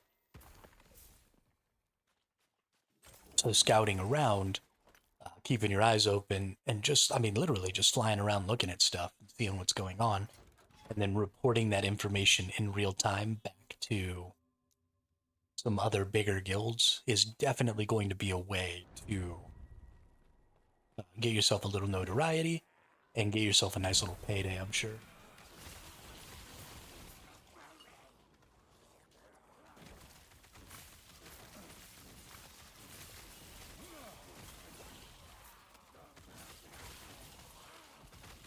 Especially considering how large the space is going to be. Knowing what's going on in the space at any given time is just going to be the most important.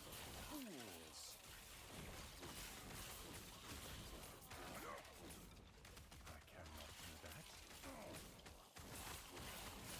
I cannot do.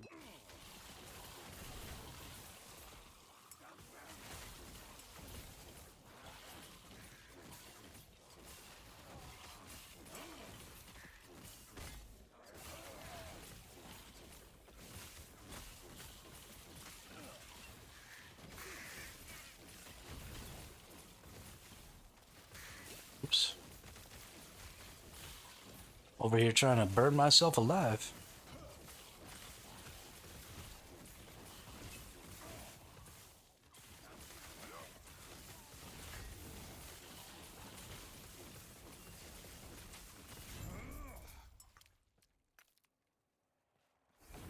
We got real close to dead right there. That's hilarious.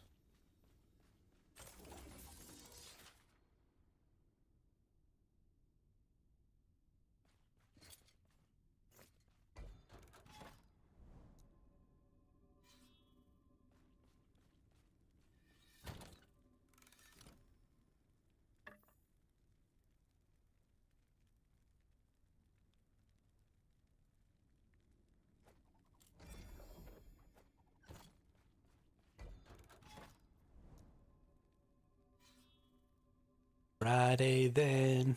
It's Saturday, Sunday. What? I can't believe it's Friday. I definitely thought it was Monday when I woke up this morning. I don't know how I got it in my head that it was Monday. Probably because I started this character yesterday and I told myself I was going to start new characters on Sundays. But definitely threw me off. Feel like I'm taking crazy pills over here. I cannot do that.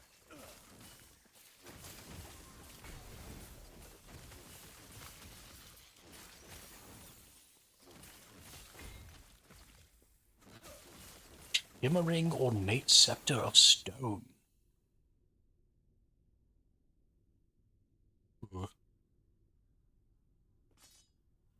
That's going to be better than what I've got right now. Increased spell critical chance. Increased elemental damage. Let's see. Yeah, 788. Got 8. 1856.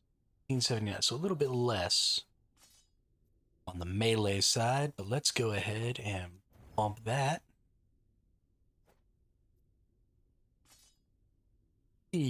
That did it. Good job. And then let's see, what did this have? 25 with 43%, 50. Okay, so all of those stats are better. Not bad at all. All right, let's go smack them up.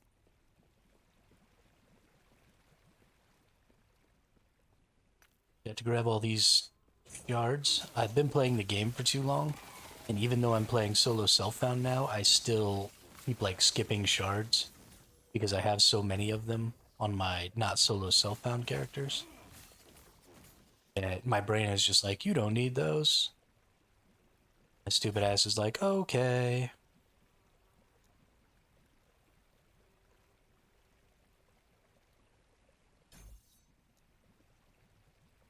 Moving over here. Right.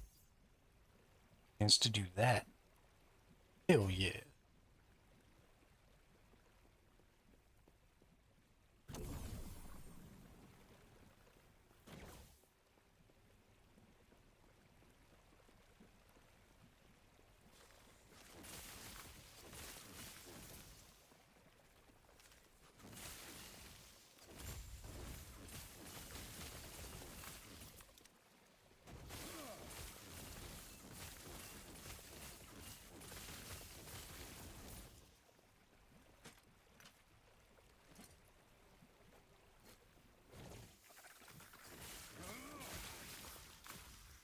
I cannot do that.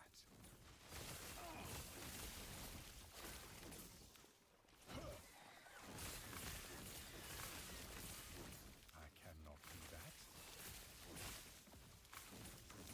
I cannot do that. That Mother of Life down to 50% health, then died. Doing solo?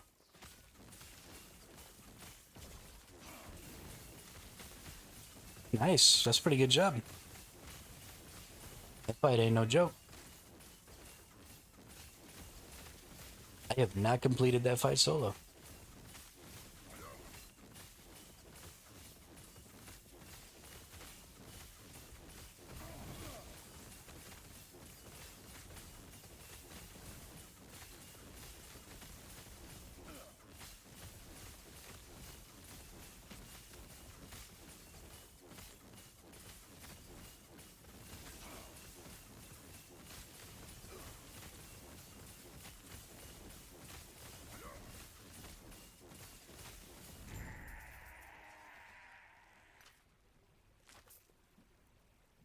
Friday then. It's Saturday, Sunday, what?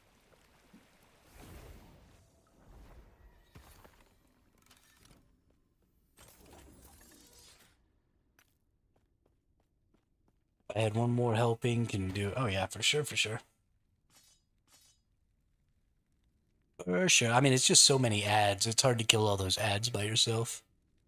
And then also, you get so many more revives when you have an ally. So much better.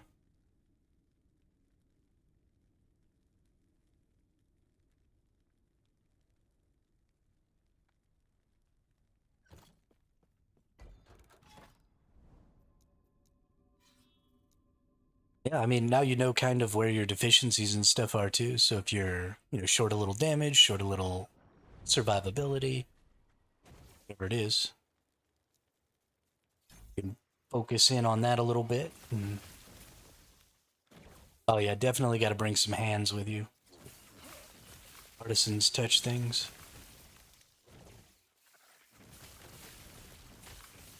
For sure, for sure.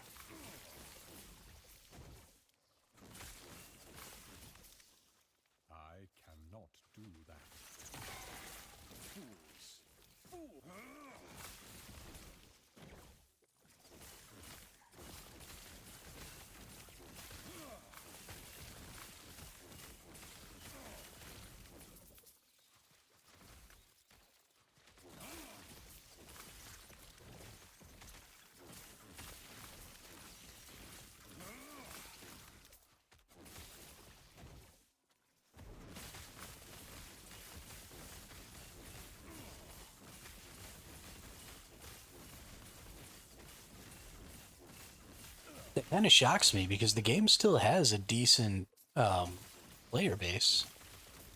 It's a little surprising to me. Maybe because they have too many different types of servers and too many servers of each type. Maybe their player base is a little too fragmented or something. I don't know. So it's just causing it to be difficult to get people together.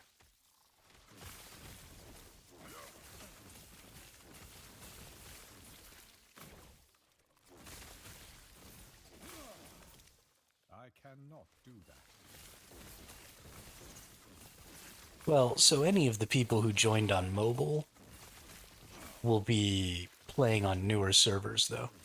Right? If you're already in Leah Labs, then you're already on an older server. So anybody who started with mobile just won't be there yet.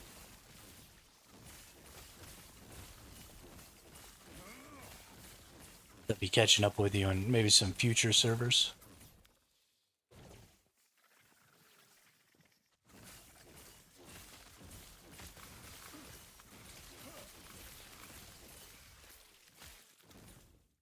That's the other thing, is that a lot of the game is soloable. And so a lot of people just solo it. And so while there may be more people doing stuff at the same time as you, you're just all doing your own thing. Which is sort of a double-edged sword of making stuff soloable. Is getting in a party just slows things down.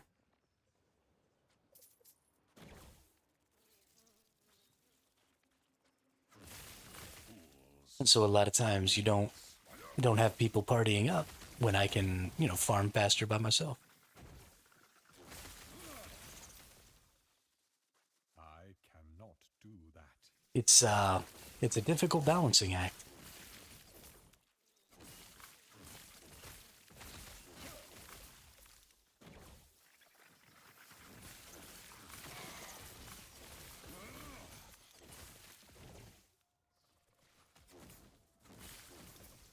I cannot do that.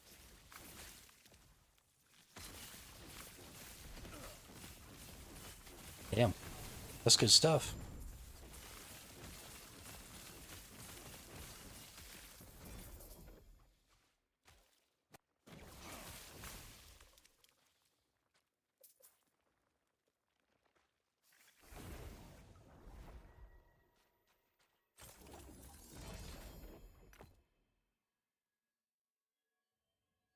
Increased health, intelligence, fire resist. Can we get this fire resist to be anything else? Nice.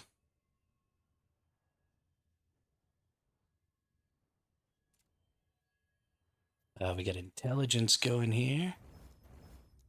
Rock that up a couple of times. And what else can we get on the prefixes? Don't really need any of these prefixes. We could just put vitality on it, but we're going to lose a lot of damage. Go that route. At least I thought we would.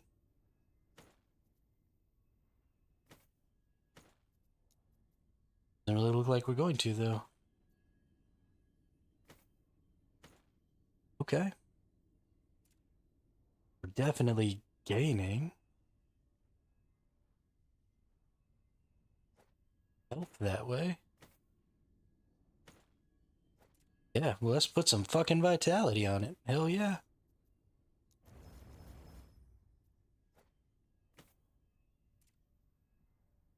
Nice.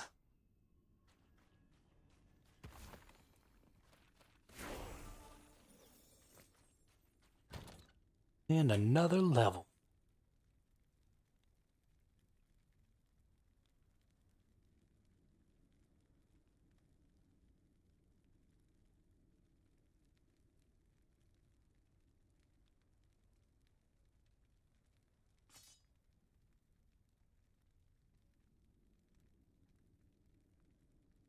Let's take out that scepter. Gonna grab some scepters here. I've only got one rune of ascendance. That has no potential, so doesn't do any good. Rune of ascendance, give me Kolnavar. You suck.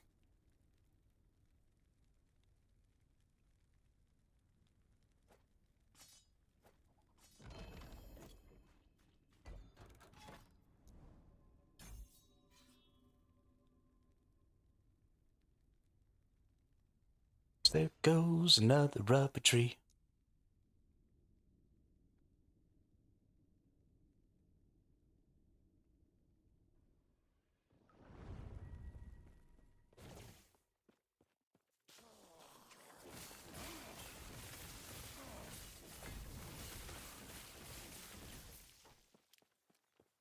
So much lightning everywhere.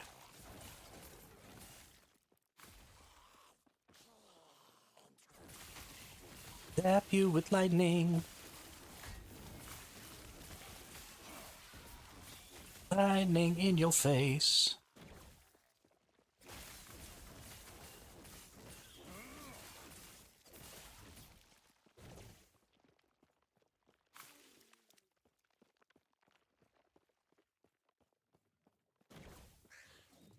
Choom.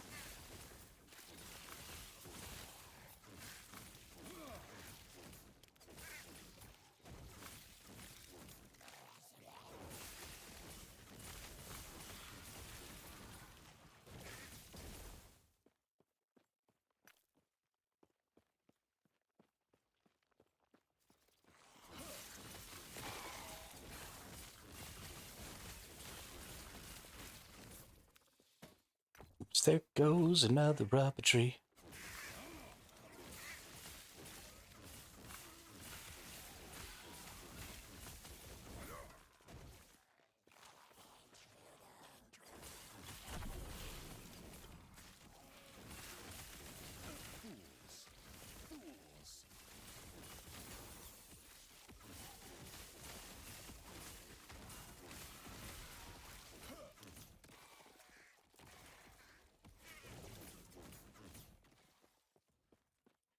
I cannot do that.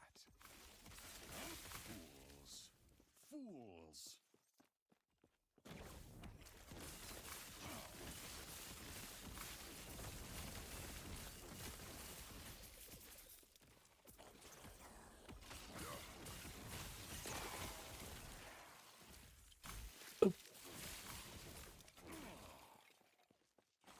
Hmm.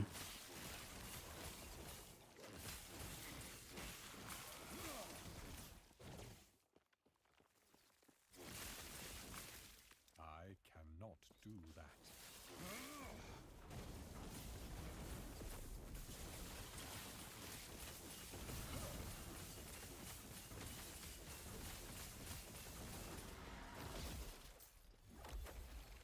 Oh, the shit out of that dude. Holy cow.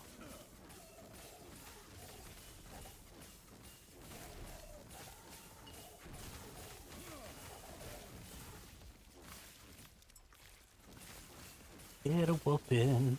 Put on you.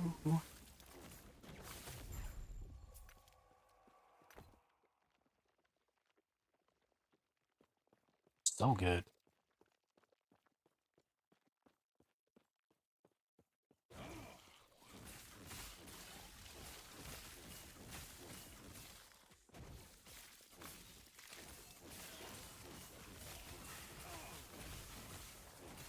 Ready for the noise to be brought on you?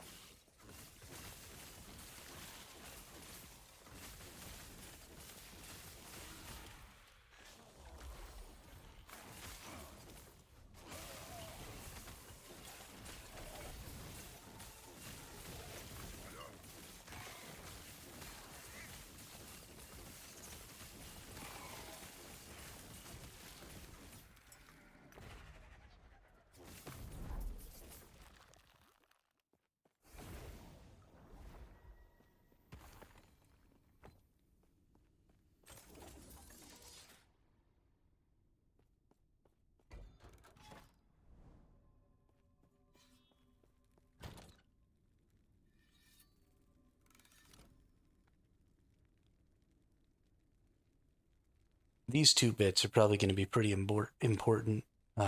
Critical strike avoidance is a pretty big deal. So I'll probably end up wearing this getup. Let me see what it makes me look like. And it's not so bad.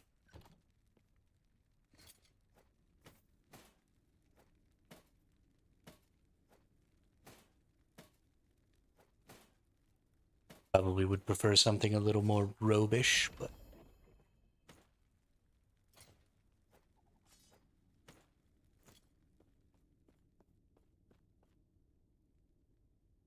it'll be fine. I think we're gonna call it for today because I gotta go look up some information about Dune now. Because my brain can't focus on anything else, and I want to learn some more and start setting up a Discord and trying to just get ready for trying to make a guild and stuff for the game. And just see if I can learn any other important little tidbits that I might be able to share with y'all before that game launches. So, yeah. Thanks everybody for coming and hanging out, being in the chat. Had another great stream today. We've been having a lot of really good streams. Lots of people, lots of fun. So, yeah. Hope everybody enjoys the rest of their day. I will see you all on the next one.